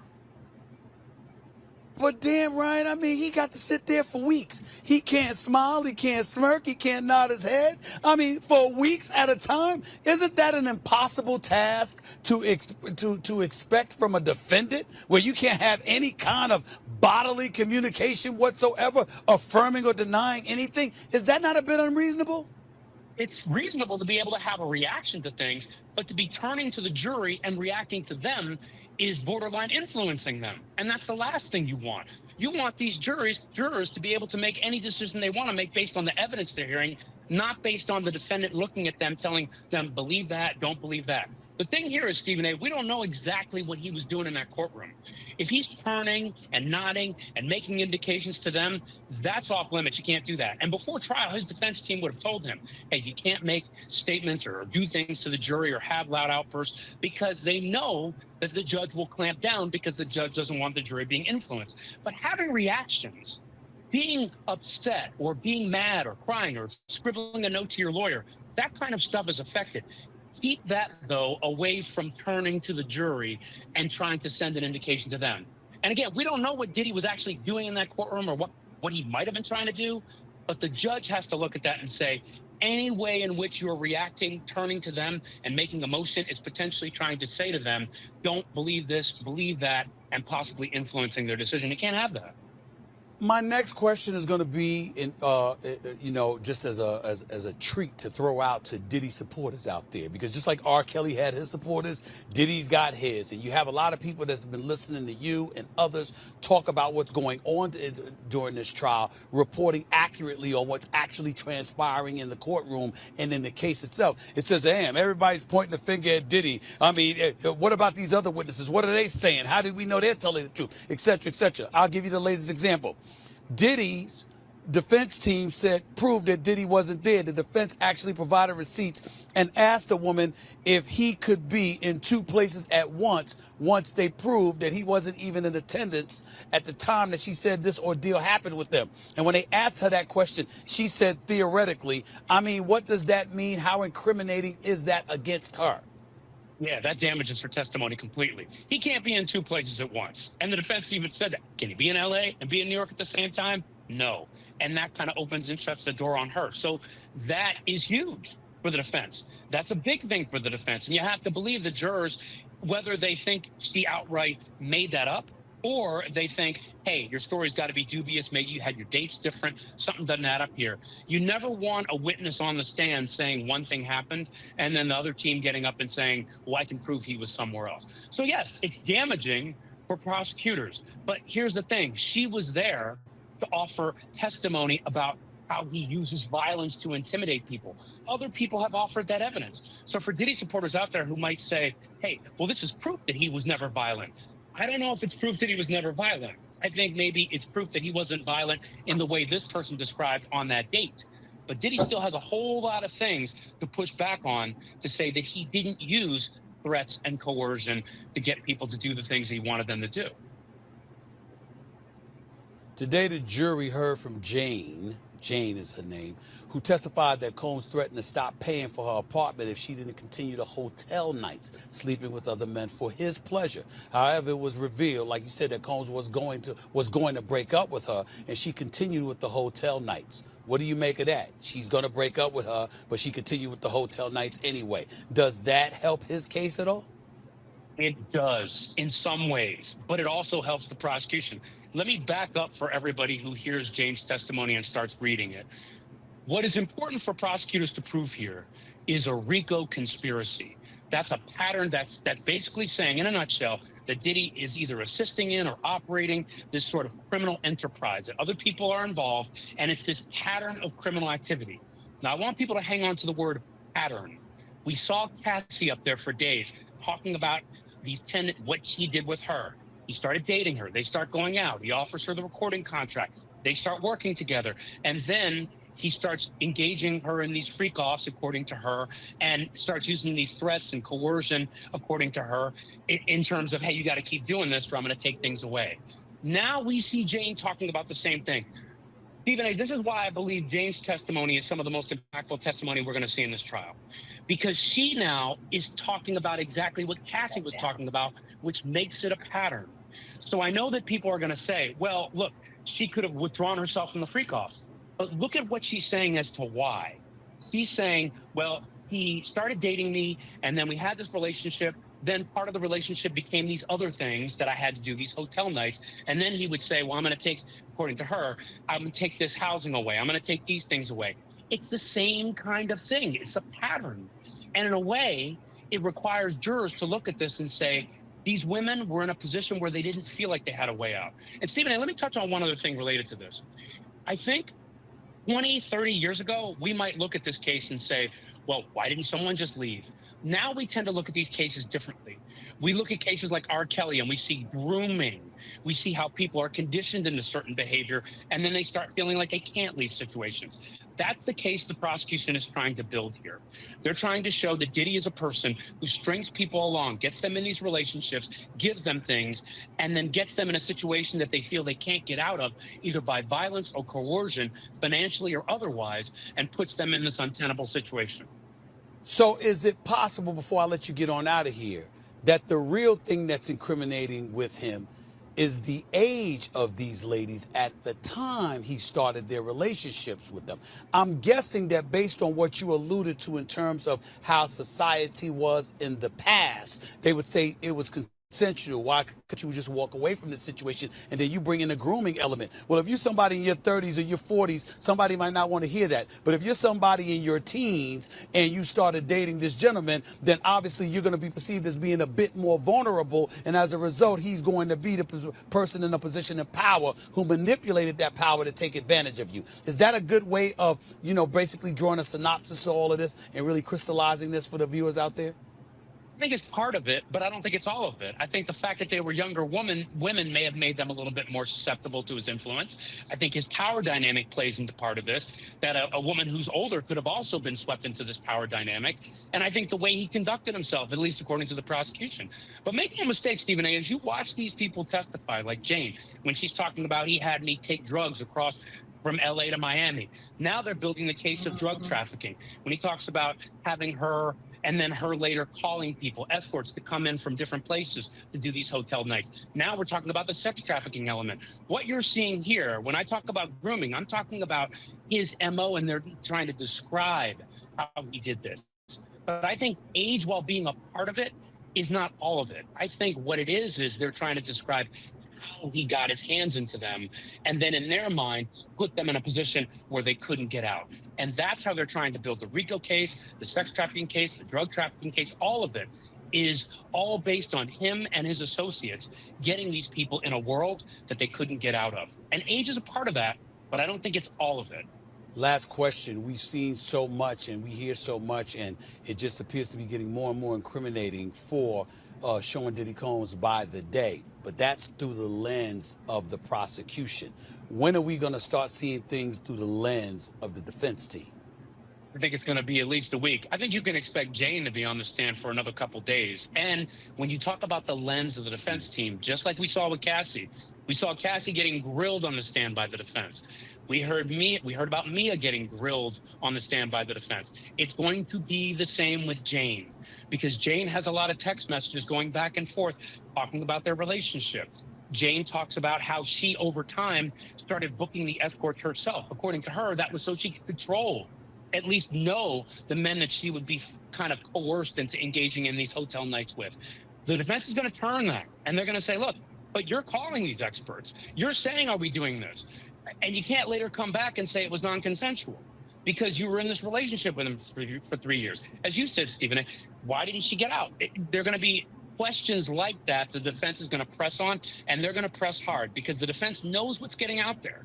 The impression that Sean Diddy Combs controls these people, that he has a whole pattern of doing these things, that he uses all these associates to do these things, and that's the RICO conspiracy. They have to knock that down by essentially hitting on one key point. All of this was consensual, that he strongly denies all of this, and that all of this was what the women wanted to do and wanted to do with him. So the defense is going to get that chance when they cross-examine her. And I would say if that doesn't happen today, it's going to happen early next week, but it's going to be aggressive. It's going to be strong because that's exactly what they did with Cassie. All right, that was another side to understanding more of the Diddy trial. Okay, thank you, Stephen A. Smith, for that update. We are cruising on down through the Diddy stuff. So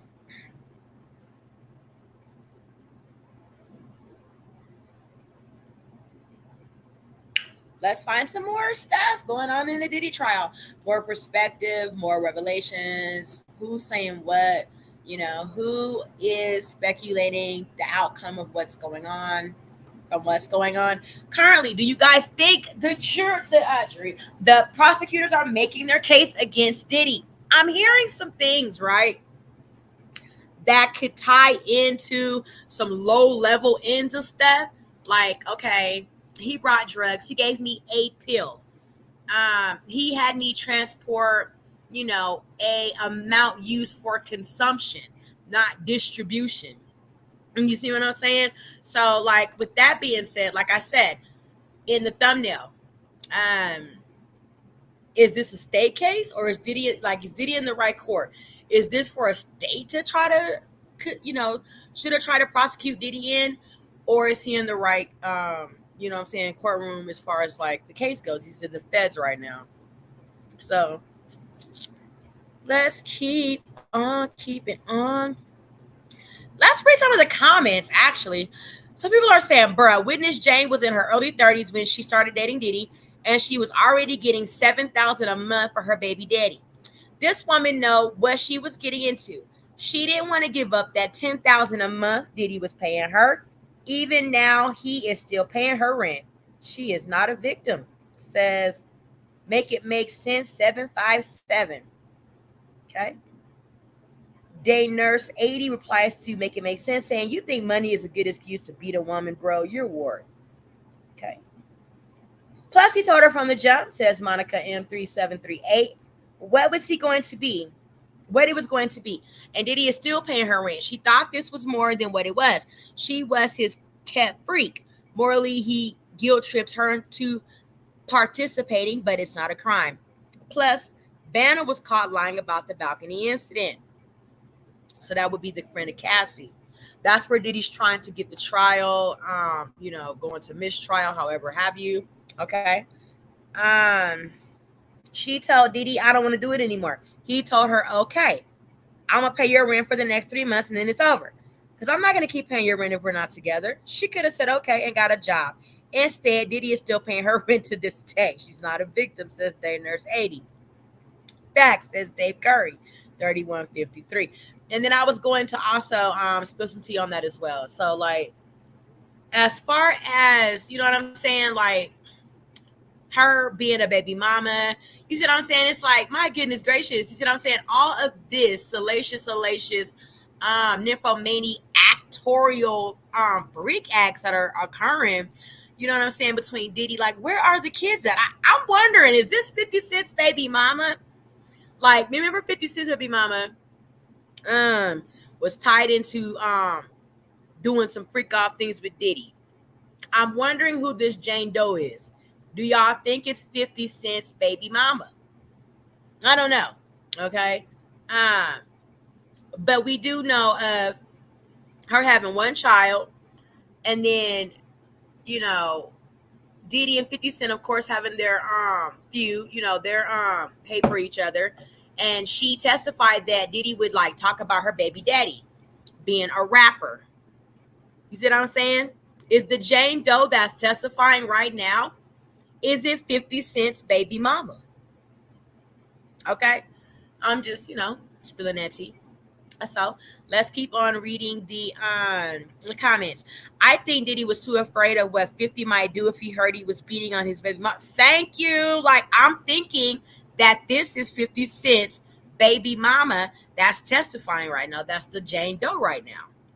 Even though she will be back on the stand Monday, so we probably hear something about violence towards her. You see what I'm saying? Like, why would he be talking about her rapper baby daddy she got one baby with, which could potentially be 50 Cent?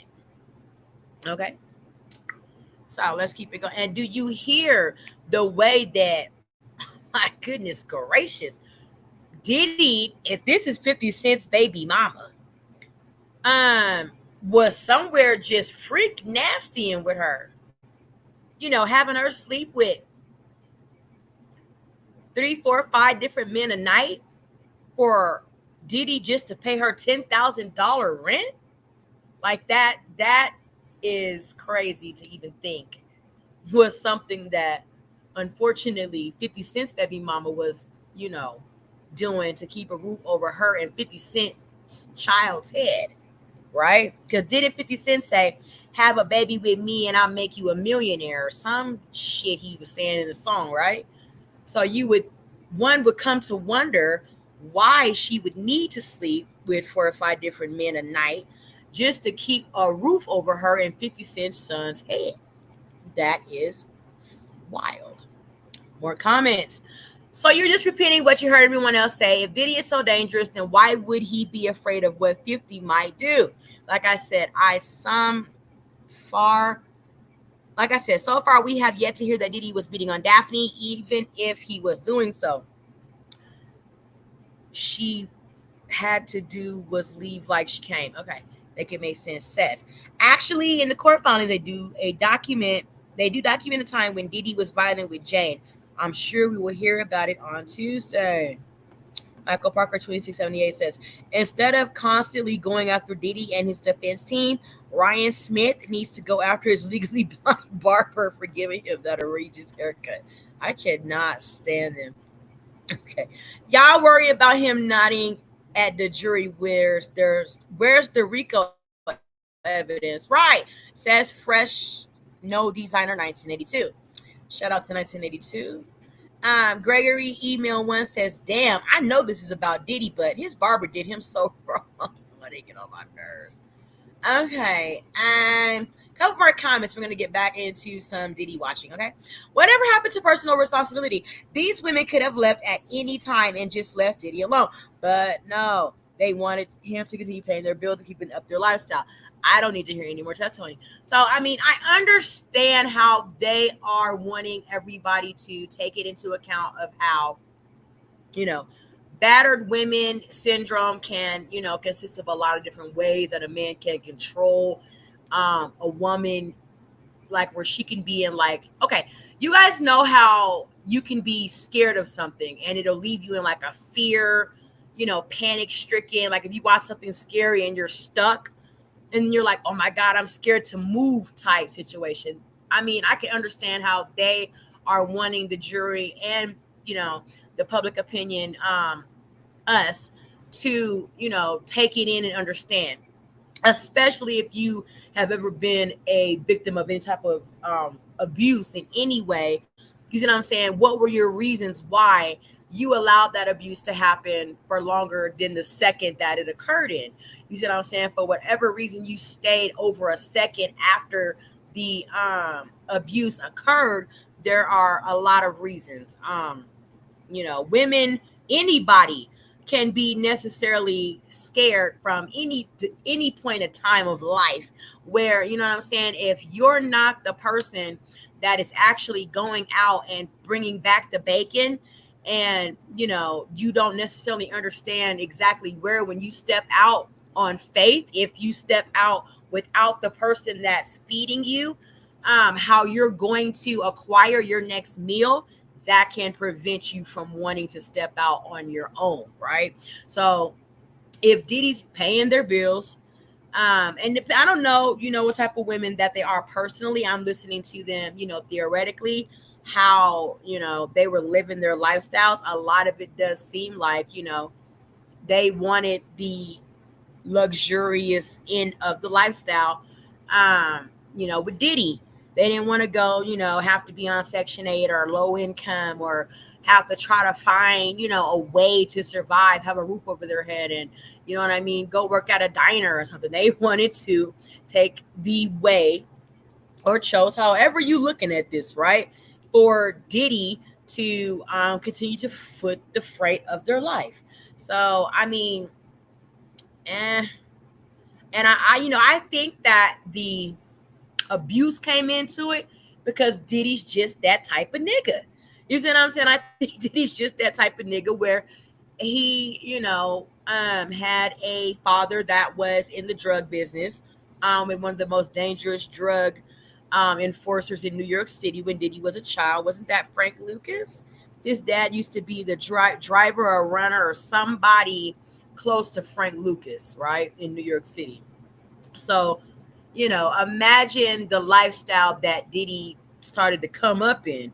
You see what I'm saying? And things that, he was around, saw, things like that. So Diddy took a more of a somewhat of a gorilla,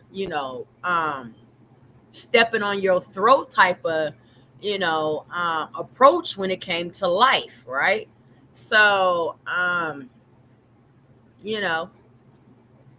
believe that whenever, Diddy's nymphomaniacs, Cassie and the Jane Does and all these women that were so willingly eager to sleep with however many men Diddy brought into the freak offs, however have you, if they gave him some type of backlash from it, or not wanting to do it, manner, Diddy reverted back to what he knew his daddy, was in and was around, and people in his life, and coming down through, so forth and so carrying on. You see what I'm saying? To where he would put his foot on a bitch's neck. So, you know what I'm saying? I don't necessarily think that this was just like something that it was like, oh, Diddy is just a violent, because so far I'm not seeing violent sex trafficker. Okay. However, I will say that, Diddy is a monster in that sense. You see what I'm saying? To where if things don't go his way, he will try to put his foot up your ass. Okay. And unfortunately, these are things that these women were, unfortunately introduced to. Diddy gave him a proposal of, I will do this. I will give you this. I will make sure this is completely taken care of. You won't have to worry about anything other than being accountable for when I say you need to be accounted for to do these acts of X services. Okay.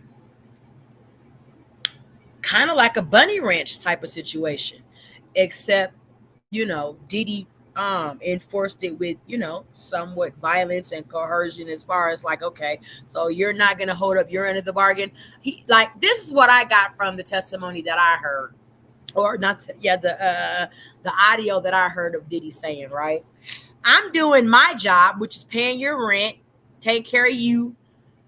When your rapper boyfriend 50, baby daddy 50 Cent, obviously is not, keeping your rent paid or doing whatever he's supposed to be doing, as far as, I'm seeing shit. I'm in place now you know what I'm saying, where where 50 Cent should have been. I don't know. You know what I'm saying? However, all I do know is that 50 Cent can be a little bit of a stickler when it comes to, you know what I'm saying, how he appropriates his money. If you are not somewhere appreciating and, you know, thankful of the fact that 50 Cent is giving you the lifestyle that he is affording you to have, if you, you know, seemingly want more and you're not doing more in the eyes of what 50 Cent, you know, expects from you to receive more money from him as his baby mama or girlfriend or any fucking body, then he will cut you down to size, give you what is like, you know, how am I trying to say that? You know, just justifiably do, according to you being his baby mama and or girlfriend or nothing else. And that'll be what that is. So I think that's why Diddy was able to get into a situationship with 50 Cent's baby mama. He saw an into window to get at 50 and he took it. So anyway, yeah. So BT Man 58 says, did anybody remember the prosecution leaking out that Diddy was renting Cassie to record execs and other big businessmen in the entertainment industry? It's funny how we haven't heard any such thing during this trial. I was saying that same thing too, BT Man 58. Like, okay, so we heard a lot of shit before Diddy even got arrested. Like, he was gay, you know, sleeping with a whole bunch of men and all this stuff. Oh, this is what I wanted to get into, y'all. I heard Ray J enter the group chat. I heard Ray J entered the group chat with Diddy's trial, y'all. Now, remember I had done some commentating on Ray J when we were watching the TMZ stuff, because, you know, Ray J did a lot of interviews with TMZ on the Diddy documentaries that TMZ have done. Y'all can find that on YouTube, Facebook, Twitch. I have always believed that Ray J had, you know, some intertwinings with Diddy, freak offishly. So let me see what he didn't enter the group chat saying, y'all.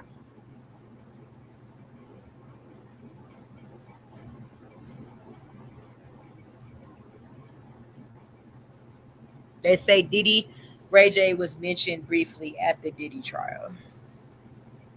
Let's see.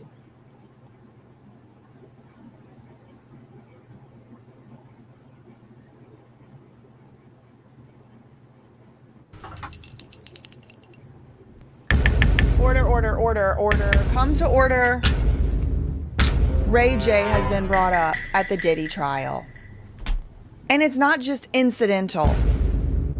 There's been a lot of fake news swirling about with the Diddy trial. And I've had to make several videos about it because it aggravates me. The thing with the Wendy Williams, fake. Kanye West, fake. Prince, private performance, fake. All fake. Something that wasn't reported on at all was real, and it has to do with Ray J. Okay, the way I found out about this was make it make sense because he's been inside the courtroom. I am live on That Surprise Witness every day, pretty much Monday through Friday, every day Monday through Friday for the past several weeks, and except Memorial Day. Actually, no, there was a Friday and a Monday off. Most days I am live about the Diddy trial. I'm covering the Diddy trial. It's not televised, it's not live streamed. So you have to just read from all these different news sources in real time and try to kind of piece together. And sometimes they disagree with each other. Sometimes one will have a detail, the other one don't have. And then together you can kind of get the outline of a situation that maybe might be going on in court. It is the funnest thing to me. Yes, funnest. To hear what people are doing all day while I'm live. They're like, I've been babysitting. Oh, I've been home with my kids sick. My favorite one still so far is this guy, guy. He said he lays tiles.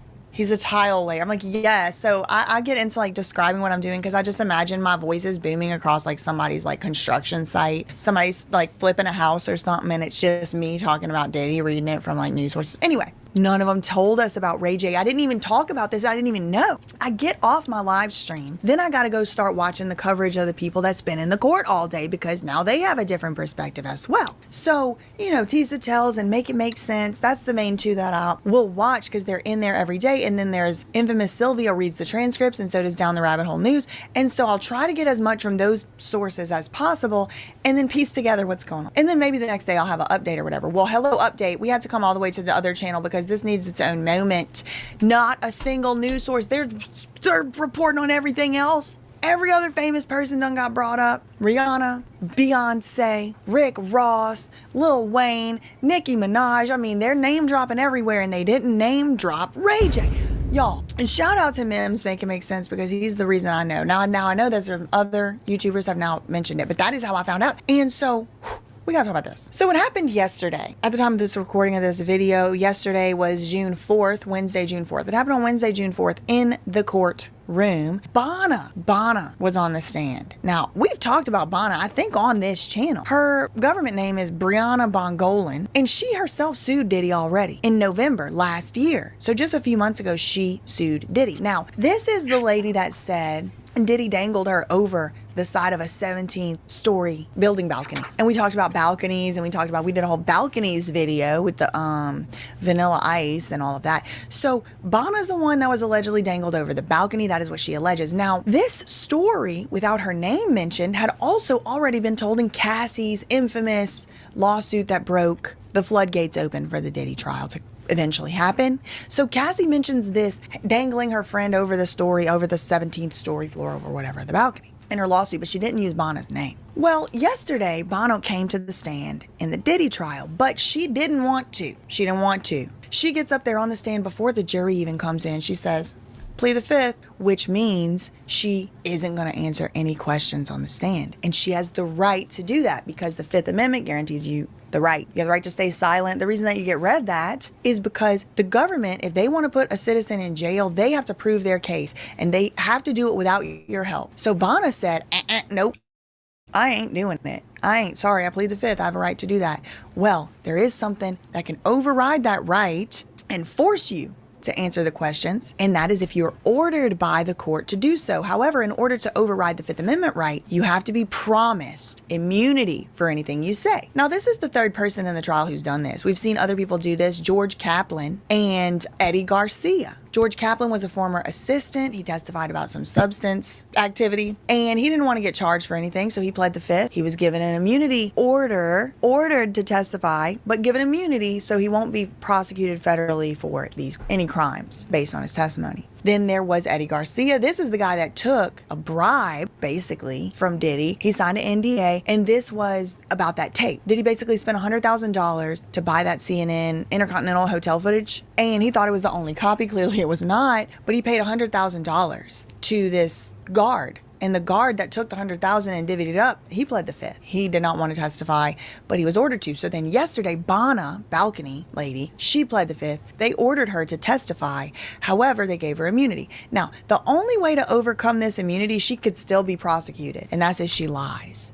Okay. So it's very important.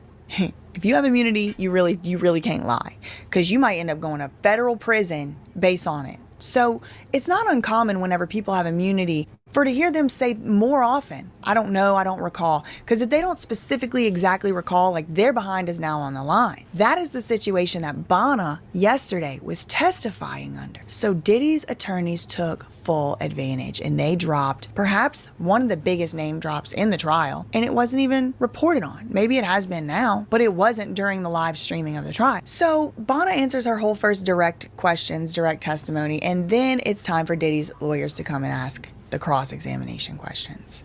Nicole Westmoreland, this was one of the lawyers with Brian Steele in the Young Thug case. She represented him very recently, and so she's coming off of a popular celebration of sorts in the media, and she's very good. She's good at her job, for sure. So she reminds Bana of the immunity thing, and she's like, and you promised to tell the truth, right? And Bana's like, yeah. And Nicole Westmoreland is like, and who decides if you're telling the truth? And Bana's like, the prosecutors?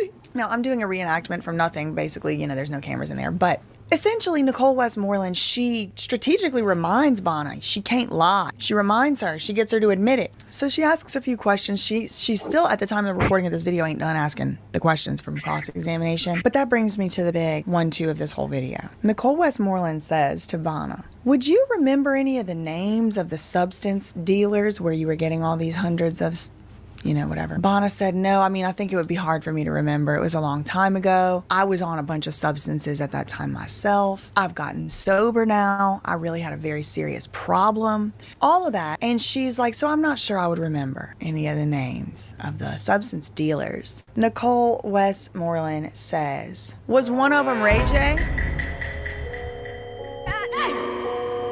A pretty distinguishable name. Apparently, according to Mims, and I'm paraphrasing, Bonner was like playing ignorant. Like, I guess maybe that kind of sounds a little like the singer. Maybe was it like I don't recall. And then Mims put a clip in his video I had never seen before of someone he purported was Ray J with a jacket up over his head. Come to think of it, maybe it kind of looked like the Kid Cudi outfit he wore to jail.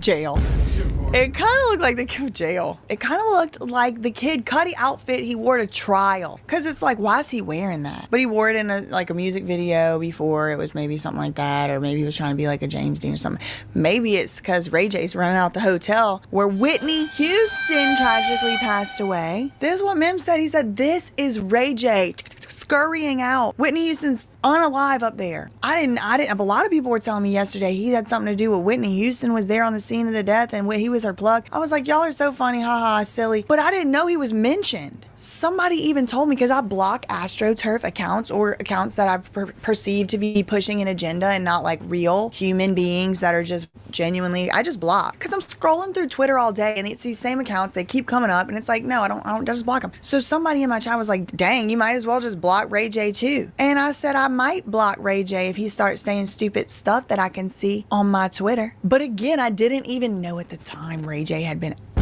because Nicole Westmoreland asked Bonner, under the penalty of if Bonner lies, she could face prosecution, her immunity goes away, she's just testified to things that could be perceived as criminal activities, innocent until proven guilty. But then you have Nicole Westmoreland saying, was one of the drug dealers Ray J? And Bonner kind of like saying she don't recall. It seems like a strategy to me. Anyway, there's drama about it, and I am wondering why in real time nobody was dropping that name like that.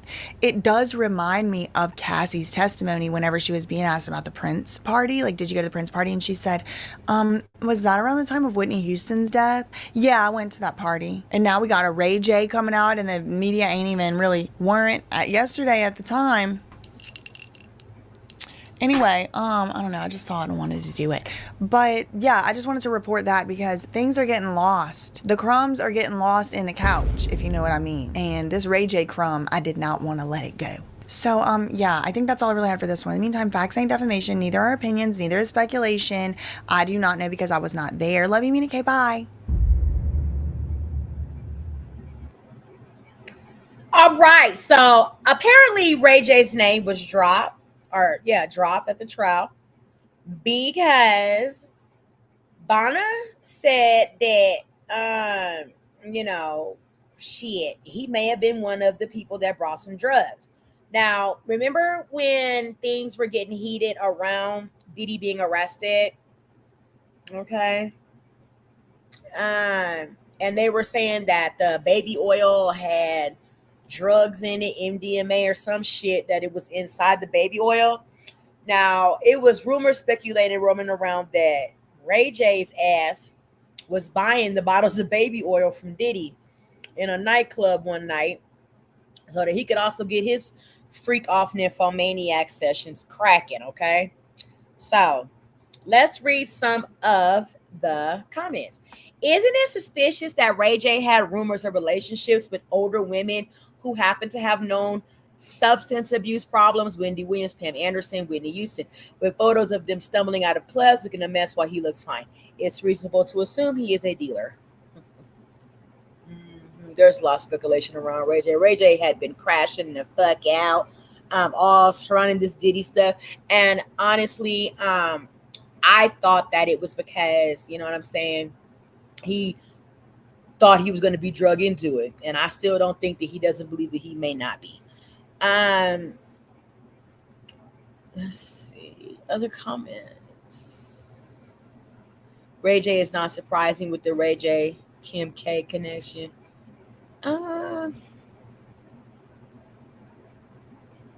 Ray J, the other star from Kim K's favorite tape.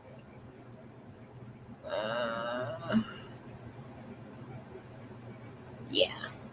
Ray J is one of the people very vocal about supporting Diddy. I'm so not surprised. Right. So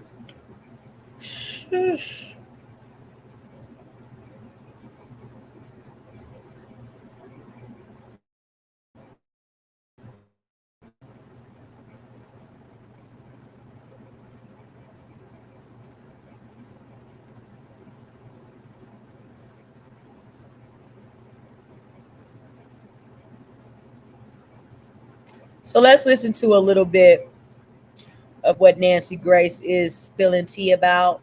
Nancy Grace disgustingly despises Diddy. So we already know it's going to be a hate train, but we just want to hear any of the other facts that she may You'll have a rude awakening. You'll just have silence, and ain't nobody threatening you, and I ain't trying to go back and forth with no woman. Then after that, you better get on your job. That's really, that's all it is. Ain't no threat, I'm just being clear. Straight out to the federal courthouse in Manhattan, standing by investigative reporter Lauren Conlon, star of Pop Crime TV. Lauren, what happened in court today? Essentially, we're seeing a lot of breakup texts, and breakup texts. Jane is expressing over and over again that she feels used, she feels like a sex slave, and she really wants to stop. And I think what the government is trying to show here is that the way that Diddy responds to these texts is, you know, he'll send a screenshot of his knees from his doctor saying his knees are horrible. And then Jane will sort of push her frustrations aside and go to be with him. And I think they're trying to say, okay, well, he manipulated her over and over again. And then we've also heard voice memos from Diddy to Jane where he's kind of calling her crazy. And that seems to be a theme of what we're hearing from him as a response to her. You're crazy, you're crazy. He also says things like, no one's forcing you to be here. We're consenting adults. But again, the fact that he pays her rent comes up a lot. Joining us at the Monahan Courthouse, Tisa Tells with us, investigator and commentator, host of Tisa Tells on YouTube. Wait, Sean Combs actually trying to tell Jane, not her real name, that he has a girl over in workout tights and a workout bra at his house, and all they're doing is working out. And when she rightfully gets angry, he says, you're crazy, I'm leaving you, I'm not putting up with you, I'm single. And in the earlier message that was played in court, Troy Slayton was pointing out messages from her to him, trying to get out of hotel nights. He says, get on your job, because that's really all it is. Okay, describe these two messages we just heard. Okay, so that first message, I think, was the first moment that Diddy's defense team said, we need another mistrial motion. Because when that message was played and he said, you need to get on your job, I believe everybody's mind flashed to Cassie when Cassie said, this was my job. But at that moment, there was one juror, and I think this gentleman encompassed what the courtroom felt. He literally put his hand on his head, rubbed the top of his head, and just took a deep sigh and dropped his hands. It literally hit the courtroom like a bomb. Again, the prosecution, I think at that moment, everybody said, okay, this is RICO, this is sex trafficking by fraud. But when it descended into the gaslighting, where she's still saying in her sweet honey voice, you know, I tried to be everything he wanted, and I wanted to be everything for him. And then I see him give this girl everything I didn't have. She was in a thing. The level of gaslighting, the level of manipulation, and the level that even the men on the jury, and I'm not going to lie, I was worried about the men on the jury. When they looked at him, everybody was just looking and had the same thing. Like, you are just horrible through and through. But this is a pattern. It is a game. And why this girl is so in love with you, you are literally doing the pimp Romeo tactic of love bombing her, grooming her, and then pull her back. It was really, really bad. And I think at that time, they said, we need a mistrial. We need to try to derail this train. So. Joining me now, host of Naughty But Nice podcast. You can find him at robshooter.substack.com. That's Shooter, S-H-U-T-E-R. Author of The Forward Answer, and more importantly, for tonight, the former PR guru for Sean Combs. I was concerned that when you heard his voice on those messages, it might give you flashbacks. But see, he would show one side, the side that you orchestrated, Rob Shooter, to the public, the glam Diddy. But now we're learning about Pimp Diddy. That's what we're learning. This woman, Jane, had mouth sores, repeat urinary tract infections, and would be forced to hold weird sex positions for hours on end, to where she actually developed a back ailment. Yet you heard the way he talked to her, basically throwing her back in the ring. Thoughts? It's really an alarming, a horrifying insight. I've spoken to you before, Nancy, about how Diddy sees his life like a movie. He plots his life out. I think Jane here has outdone her teacher. The pupil has become the master here. What she did on the stand was so amazing. It started as a love story, as a rom-com, and it turned into this horror movie. It was very theatrical, it was very cinematic, and it's going to be very impactful. I spoke to my Diddy sources, and for the first time during this trial, I'm told they're really, really nervous. They were confident, overconfident for a long time. Nancy, that tide has changed. Now they fear. They're real fear coming out of Team Diddy. How is Combs and or his defense team, which is a multi-million-dollar ensemble, how are they responding? So the defense team, Tenny Garagos and Mark Agnafilio, okay, they seem to always be in a constant huddle. But here's the weird part. I firmly believe Sean Diddy Combs is in complete control of his legal team. He's always furiously writing notes, telling them, interrupting when they're doing their questioning, He's supposed to be. passing notes He for ain't them paying to the pay people attention. all that money for fucking They nothing. have They been didn't miss a furiously huddling goddamn to thing. themselves, but then also looking at Sean to actually see how he's taking it. How's he behaving? Oddly, also, I think that's when you really see his asshole is issues on the with line. power and He control. finna After be the judge yelled at him the last week, source of the he's free been calls. oddly staring at the judge, deciding to get up for no reason in the middle of court so he could pour himself a glass of water, doing all these weird games, for lack of a better word, but it's starting to reek of desperation. And that's why it's so odd that when you hear about the mistrial on the outside, yeah, it sounds like they might have something, but in that court, Jane is having them in a meltdown, and Diddy seems to have a constantly angry and kind of defiant look when his mask slips, and he keeps trying to keep us cool, but they're looking at him. I think the real Sean Combs is starting to come out. Rob Shooter joining me, wildly popular podcast, Naughty But Nice, at robshooter.substack.com, former publicist for Sean Combs. Okay, what is going on behind the scenes? You worked for him for years.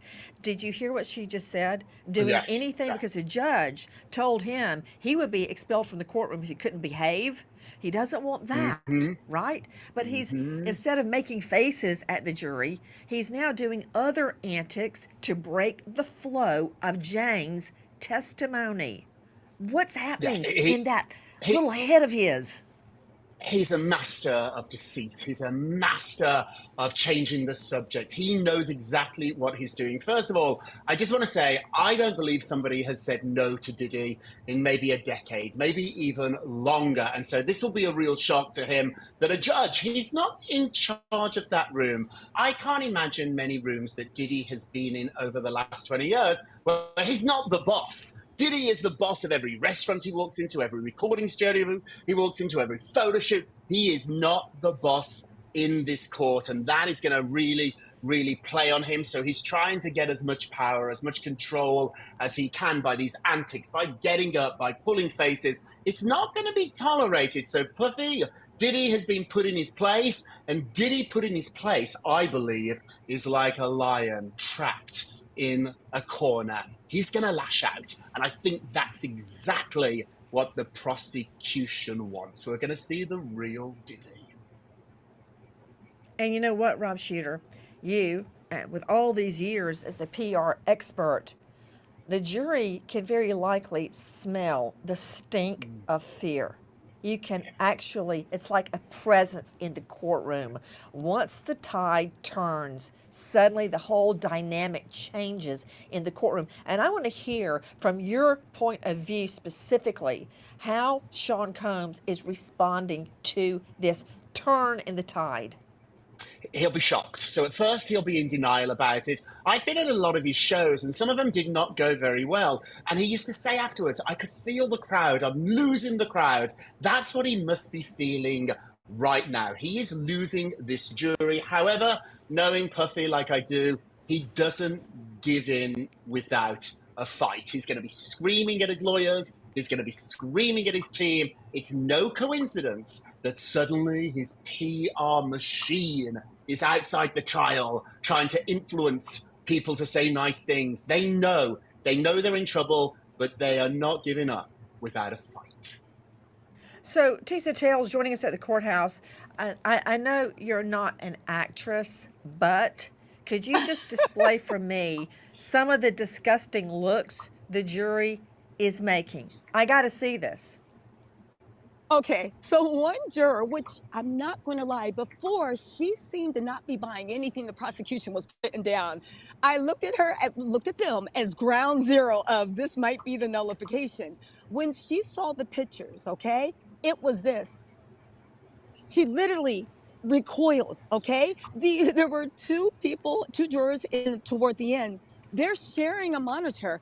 Again, I have to tell you how impactful this was. The prosecution didn't just show one picture, two picture. It was like again, and again. So it was rapid fire. And they were leaning in almost as if they were looking at like gruesome carnage and leaning out. At one point, she looked to the side. The jury was visibly uncomfortable. They were squirming. They literally had to look away, and the prosecution didn't let up. Another picture, another picture, another picture, and it was so impactful. Again, I'm not gonna lie, at that time, I think mistrial.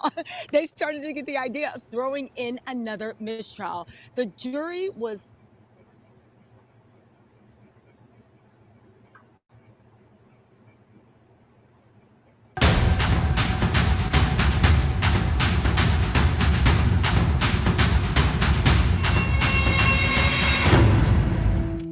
demanded you 24 hours a day, 7 days a week. He could be really bullying. He could also be very charming.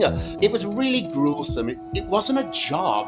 It was a life. He took over your life. You had to have seen Diddy's face. He literally was like, what is even happening right now? His jaw was on the ground. The legacy of Sean Combs? Are you kidding me? What about all the women that we're hearing from, one after the next woman of color that has gotten a beating from Sean Combs? No one seems to hear that. Could you show? All right, Nancy Grace is coming in hot, y'all, with all of the, YouTube stars. She got Tisa Tales. She got our mom with guns. Y'all, when y'all come in here, please remember to like and subscribe. Keep those teacups up and drop the teacups down in the chat. Y'all are up late night with Tanisha Talks Teas. We are on Diddy trial day 15 through current.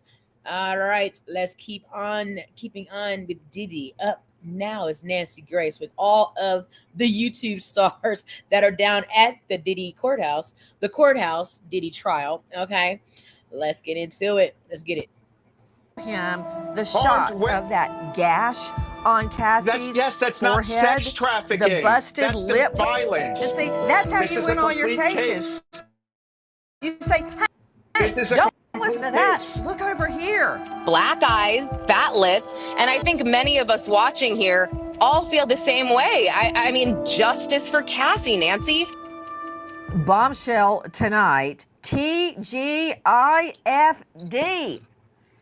Thank goodness it's Friday, Diddy, because this has been an incredible week in the courtroom. I'm talking about that multi-count federal indictment against Sean Combs being tried right now, United States versus Sean Combs, in the Monahan Federal Courthouse in Manhattan. Straight out to Lauren Conlon standing by at the courthouse. Lauren, what happened today? Today in court, we heard from the government cell phone expert, the forensic expert who did the extractions on Cassie Ventura's cell phone. He talked about extracting a significant amount of deleted data and why certain things would appear on the screen in evidence as we're seeing it. So, for example, a deleted text thread might not have certain users' names. So we've seen blanks, we've seen duplicate names, and he explained all of this away. After that, we heard testimony from Jane Doe, who is victim 3. Now, Jane Doe described meeting Sean Combs early 2020, and she met him through a friend while they were on a girls' trip. And she testified that this friend was once in a relationship with Diddy, so she kind of kept her distance. They exchanged numbers, and from there, they began a relationship after her friend moved on. And she actually talked about the fact that she was in a relationship with Sean Combs from 2020 all the way up until his arrest. Now, Jane Doe testified that the relationship truly started off as a fairy tale. He took her away to Turks and Caicos and then the Bahamas, but he also offered her $10,000 after this trip. He said, I know that you haven't been able to work while you're on this trip, so here's some money. She talked about being a content creator, so that was her main form of income. She's also a single mother. And from there, the government kind of started to ask, well, which cities did he take you to? Did he pay you money often? To which she testified, he paid me money frequently. He ended up paying her rent at some point. And eventually, about 3 or 4 months into their relationship, that's when he brought up being with another man. And he said this was a fantasy. And she said, okay. She didn't think that he was actually serious. Well, it turns out he was serious. She went to the bathroom, and this was after they had already been engaging in sexual activity for 12 to 15 hours prior. He goes and he calls someone he knows named Dawn and arranges Dawn for that very night. And then she describes going to a hotel room that night in Miami, corroborated the oil, the assistant setting it up, and then said she engaged in this act with Dawn while Diddy watched. Again, what we've heard before. And then after that, she said it was pretty much a door that was opened that she couldn't close. She testified telling him in writing numerous times that she didn't want to be with other men. She wanted to be with him, but because he was paying her rent, she felt obligated. She said her only form of income, because she always had to be for Diddy, was Diddy's money that he was sending to her and the child support she was getting. Okay.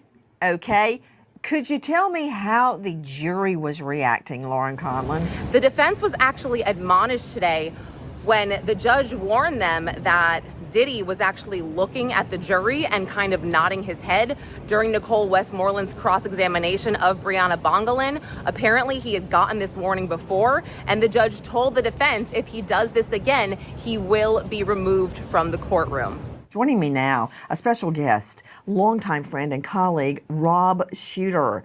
Rob was Sean Combs' PR guru for years. He no longer works for him, thank goodness, or I'd be grilling you even worse. Rob Shooter, host of Naughty But Nice podcast. That's at robshooter.substack.com, author of the 4-word answer. Rob, I want to talk about what Mia has been saying on the stand all day and for several days. The fact that she lived in fear. I believe it was you that first told me that Sean Combs ordered somebody to go get him a cheesecake at 3 o'clock in the morning, and they did it. They found a place that was open. They got the cheesecake and brought it back to Sean Combs.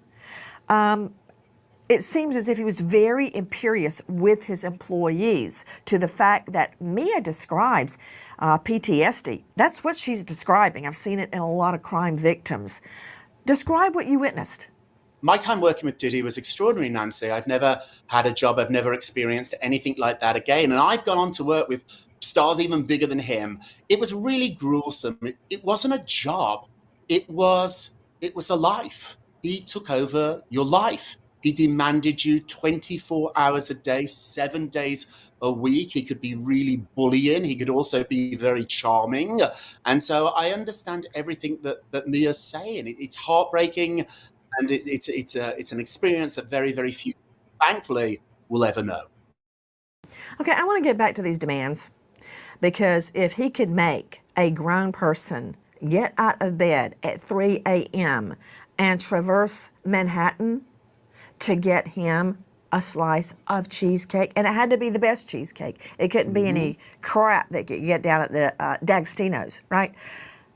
What could he make someone like Mia do, who was already meek and mild and traumatized? I mean, I want to hear what it was like. You say it was a way of life. It was your life. Why?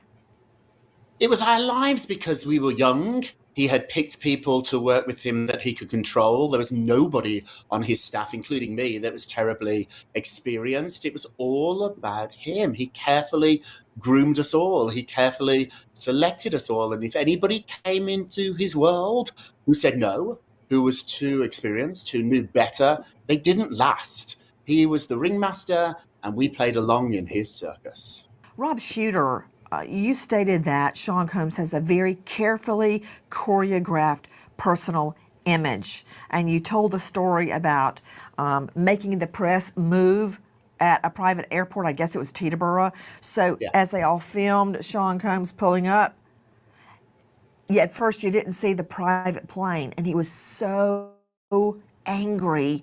He actually single-handedly made all the press move where they were standing so he could re-enter Teterboro.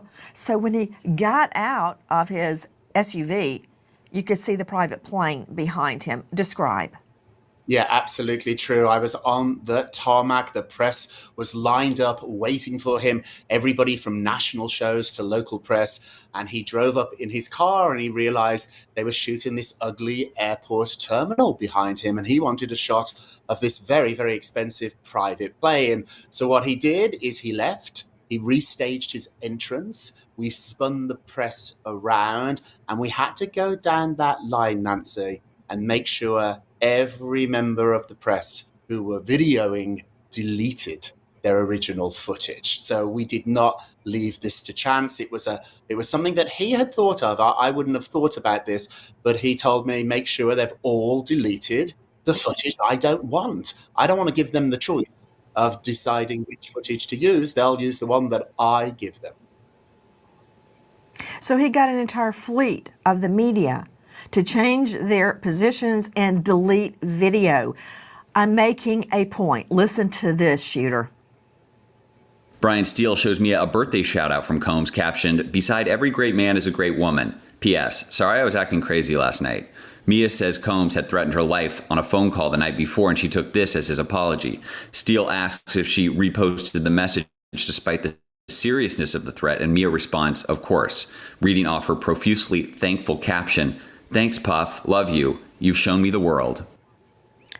So you're hearing, Rob Shooter, the posts that Mia is making about a birthday wish, and then she gets cross-examined about wishing Sean Combs happy birthday on a post.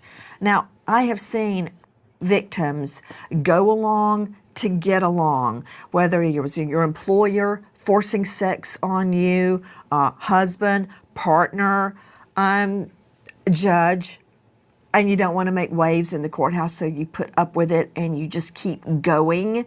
But he's really tearing her up on the stand about this shooter. What do you make of it? You know him. Yeah, I think this is directed by Diddy. I think Puff is running this entire trial. He's telling his lawyers what to do, which might be a mistake, but his ego is very, very big. And newsflash here, Nancy, it is possible to think you love a monster. A person can be a terrible person and you can still have feelings towards them. And I think that's a mistake here that Diddy is making. I think people know the difference. And just because I post something, a birthday message, something kind towards you, doesn't mean you can't also be a terrible human being. Rob Shooter, are you surprised that Sean Combs has been able to keep so many alleged victims quiet for so long? We've seen multiple civil lawsuits occur after Cassie Ventura came out, and we are asking the wrong questions. We're saying, why are you suing him for money? You're in it just for the money, Cassie Ventura or Mia. Instead of asking the question, why is Sean Combs paying millions and millions of dollars to keep these victims quiet? Why do you think so many victims have gone unheard until now? Maybe because of what we see happening to Mia on the stand? Yeah. I think there's going to be, that we've seen there's a long history of this. Money, power, fame are all really intoxicating. If you can't bully them with your fame, then you throw money at the problems. And I think we have to be honest here.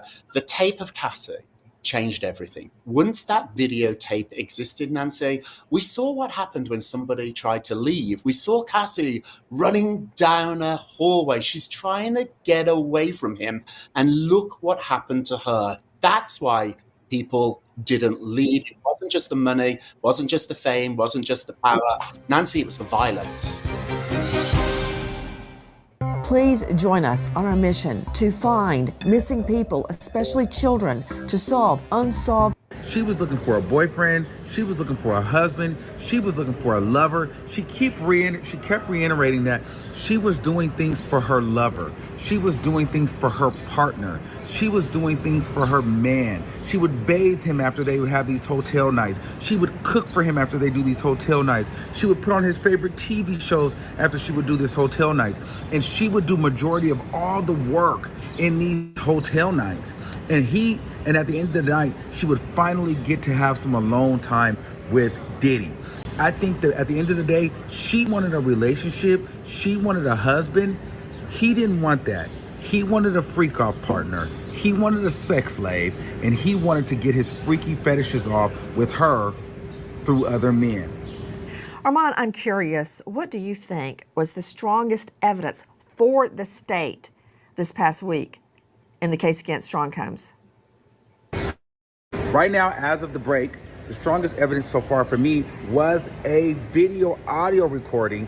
So there actually was a video, but they played the audio of where there was a hookup night at the hotel nights where Diddy, Jane Doe, and one of the male escorts was there.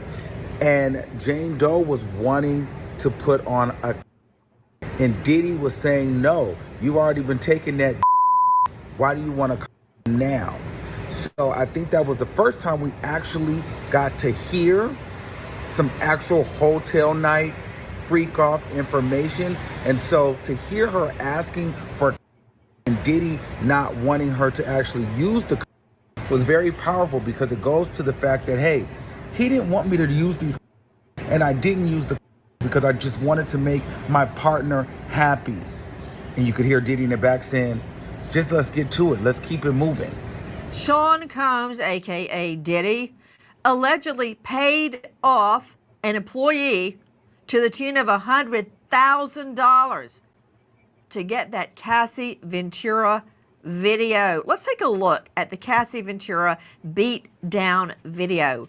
Now, it was speculated upon so much in the press. Where did the video come from? Did it come from the raid on Diddy's mansion? Did he have it there? Where did it come from? Wow. You wonder why he paid $100,000? Did he think it would never come to light? Busted!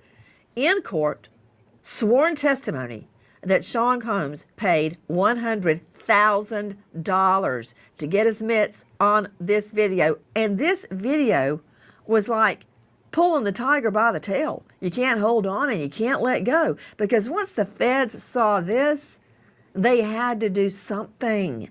The statute of limitations had run in the local jurisdiction, so it was up to the feds. And what were they going to do? Stand there with their thumb up their rear end? No, they had to act. Ergo, therefore, the multi-count federal indictment. What was Sean Combs' reaction typically when he doesn't get his way? Because in court, when he was watching Brian Steele, who's a very, very good trial lawyer, he's a great defense attorney, right? I've watched him in action. So Steele started off with Mia with the Andy and Mayberry approach, trying to get the answers, but yet being genial to her. He didn't want to beat up on Mia. And you could see Sean Combs going, moving around and twisting around and holding his face and all that. I mean, the jury could see him. And then suddenly, Brian Steele has a change of heart. I mean, you can imagine if Diddy is steering that ship, then he gets really mean to Mia. Steele does. So Diddy not getting what he wants. Can you imagine how angry he was when he finds out that was $100,000 right down the crapper? There was another copy. Yeah, I'm sure he was absolutely furious. Let me tell you a little bit of a secret here about Puffy. For somebody with all the money that he has, he's incredibly cheap. He never wanted to pay for anything he didn't have to pay for. He wanted to get free clothes, free dinners, free tickets if he went out to clubs, restaurants. He just didn't want to pay for stuff. And so for him to have to reach into his own pocket and pay $100,000, which I think for that tape is incredibly cheap. That tape is going to change his life. And so it was worth tens of millions of dollars. For him to get it for $100,000 cheap and then to find out he didn't get it all, there was another copy, he will have exploded. I'm just imagining when Sean Combs finds out there's another video floating around. Robert Crispin joining me, private investigator, was with former federal task force officer for the U.S. Department of Justice in the Miami Field Division. They're not sitting around twiddling their thumbs. Former homicide, crimes against children investigator. He is now at CrispinInvestigations.com. Crispin, don't you just hate it when you blackmail somebody to the tune of $100,000 and there's another video floating around? Ruh-roh. I mean, really, come on, think about it. Do you really think that no one else was going to have a video of Diddy kicking the hell out of somebody? Especially Cassie Ventura? Come on. So here's the beauty of all this with the government. This Castigar letter stuff, this king for a day, queen for a day, they need people to give testimony in lieu of being indicted to say what happened. Standing by is investigative reporter Lauren Conlon. She's been in the courtroom all day long. Star of Pop Crime TV. What a bomb, a stink bomb for the defense, dropped right in the middle of that clutch of lawyers. $100,000 Diddy bucks paid off for bribery, which is a predicate act. You have to have an underlying felony or predicate act to prove RICO. Tell me how that went over in the courtroom. Yes, Nancy, we started off by getting a really big interruption by a woman that works for the MTA. The entire courtroom turned around. This is before Eddie Garcia, the witness, walked in. But that was quite a moment. She was screaming at the press, saying that the press is awful and the press is laughing at Diddy. And you should have seen Diddy's face as well as everyone in the courtroom. We were all in shock. But back to Eddie Garcia, I mean, this testimony was incredibly important to this case, as you know. He testified that he received multiple calls from Christina Coram, Diddy's assistant, before she eventually passed the phone over to Sean Combs himself. Eddie Garcia described talking to him, saying, you know, look, I already told your assistant here, but I don't have any clearance to obtain this video that you want me to obtain. I cannot go in this room. Only my boss can do that. And he described Diddy kind of just buttering him up, saying, you know you can do it, Eddie. I believe in you type of thing. And he also described Diddy as being very nervous seeming on the phone, saying, look, this could destroy my reputation if it gets out. Now, he said, okay, I'll talk to my boss, etc. And this was actually after receiving a call from Diddy and Christina on his cell phone. They started off by calling him at the general security desk. They somehow got his cell phone, which he said did make him a little bit nervous. And he said that, you know, he talked to his boss and he said, look, this is what's going on. They want this video. And his boss said, okay, tell him $50,000. They make this meeting happen where Diddy tells him a meeting place.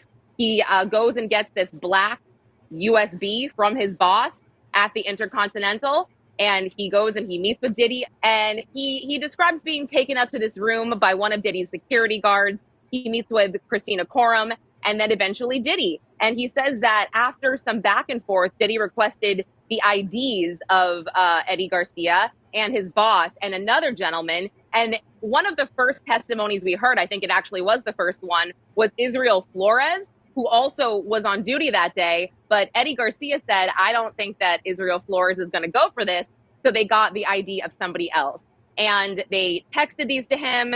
He went in another room, came back, got an NDA. Eddie Garcia had to sign this NDA. And then eventually Diddy came back with a brown bag of money and a money counter. And he did not get $50,000. He got $100,000. And he also said that about 2 weeks later, it was Easter. Diddy called him again to check in, saying, Eddie, my angel, you know, how are you? Have you heard anything or anybody mention this video at all? And he said no. And that was that. Could you tell me what this reaction in the courtroom when it came out from not one but two witnesses that Combs had bribed $100,000 to get that video? I'd say today the jury is much more reserved than they were while listening to Mia. I mean, this is important testimony. So they are listening intently. I would say their heads kind of go back and forth between the lawyer and the witness, you know, appropriately. And they look at the documents that they're reading. We saw multiple times the NDA on the screen, and these jurors, they were reading it. They wanted to catch every word here. You know, I'm very curious too. Dr. Bethany Marshall joining us, psychoanalyst out of LA and author. Dr. Bethany, to hear what she's saying, what Lauren Conlon is stating, to finally be hit with reality that you've been uncovered in a bribe. And what's so important about the bribe, not just bribery on its own, but it serves as a required underlying felony to show RICO. And you know, Sean Combs knows that, and it's just pouring from the witness stand. We know he can beat down Cassie Ventura, but he can't beat down the prosecution. He cannot beat down the feds. And this is the telling moment for him. I wish I had like a monitor to measure his perspiration rate, his heart rate, to see what he's really going through. I bet he's flooded right now. I bet he's enraged, like Rob Shooter talked about, the veins bulging out. He is probably enraged. He doesn't feel guilty. He doesn't feel worried, Nancy. He is mad, and he's not going to be able to get away with this once he's incarcerated. He's going to have plenty of incidents when he's called on bad behavior, and there's nothing he's going to be able to do about it. You can't buy your way out of it once you're incarcerated. And this interaction about the $100,000 bribe, you know, this is just one iteration of many incidences where he's bought people off. Joining us an all-star panel to make sense of what we know now. It has been a long day in the courtroom. Straight out to Hermania Rodriguez. She is the chief U.S. reporter with DailyMail.com podcast titled The Trial of Diddy, in which she stars. Hermania, thank you for being with us. First thing this morning, we saw a videographer expert on the stand. What was the point? Right. Today, first thing in the morning, a video expert, his name is Frank Piazza, took the stand for the prosecution. And he said he analyzed cell phone footage, surveillance footage, and also sex videos.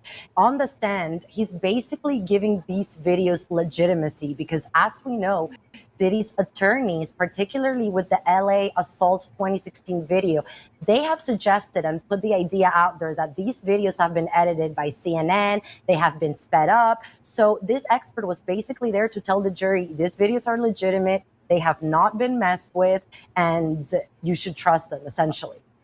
You know, from the get-go, straight out to Greg Morse joining us, veteran criminal defense attorney. He is the lead partner at Morse Legal and author of The Untested on Amazon. Greg Morse, I believe there was a time that you suggested that the freak-off videos were a myth, that they were lore, that they didn't exist. Well, buckle your seatbelt, because this expert on the stand that Hermania just described is laying the foundation. What does that mean? Whenever you bring in a video, an audio recording, really any piece of physical evidence at all, be it drugs or a picture or an article of clothing, you have to lay the foundation. I can't just go in and go, hey, judge, can I bring in these notes? No, you have to say, you have to have a witness under oath to say, what is the object? What is the exhibit? Where did it come from? What's the chain of custody? I haven't been leaving it out on 3rd Avenue in downtown Manhattan where anybody could change it. You've got to show that it hasn't been tampered with, and the chain of custody, who's held it, who's been in charge of it, is complete. There's not a break in the chain, and what it purports to be. That gives the other side a chance to object on any of those grounds. So it's happening, Morse. This is the beginning of the admission into evidence of the freak-off tapes, which you at one time said was just a myth, that they didn't really exist, No. as if it didn't happen. Yes, you did. Well, okay, they can introduce the freak-off videos. Again, it doesn't mean sex trafficking and a RICO happened here. And testimony yesterday shows that from victim number 2. So they can introduce these videos. A lot of people want to keep their sex lives private. Doctors, lawyers, famous people.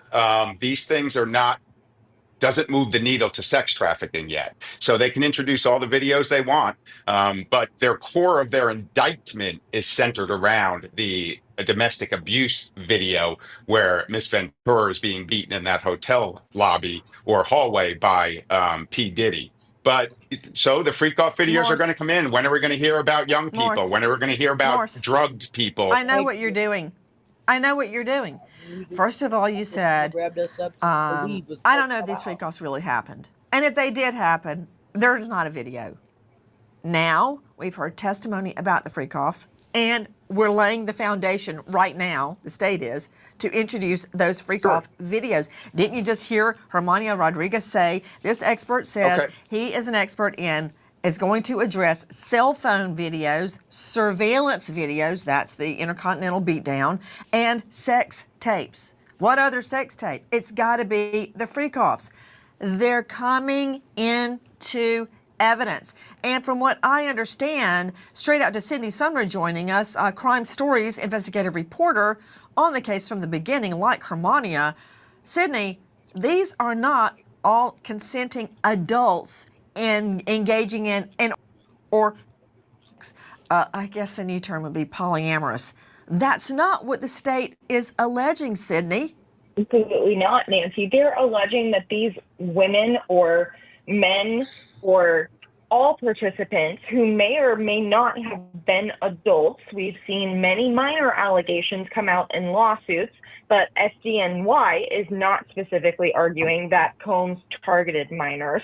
Anyways, the government is claiming that these victims were coerced in one way, shape, or another, whether that was by financial control, blackmail, the threat, or follow-through of physical violence. Combs used coercion to get what he wanted, to get these sex parties, these freak-offs. This was not something that somebody wanted and actively was interested in doing. I mean, Greg Morse, I don't know. I'm gonna pause it right there, sippers. Every testimony that we've heard so far, that's exactly what they wanted, and that's exactly what they were doing. Diddy put out the proposal for them to, accept or deny. They accepted. They had their rent paid, their vacations laid, and their sexual escapades of being nymphomaniacs were carried out. Are Y'all you drop it down in the chat. Y'all let me know where y'all are at on this Monday night, coming into late Tuesday, or excuse me, early Tuesday morning, where Diddy is on trial for his life, y'all. What do y'all think is going to happen? Will they be able to convict Diddy with these RICO charges? I am still in the middle. I'm not on either fence. Y'all drop down in the chat. Tell me where y'all are. Thank you for staying up late night with Tanisha Talks Teas. We are covering day 15 through currently of the Diddy trial. Yeah, let's just keep it on, keeping on. deaf, dumb, and blind? Didn't you hear the testimony that when Cassie Ventura was getting beaten in the hallway of the Intercontinental and dragged back, it was dragged back to a room where she was being coerced into having sex with a sex worker, and she was No, I trying to didn't run hear away. that. I didn't hear that. I did not hear that, Miss Nancy Grace. As much as respect is due to Nancy Grace, because she's helped so many victims seriously in this shit, right? I did not hear, because at first I thought that's what was happening from watching the video. I thought that Diddy was dragging Cassie back down through the hallway, right? So that um she could go back to a freak off. But apparently he was in the shower. She, saw like, okay, I don't know if it's gonna be a freak off, cracking off. All I know is I'm not up for it, and she ran. I don't think it was an active in the moment of an actual freak off. I don't recall that being testified to. Making up In what testimony. You're world making up is that testimony. consensual sex? All you're doing is making up testimony. I'm right. That's what I am. Because so far the prosecution hasn't produced any testimony that says victim number one or victim number two were coerced or forced or through fraud. This is, people made choices in this situation from their own mouth. Miss Ventura testified from her own mouth. Yeah, I didn't always like the freak offs, but I did them. You had another witness. Okay. Miss Ventura paid me to for the freak off. Again, your things are being shoved in under a criminal indictment to things that people do. We may look at it and say, I would never do Okay, that. I let's would never want to review be the involved in that. evidence. But Let's review the some people evidence. do. Sydney Sumner joining us from Crime Stories. Sydney, isn't it true that Cassie Ventura testified that she was being dragged back to the room and what was happening in the room, number one, and number two, isn't it true when the security guard, who we see in the video, went back to the room, he sees another guy in there. That's the sex worker. That's correct, Nancy. So that's I what we didn't heard hear from that. Israel Flores. And I did not hear that. I did not hear at all Cassie testify to there being anybody else in the hotel room or the security guard that we saw on the videotape when we finally got the full unedited version of the fight in the hotel with Cassie and Diddy. Um, I did not hear anybody testify to the fact that there was somebody else in the room, because all up until we actually got into the actual trial of Diddy, I thought that that's what was going on. There was so much speculation about, what was really going on in the room, right? And it looked like Diddy was dragging her back to a freak off. Okay. Unfortunately, that has not been testified to. What has been testified to, though, that we know, T Sippers, is what? Diddy was in the shower. Cassie ran out of the hotel room. Diddy suspected she was gone, maybe heard the hotel door shut or something of the sort, grabbed a towel or ran out after Cassie butt naked. Okay, and I don't know. I don't know. If there's been testimony of a freak off. If there has, can somebody, one of the tippers, pinpoint it somewhere, we'll go and we'll, listen to it and see for ourselves. And it better not be no AI shit. So yeah, that is under investigation, Miss Nancy Grace, because I did not hear that being said at all. Cassie about that situation. Suarez claims that there was another man in the room, and he didn't make any note of that man being in the room because he was not directly involved in Sean Combs and Cassie's altercation. So he left that out of his incident report about the situation because he was irrelevant at the time. Did he testify to it when he got subpoenaed by the prosecution? Coming back to testimony combined with what I'm saying, if it's not in the testimony, then what are y'all saying? Cassie Ventura said on the stand, that becomes incredibly important because it backs up the fact that she said she was running away from a freak off. So I never heard it. I never ever heard Cassie say at the time of the hotel fight, where Diddy kicked her, hit her with a vase, all types of horrific, things that he did to her physically, violently. I can't recall her saying, and yes, it's getting late, but we are up sipping tea on Diddy, that, you see what I'm saying, they were engaging in a freak off. I just didn't hear that. Did y'all hear that, sippers? Because I didn't hear that. My tea sippers, drop it in the chat. Am I crazy? Because I didn't hear that. I did not hear that. I have not heard that. Do you think Sydney Sumner, she doesn't have a dog in the fight, no skin in the game? You think she's lying? So she gives inconsistent statements. There's a conflict in the evidence, clearly, because she said it was consensual many times. And when the jury is charged at the end of this case, they're going to be told. Nancy, they're going to be told what reasonable doubt is. Conflict in the evidence. Yes, I know that, but I also know what Cassie Ventura's testimony. You know what? Pat is I can't take it anymore. While Sean Combs' family prepares their documentary to air after the verdict, and his enablers prepare his comeback tour when he is found not guilty, according to them, not according to me, a lot of people have been Diddy-fied. Joining me is a special guest. It's Armand Wiggins, entertainment legal affairs commentator, host of podcast The Armand Wiggins Show. And I want you to see what happened to him outside the courthouse. Oh, okay, clock that. Clock that. Let's go viral in this. Let's go viral. This is crazy. Or what? Okay, that from our friends at TMZ, Harvey Levin. Armand Wiggins, please don't laugh, because you never know when somebody comes up to you on the street and starts screaming at you, whether they are high on meth, whether they have a gun. So, you know what? Next time, please just don't engage. Don't be the hero.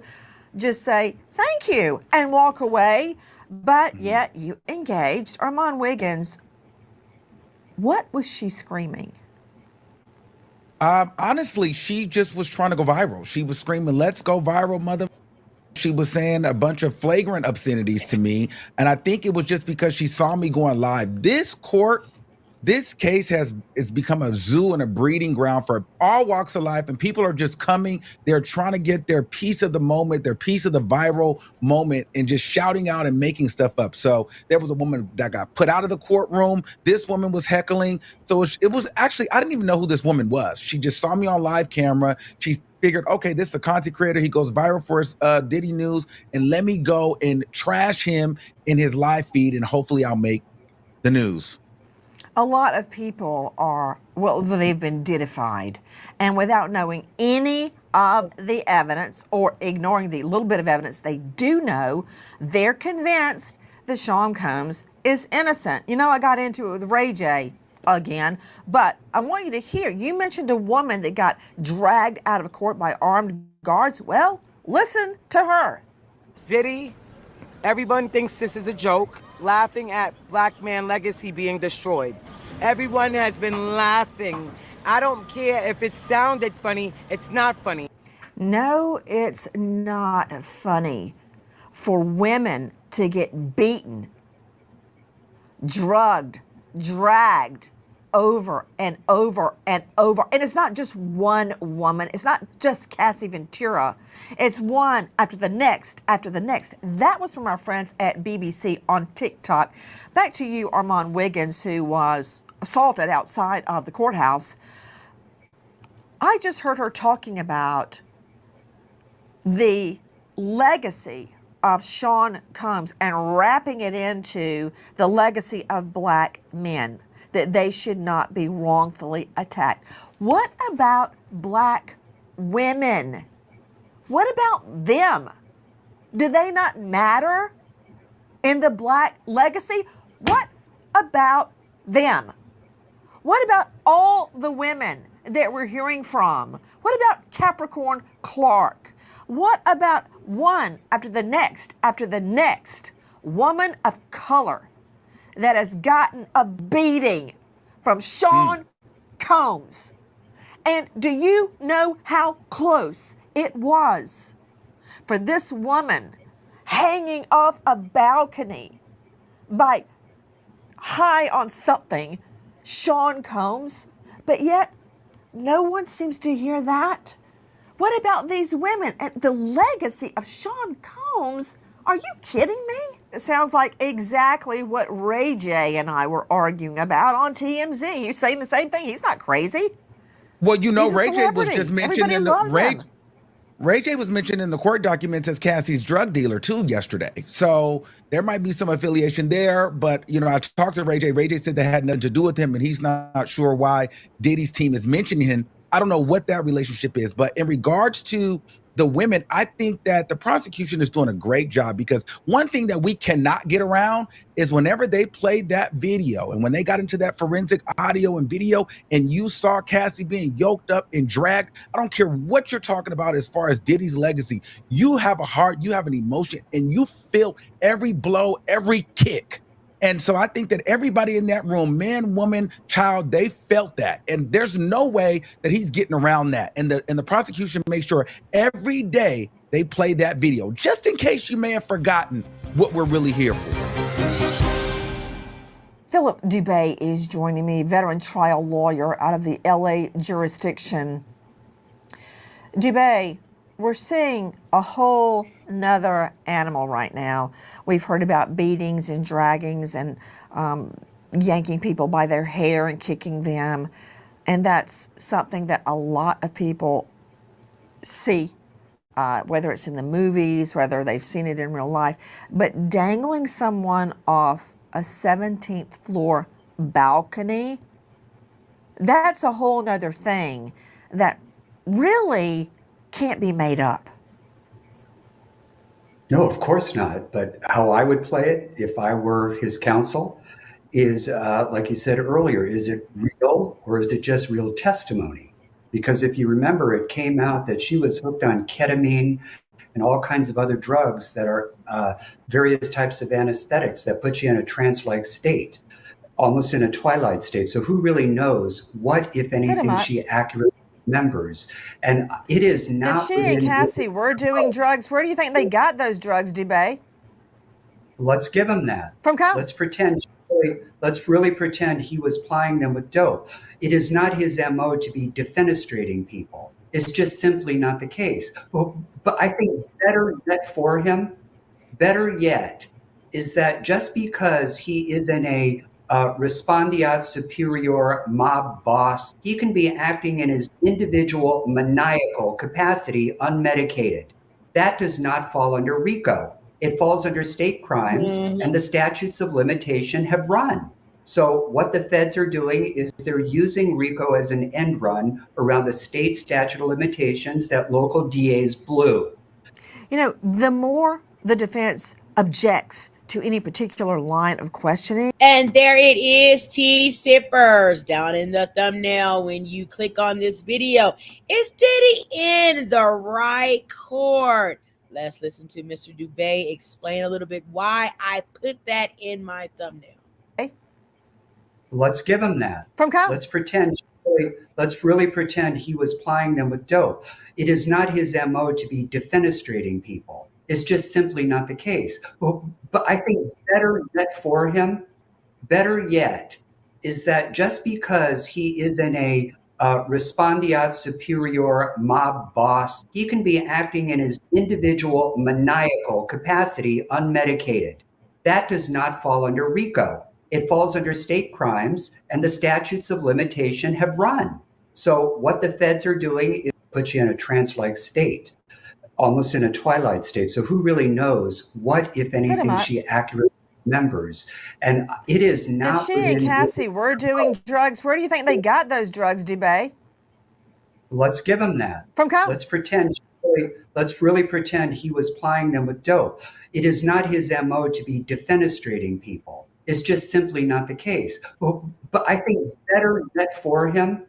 better yet, is that just because he is in a respondeat superior mob boss, he can be acting in his individual maniacal capacity unmedicated.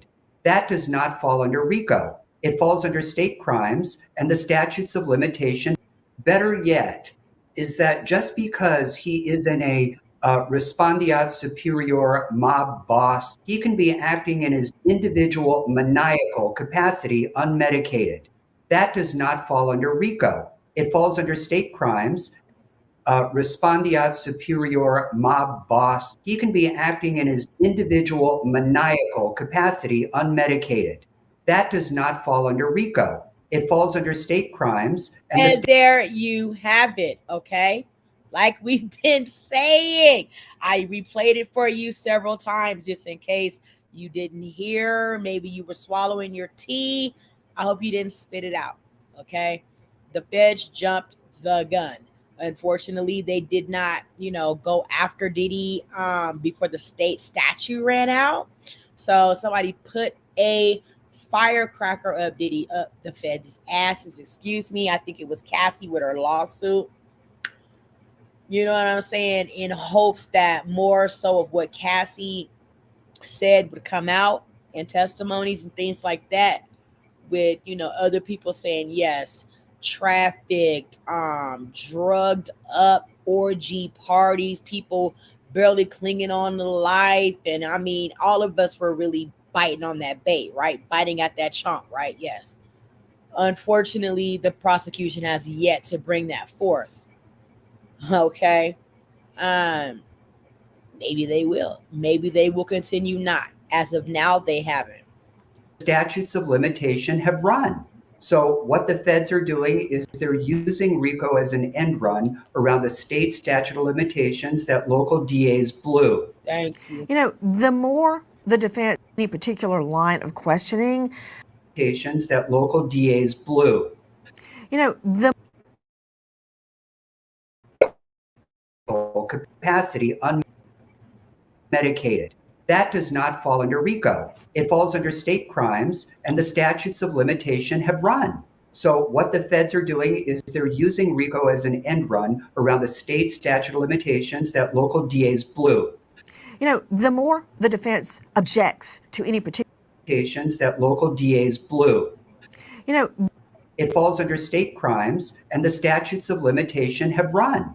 So what the feds are doing is they're using RICO as an end run around the state statute of limitations that local DAs blew. The more the defense objects to any particular line of questioning, the more sensitive it is, right? The more you scream at the dentist office, it's because that's the more it hurts. Right there on that particular tooth. And they went after this witness tooth and nail. To Lauren Conlon, there was quite a cross-examination of her on the stand. What happened? During Nicole Westmoreland's cross-examination of Brianna Bongolan, she also got her to say that a week after the alleged balcony incident, Brianna was going to private parties with Sean Combs. And she was actually texting back and forth with Cassie a few days later about having a sleepover. So Westmoreland said to her, this horrible thing happened to you, and a week later, you're willing to go back and have a sleepover. And Bongolan just said, I guess so. And there was some tense moments going back and forth because of her original civil suit, she did fire her attorney, Tyrone Blackburn. He came up a number of times today because she said that he kind of misinterpreted what she said and alleged some kind of sexual assault happened, or Diddy groped her when lifting her up as he allegedly dangled her. And Westmoreland said, well, you know, you fired Blackburn, but you still perpetuated this lie, so to speak, with your other attorneys in that lawsuit and your new updated lawsuit as well, did you not? And, you know, she kind of said, well, I didn't write all of that in the new lawsuit, my attorneys did. So it was just a lot of back and forth about that and very tense. I'm not going to say it was hostile, but it was comfortable and it was aggressive. And now we remember an American hero, Officer Helen Smith, North Carolina Department of Public Safety, passed away. All right, that was Nancy Grace. Okay, let's read some comments. Diddy should never see the light of day, says Sonia Torres, Fly 227. What he has to have done is truly horrific. Shitty Diddy needs a separate trial regarding all those missing children. And that's what we're saying. Like, before the trial started, right, we were led to believe some of the most horrific, egregious things about Diddy that could possibly be said and done about somebody. And we have not heard anything but Cassie's testimony be relative to what we were, made to believe before the trial started. Okay. God keep Allie Carter safe. That's another girl that alleges that, she had dealings with Diddy and were in underground caves and tunnels and was ex-trafficked and all this shit. Okay. Yes, why in the hell isn't anyone focusing on Allie Carter and her testimony to all the horrific things she's been through? I want to go find each and every one of those children. Allegedly, Allie Carter, was taken in by Diddy as a trafficked person when she was a young girl, is what she's been all around the block saying.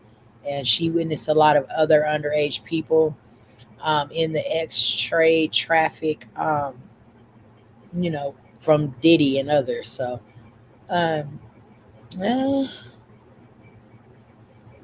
see. Wesley Williams -B2Y says, lock his ass up for life. Justice for Kim Porter, Cassie, and everyone that was harmed by Diddy. Victims do things to survive. People don't understand that. I am one of them. You don't want to rock the boat to get murked. Says Paris Talk for Yahweh. Some replies to Paris Talk for Yahweh are, I don't buy that all victims become unwilling victims, remain victims, and have no choices. If you're not being held against your will and you can reach out for help, then you have a choice. Says RLF1. Mary Campbell 1576 says, clearly you possess very little knowledge with regard to this topic. Please educate yourself. Then feel free to make educated comments. Measy G37 says, it's not worth expecting people to understand. If you know, you know. All right. So,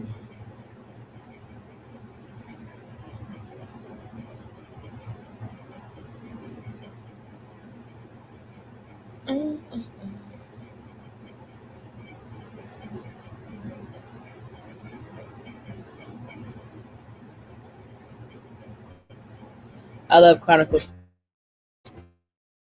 Big. Let's pay her some mind here on Tinny But I Talk. will bring you the tea. Welcome to Chronicles Speaks. Please, I don't have any time for any gossip now. Eh? Yes. Look at you.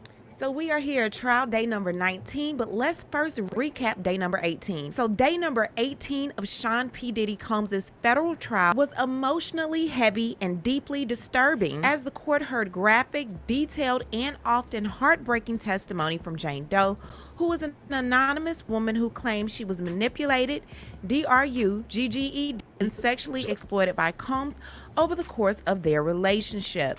Now, Jane testified that her relationship with Combs began in 2020, and although she was not officially his girlfriend, she quickly found herself in a world of control, coercion, and what she described as hotel nights, which are sex parties that Combs allegedly orchestrated regularly. Now, she revealed that between May 2021 and October 2023, she was expected to engage in these hotel nights, often with multiple male entertainers. Now, Combs would either watch, film, direct, or sometimes participate. These nights, Jane said, left her physically sore, emotionally drained, and frequently high, as she was allegedly given drugs like ecstasy, Molly, cocaine, and pink Tucci by Combs or his staff. Now, when she didn't want to perform, he would either guilt trip her or reference the $10,000 a month he was paying to cover her rent.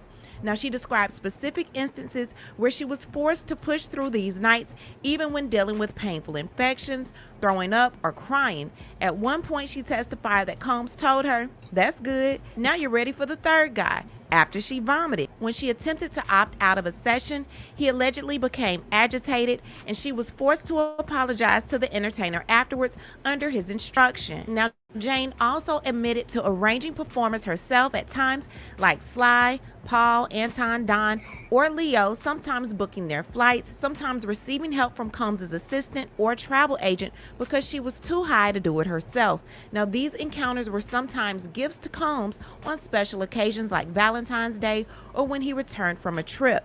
Now, even while describing the trauma, Jane confessed that she loved Combs and would block out how she felt just to be close to him after these nights. Now, she recalled moments of tenderness after the abuse, cooking for him, massaging him, and feeling happy just to sleep next to him. But she also broke down in court, admitting that she was just a freaky desire to him, not someone he truly loved. Today, we're looking forward to continuing the direct examination of Jane Doe. But before we do that, make sure you subscribe to this channel and hit the bell for notifications so you don't miss out on any news regarding this case and so much more. Now let's get back into it. I thought I told you that we won't stop. I thought I told you that we won't stop.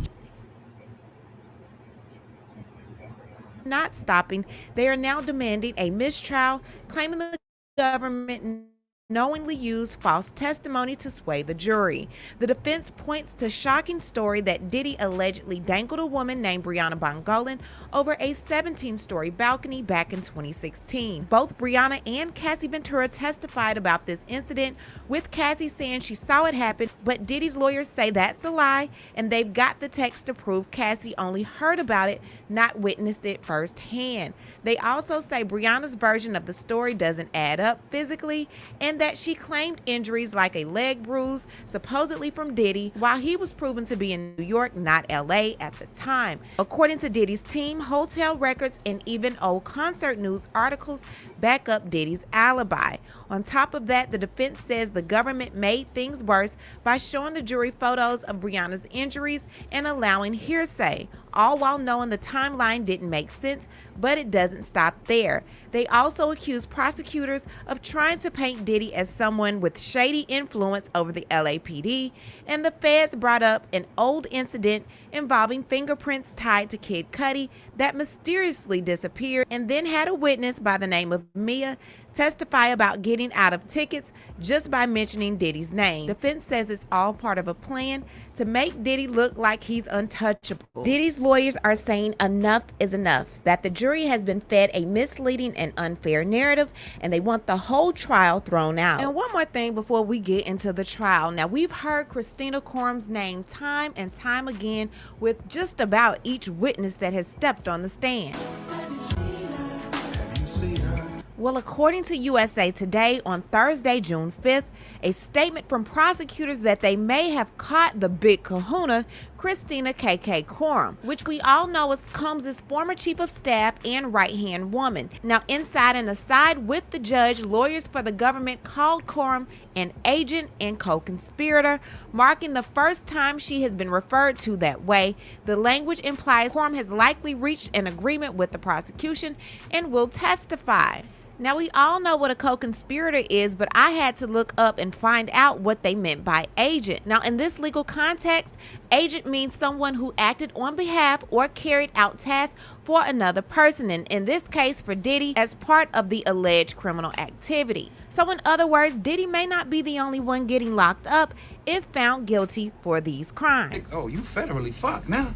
Now, it's been noted that today, Maureen Comey, the prosecutor, said that she will take up most of the day, if not all day, to finish direct examination. So if you were looking forward to the cross-examination of Jane today, like I was, it doesn't look like it will be happening. We'll look forward to that tomorrow. Now, before the jurors come in, the judge says, I have the defense's motion to dismiss, but the government has said they will respond today. I don't have anything from them yet, so we'll address it tomorrow, along with whether Dr. Hughes can be recalled. So he's allowing the prosecution to respond to Diddy's request for a mistrial. He's also talking about the possibility of Dr. Hughes being able to come back. And like I said before, the prosecution wants Dr. Hughes back. Again, Dr. Hughes is a clinical and forensic psychologist known for expert testimony in trauma and abuse cases. They're wanting to bring her back because the defense tried to discredit the emotional and psychological impact on Diddy's alleged victims. Okay, judge says, with that being said, let me see lead counsel in the robing room.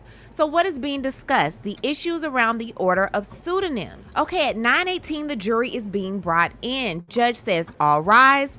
Jane, you are still under oath. Prosecutor Comey says, good morning, Jane. Good morning, Miss Comey. Publish the photo to the jury, but not on the screen for the public gallery. Who is this? Sean's security?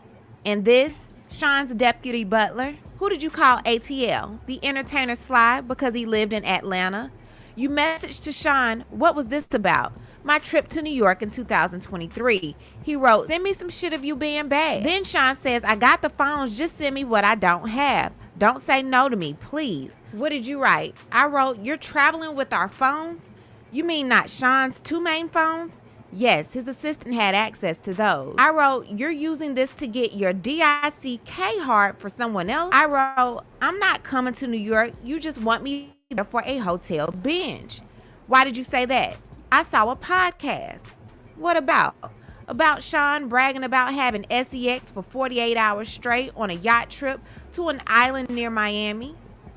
So how many rounds you be going? You know. The people don't. What's the answer? Baby, let me tell y'all something. On which yacht? This don't go to sleep. I'll be like, God damn. I'm gonna tell y'all something. For real. I already thought that I was gonna like make him tap out. Like I already thought he was gonna be being no chest. This don't go to sleep. Comey says, when did the podcast air? A month after Sean said he'd take me on a yacht trip. What had Sean said he'd do to you on the yacht trip? Objection, says Gustavo. Overruled. That after a 2-day hotel night, we go on and do more on a yacht, but we never left. Had to recuperate. I saw on social media he took a girlfriend there. We had went to another island for my birthday. Yeah, I have an island. So when I took you to Love Island, and then you realized that, the plane landed, and then we had to float to another island, what was going through your head when we were going there? I was finally gonna go to war by this human. Yeah, I can't be up here telling y'all my truth, but for real, I was just like, God damn, it's different over here. So what did you write in your notes app? I wrote, I don't want to come to New York and be treated like no hoe. Why did you write this in your notes app? I wasn't sure I was going to send it. But did you send a version of it? Yes. What did Sean reply? He says it was just podcast talk. I said, you took her to the Bahamas on a yacht, not me, not like you promised after the hotel night. Can you read your text? I quoted him on the podcast. You made Papa proud. You wrote, I don't want to feel obligated that you'll stop paying my rent. What did you mean? The guilty tripping thing that he would say that I had to perform?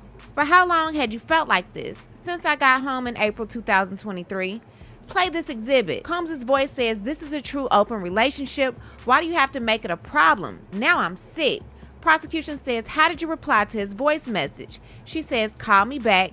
Then we had a FaceTime. He said all the things to calm me down. What did you send Sean from the plane to New York? A photo of my outfit. Where were you planning to wear it? To dinner. What did Sean send you? He said, we're going to dinner. Did you? A late night lounge thing. Okay, I'll read this for you. You wrote, I miss your hard DICK. And I wrote, yes, I have my passport with me. Then what did you write? I wrote, you turn me on so crazy, can't wait. After the flight took off, I got a message from Sean. What did Sean ask you?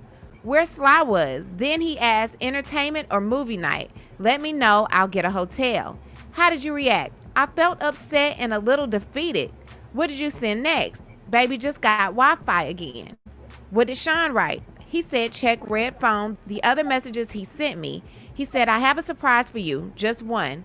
What did you take that to mean? That there'd be somebody new. Then she starts to cry. Who? An entertainer. I hated it.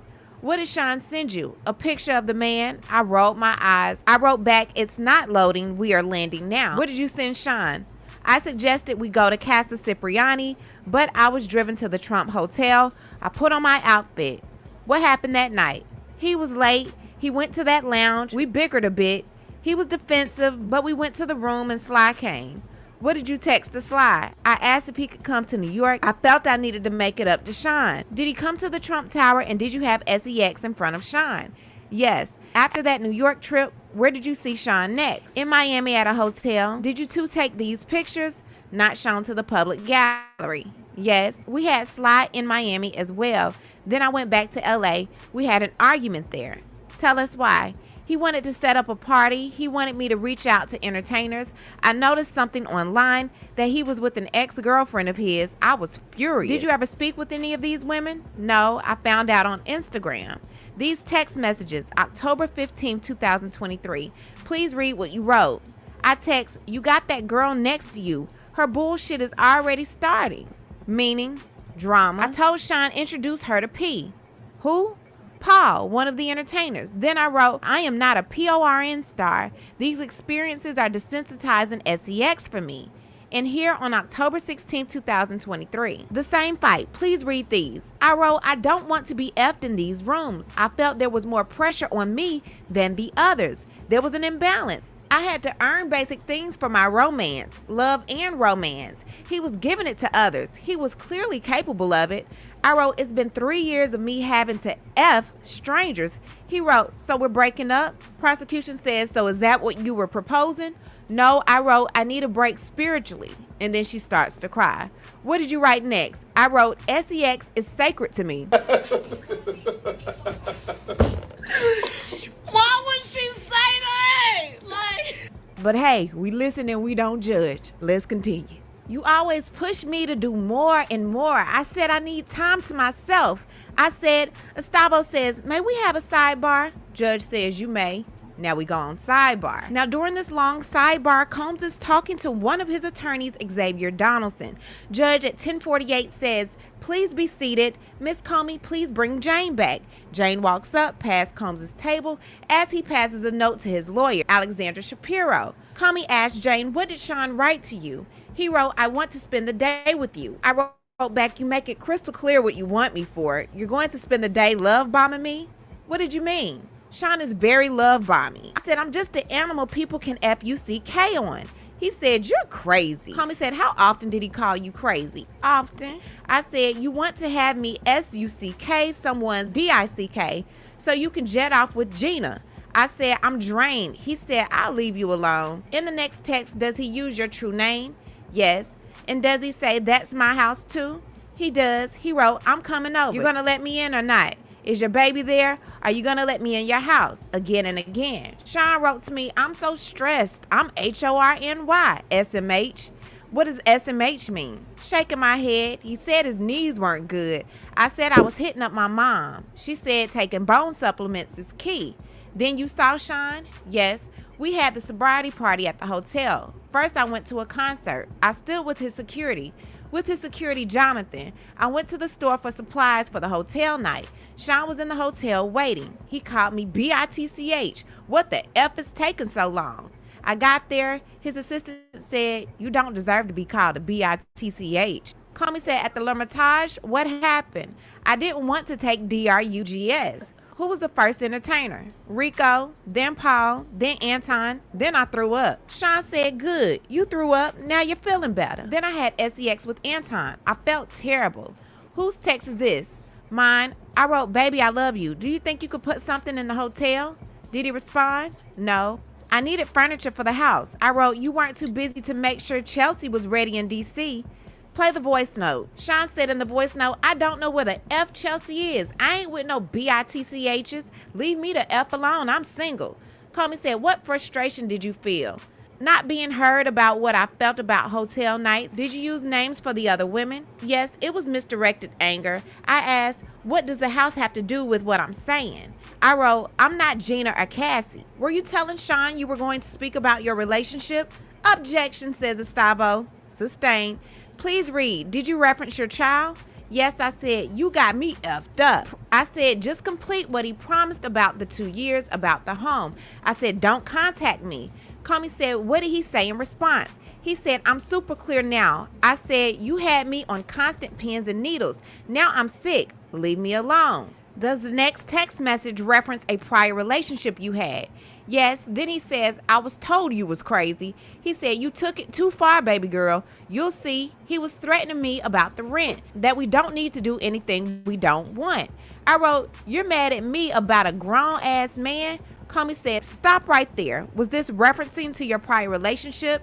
Yes. I wrote, you wasted my time in this toxic-ass relationship. Did you then refer to your previous relationship?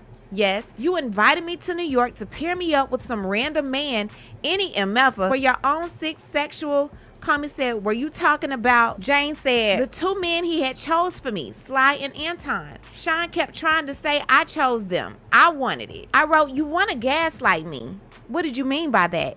He wanted me to believe I had wanted these things. What else did Sean text you? He said, you and me don't have no beef. I said, you created all this evil inside me. I wrote to him, I regret everything, all this toxic ish, which overran my life. He said, you are burning a bridge that you are going to need tomorrow. What did you write? I wrote, I don't trust you. He said, 10 hours ago, you loved me. Now this, he wrote me, it's a free country. I'm an adult and you are an adult. You are writing a whole book about what you hate about me. We both made promises that we didn't keep. If you don't want to talk to me, there's nothing I can do. Did you get the phone? Yes. What did you write here? I said, you knew I would finish strong. Pep talks to me kept me performing. I know I was consenting like you said. You didn't know I didn't want it. This is my truth. I love you very much. I need to take a pause. Why did you say I know I was consenting? I picked up the word from him. He said if anyone saw these videos, they'd say you wanted it. Was that true, Jane? I'm still trying to figure that out. What did you see in the videos? I was high. I was just following a pattern, performing. Exhibit, please read it. It's from my notes. I wrote, I am having PTSD from these nights. Why in your notes app? Get my feelings out. Did you see Sean that day? Yes, at his home. I was confronting him. I was able to talk about the pain I was feeling. He was hugging me. What are these? Photos I took of us in his master bathroom. I felt he understood me in this moment. He had a Halloween video shoot. That was nice, but his birthday was approaching and I felt nervous. He wanted to party hard, but he spent his birthday with his family. I got him a mobile television. We had these things called movie nights, which were our videos. I felt this TV could substitute for our entertainer. Then Cassie's lawsuit came out. It was everywhere on social media. I think I fainted. Why? Because, and she starts to sob. There were 3 pages that were harrowing what I was experiencing. Did you screenshot those pages? Yes. Do you recognize this? It's Cassie's lawsuit filed November 16, 2023. Had you met Cassie? In 2015 at a fashion show in celebration for Sean. That's the only time I met Cassie. I was reading these pages and it felt like a nightmare. I had a lot of sympathy for her because of this. Objection. Ask a new question, says the judge. How did you react? Like, I can't believe I'm reading my own story. Read your message the day of Cassie's lawsuit. 4 in one night and now I'm going to the doctor. Then 3 days later, I wrote, I'm feeling I'm reading my own sexual trauma. God finally woke me up about this cycle. You gaslit me. We're going to play some audio with your true name redacted. Show the full transcript to the jury. Loud and scratchy audio plays. Sean Combs says, I love you. You know what I'm saying? I'm trying to stop all this madness. She says, I don't know. Comey said, did you know you were being recorded? No. Did you know you were being listened in on? No. More audio. Jane saying, who's there when I close my eyes and I have these effed up feelings in my head? Okay, play 3 minutes and 45 seconds. Combs says in the audio, I'm trying to be there for you. You know what I'm saying? Jane says, I'm just effed up right now. Combs says, are you recording me? Comey says, Jane, were you recording him? Absolutely not. More audio. Sean says, what you did is not right. You know what I'm saying? I can't talk on the phone. I don't know what the F is going on. I need you to support. You got me? That video thing. What did that mean? The mobile TV I got him. Your Honor, this might be a good place for a break. Okay, jurors, you may go. The jurors exit. How much longer, Miss Comey? I'm confident I'll finish today. It may be the end of the day, but today. Then they go on break. Now Jane is back on the stand and she's testifying that she did not see Diddy for 3 months after Cassie filed her lawsuit. So between November 2023 and February 2024, Jane said that they were on a 3-month break. Now, although they didn't physically see each other, they still had communications with one another. So now Jane is speaking about a message that she sent to Combs on December 7th, 2023 with a screenshot of something on Instagram. And she said something was very triggering for me. The Instagram post was not discussed or shown in court. Now, Jane's text messages say, I'm crying and it's so close to some nights I felt forced. She also wrote, please stop using women for your fetish and leave women alone who don't want those nights for you. Hire prostitutes and stop emotionally harming women that love you. Combs responded, you're trying to set me up. This is crazy, effing crazy. Are you recording our phone calls? Jane texts back, no, stop calling me. You will never understand because you're so deep in your own lies that you tell yourself. She also wrote, I set up the men for myself because I didn't want to be set up with any more strangers. It was a protective instinct for myself. She continues to testify about the messages she exchanged with Sean P. Diddy Combs in December 2023. On December 27, 2023, she sent Combs messages in which she said he was never satisfied. Even handle this pain. I'm not even the same person anymore. Combs asked her how they could move on and if she was free in the new year. Jane said she lifted him up in those rooms and took a lot to make him happy. In later messages, Combs said, stop with the rooms, and accusing her of setting him up. Jane testified that he was referring to the hotel nights and testified she was not planning on filing a lawsuit against him. Jane said she felt manipulated and violated, and she said she wanted to vent to the only person she could because she'd never confided in anyone about those hotel nights. Now, when asked why she never told anyone about the hotel nights, she responded because it was just a shameful, dark secret of mine. In the messages, Combs asked to see her, but she wasn't answering him for a time. Jane testified that she was trying not to answer Combs because he would gaslight her in a way that warped her sense of reality. Every time I would speak my truth or how I would really be feeling, Sean would just give me a different version of it and say it wasn't this or it wasn't that. At some point, they got on a FaceTime call, and Jane testified Combs told her on the phone repeatedly to charge him an amount that would help her move on. According to Jane, Combs said things on the phone like, charge me for your resentment, and I just need you to get over this. Jane testified he also said at the time, I don't want any loose ends. After that call, Jane sent Combs a text message outlining terms in which Combs would pay her hundreds of thousands of dollars for what she felt would compensate her for the 3 years of the relationship. In response, Combs told her that she was an opportunist, a liar, and a con artist. She also testified that Combs threatened to show her sex tape to the father of her child. Now, after their December 2023 conversation, Jane and Sean P. Diddy Combs did not speak until February 2024. Now, she felt a sense of calm during that time with some distance from Combs. Jane described a trip she took in January 2024 with friends to Las Vegas. Now, she flew to Vegas on a rapper's plane and went with the group to a dinner, a show, and later the rapper's hotel room. When some of the group got to the hotel room late that night, one of the entertainers that she and Combs paid for hotel room encounters was there, Anton. Comey asked her, other than that time, had you ever seen Anton other than at the hotel nights? No. This friend that you were with, was it platonic? Yes. In the hotel room, Anton was having sex with a woman. The rapper and his girlfriend was there. There was flirting. How were your finances in January 2024? I decided to do an OnlyFans account. What kind of content did you create?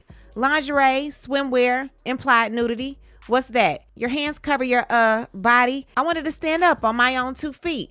I was also getting child support and some money from Bear. I advertised his brand on my social media. He offered me money. Actually, he just sent it to me. How much? $9,000. He said, if you want to post for my brand, do. No big deal. Sean messaged me he'd had a dream about me that I was on the Concord. Why did you answer him? I missed him dearly. So what you want to do on your birthday, he said. I said, I'm traumatized by my past birthdays and what they led to. What did Sean write? Send me a picture of them pretty teeth. If you change your mind, I miss you. Stay happy. Love. What did you write? Then I'm just being mature. I don't think I'm ready to see you. Did you see him for your birthday in February 2024? Yes. Hey, bro, come on now, dog. Come on, man. How was it in Miami? Sean had candles. My heart was beating super fast, and I think his was beating fast too. We were oddly in the same color. I thought that was nice. What happened at dinner? Balloons, a 5-course dinner. We used ecstasy. Then Sean asked, do you want to see Don? Do you?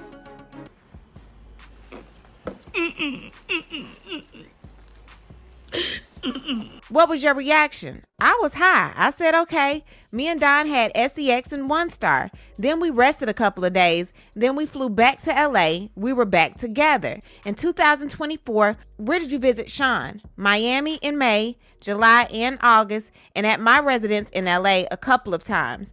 Did you and Sean go out in Miami and LA together in 2024? No, things had really hit the fan. A lot was going wrong in his life. The press was after him about Cassie's lawsuit. With which entertainer did you have sex with in 2024? Anton, Don, Larry. We stayed in the residence. There was a lot of focus on Sean elsewhere. I showed him how lucrative OnlyFans was. Sean was putting on music and he went on my phone. He asked me, who's Bear? Why are you texting like this with him? The money thing came up. That Bear had sent me money. He started getting dressed. I started crying. I felt misunderstood. What did Sean text you? He wrote, what's going to happen if I come over tonight? I said, do you want me to be alone? I can arrange that.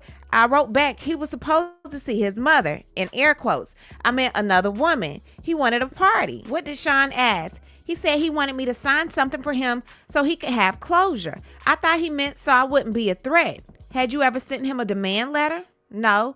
Sean said, you are making your own money. What did you reply? I said, I am working on paying off my debt after being on call unfocused. How did you go into debt when you were dating a millionaire who gave you thousands? Gustavo says, objection. Sustained. What did you write? I said, I'm tired. You can't even make it 2 years without bringing it up to me. What did Sean say here? Bear, my colleague, I said, I hate living in fear. The roof over my head was just going to come off. I asked, did you tell Robin, that's his accountant, to cut it off? He said, you make your own money. Comey said, did he continue to pay your rent? Yes, he kept paying. Did you learn his houses were searched? Yes, and HSI came to my house. Who hired you a lawyer? Sean. Is Sean still paying for your lawyer now? Yes. What? Bro, what are you talking about, man? Woo, child, I need a drink after this. Did you talk to Sly after the 2024 searches? Yes, he called and said he had a tape and he intended to release it bit by bit on the dark web. I asked Sly how did he get the video. He said Sean picked up his phone and recorded with it. I asked Sly Cabral how much he wanted. He said $10,000. I told Sean Cabral just tried to extort me. Sean was crying. I'm fighting for my life. Y'all killing me with this. What did he say? Get legal on it. According to Jane, shortly after Cabral's threat, a major media company that Jane did not name contacted her saying it was going to publish the video and asking her for comment. She said, I called my lawyer. Comey says, did the media company ever publish the video? No. Do you know why? No. Then the hotel video of Sean and Cassie came out. I was with Sean in Miami. How did you first learn about the video? There was a knock on the door. It was Sean's son. Sean was called out. I went down and everyone was talking. It was in 2-star. What happened? Sean was huddled with the team and his family. I was just giving everyone space. Later, we had a huddle. His sons were involved. Huddle for what? To come up with an apology? He showed me a draft of what he would say on social media. Did you read it? He addressed Cassie by name in the draft I saw. I felt it was more heartfelt. I thought it was good enough.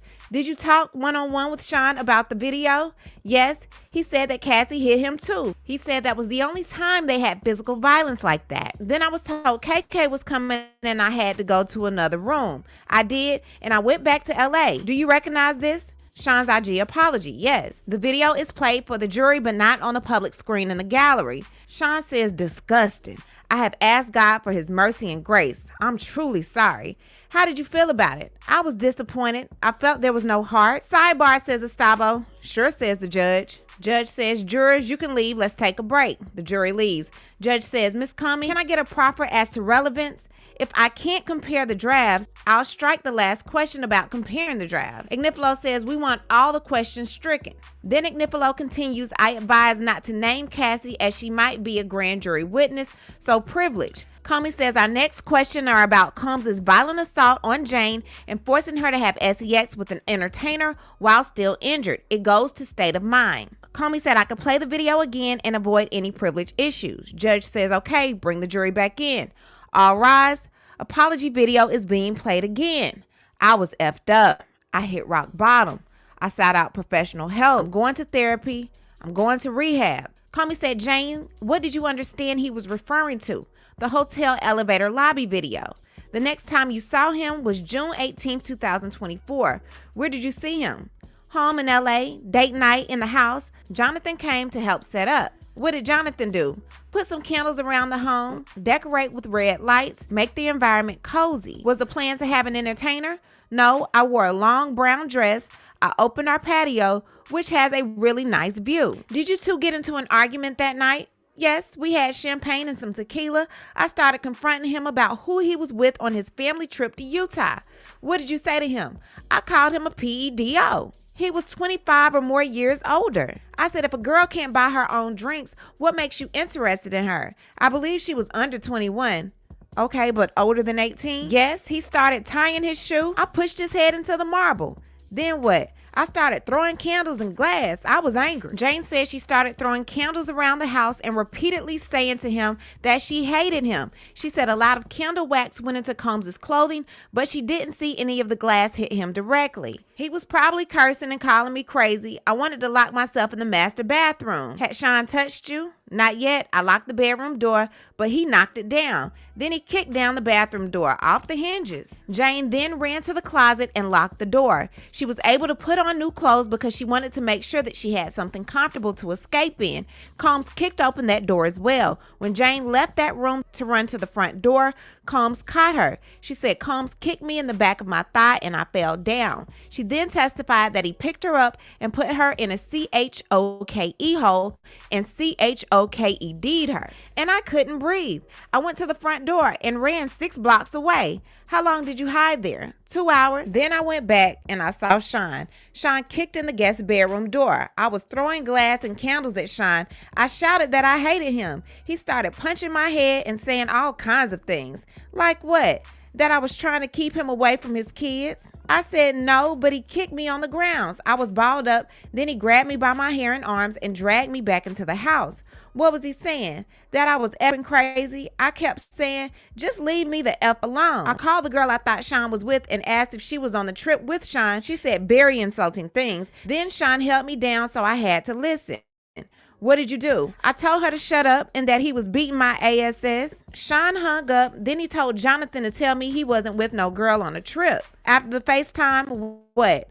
I went into the shower to cool off. Who was with you? Sean. I saw a black eye forming and welts. How were you in the shower? Naked. Sean was in his pants. He slapped me. I fell to the ground of the shower. Then what? I was exhausted. I just sat there. Sean said, just put some ice on it and put an outfit on. Outfit? Lingerie and heels. Sean was using my phone to play POR and no. He texted Anton on my phone. My phone was screen mirrored to the TV. Sean texts, hey, what are you doing? Sean scrolled up and saw Anton's message about our mutual friends. Sean asked me how the mutual friends were. I said I didn't know. Why did you lie? We were on a break. I didn't think I needed to say it. Anton showed up. I moved my hair so the injuries couldn't be seen and used makeup like Sean said. I greeted Anton and tried to be polite, asked him how his day was. Sean was giving me his evil stare. Sean said, I need to talk to you. We went into the guest bedroom. What happened there? He said he wanted to know about the mutual friend. I told him I went to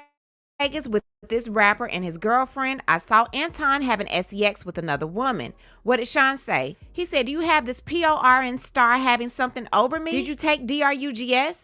Yes, right around this time, Sean told me, take this effing pill. You're not going to ruin my effing night. Go out there and SUCK his DICK. I said, I don't want to. What did he say? He said, is this coercion? What happened to the pill? I consumed it. I performed oral sex on Anton. Combs also watched us have sex. I felt sick. I felt like I was not in my own body. I felt disgusted. I felt terrible. How did it end? When Anton finished, I excused him, tried to put on a good face. Sean called me a WHORE. After he left, he sent his security with money to me for Anton, $10,000 or $12,000 in cash for Anton, and then $4,000 for the damaged doors. What did you do with part of the money? I sent $3,000 or $4,000 to Anton. Have you fixed the doors? No, there were other bills. Photos of broken doors shown to the jury, but not on the screen for the public gallery. When did you next see Sean? A few days later. Why? I missed him. According to Jane, both she and Sean Combs had been messaging each other about that night and how bad we were feeling. Jane testified that Combs repeatedly accused her of cheating while she kept apologizing and insisting that nothing had happened. They agreed to see each other and she went to his home. Jane said they tried to be upbeat, but there was more sadness underneath. Sean was basically saying that we were breaking up and we were just going to be friends, adding that he said he loved me, but what I did was wrong. At one point, Combs asked his assistant Jonathan what he had seen on the FaceTime call that night. Jane testified that the assistant said he only saw her crying in the corner when Combs accidentally turned the camera towards her. Then I shot a video of Sean and I in my backyard.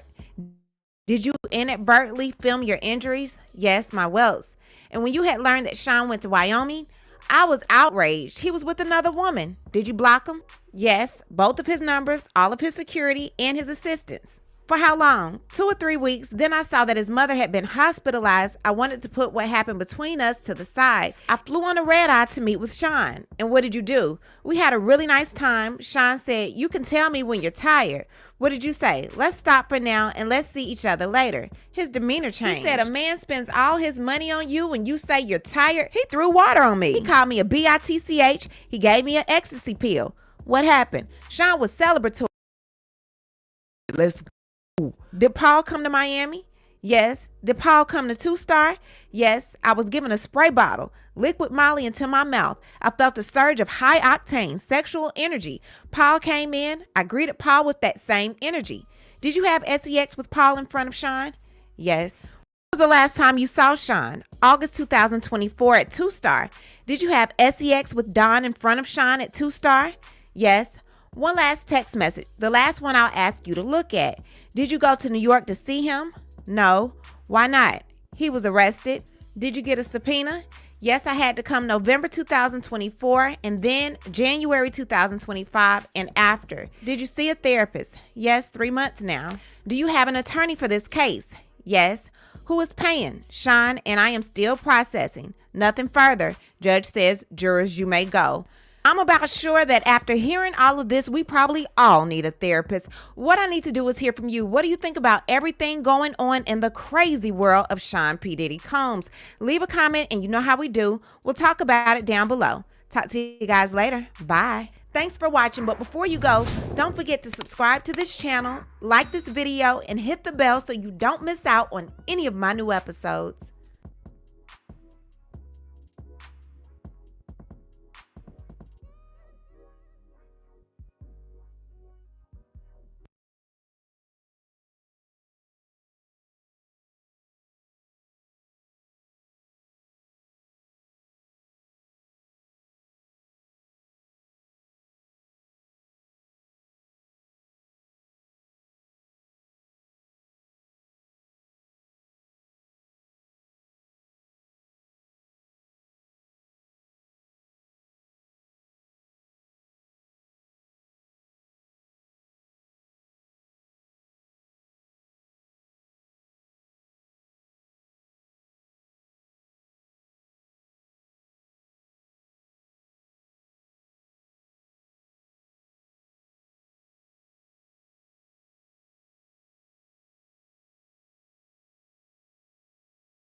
Let's now travel on over to the last and final Diddy tea we're going to spill for the night. Is going to be the United States versus Diddy. Let's get it.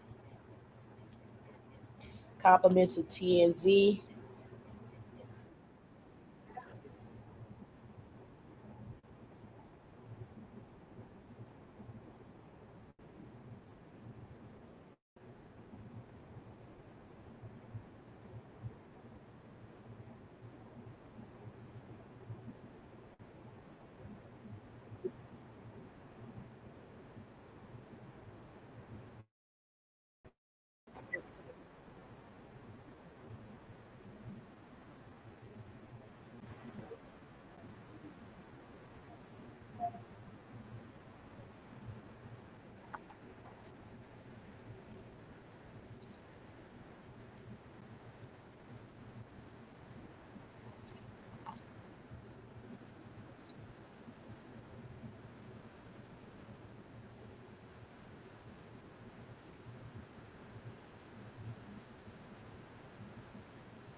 Barely.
We have been sipping tea with TMZ, and they are presenting the United States versus Diddy. If y'all are still up with me, drop those teacups in the chat. Let me know that y'all are still up.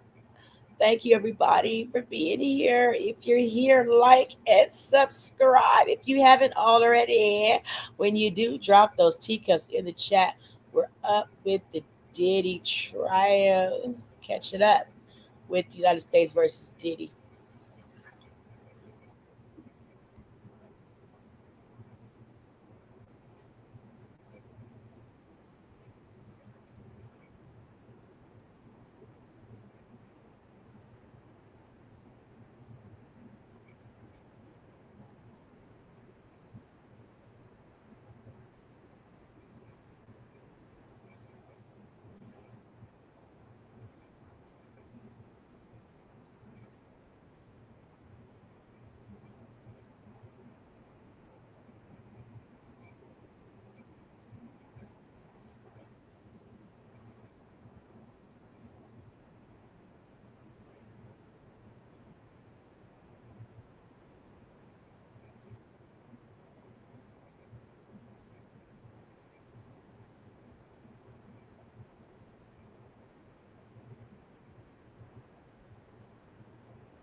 We are still up on the trial.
as if he owned them.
Okay, we just got some tea in the chat.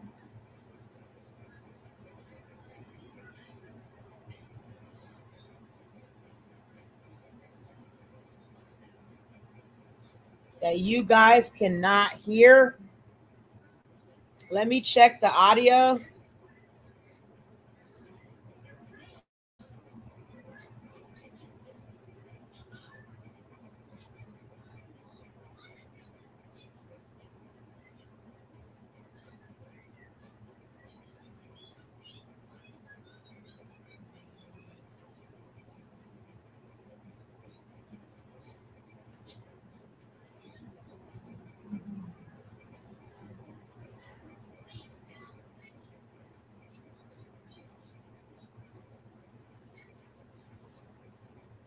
Facebook has timed us out.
Okay. Sorry about this, guys. Let me go in and try to fix the microphone.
Thanks for watching. Remember to show your support by liking, subscribing, and sharing.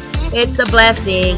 Keep your teacups filled and ready for my next upload. Until then, stay inspired and remember, always stay dipping.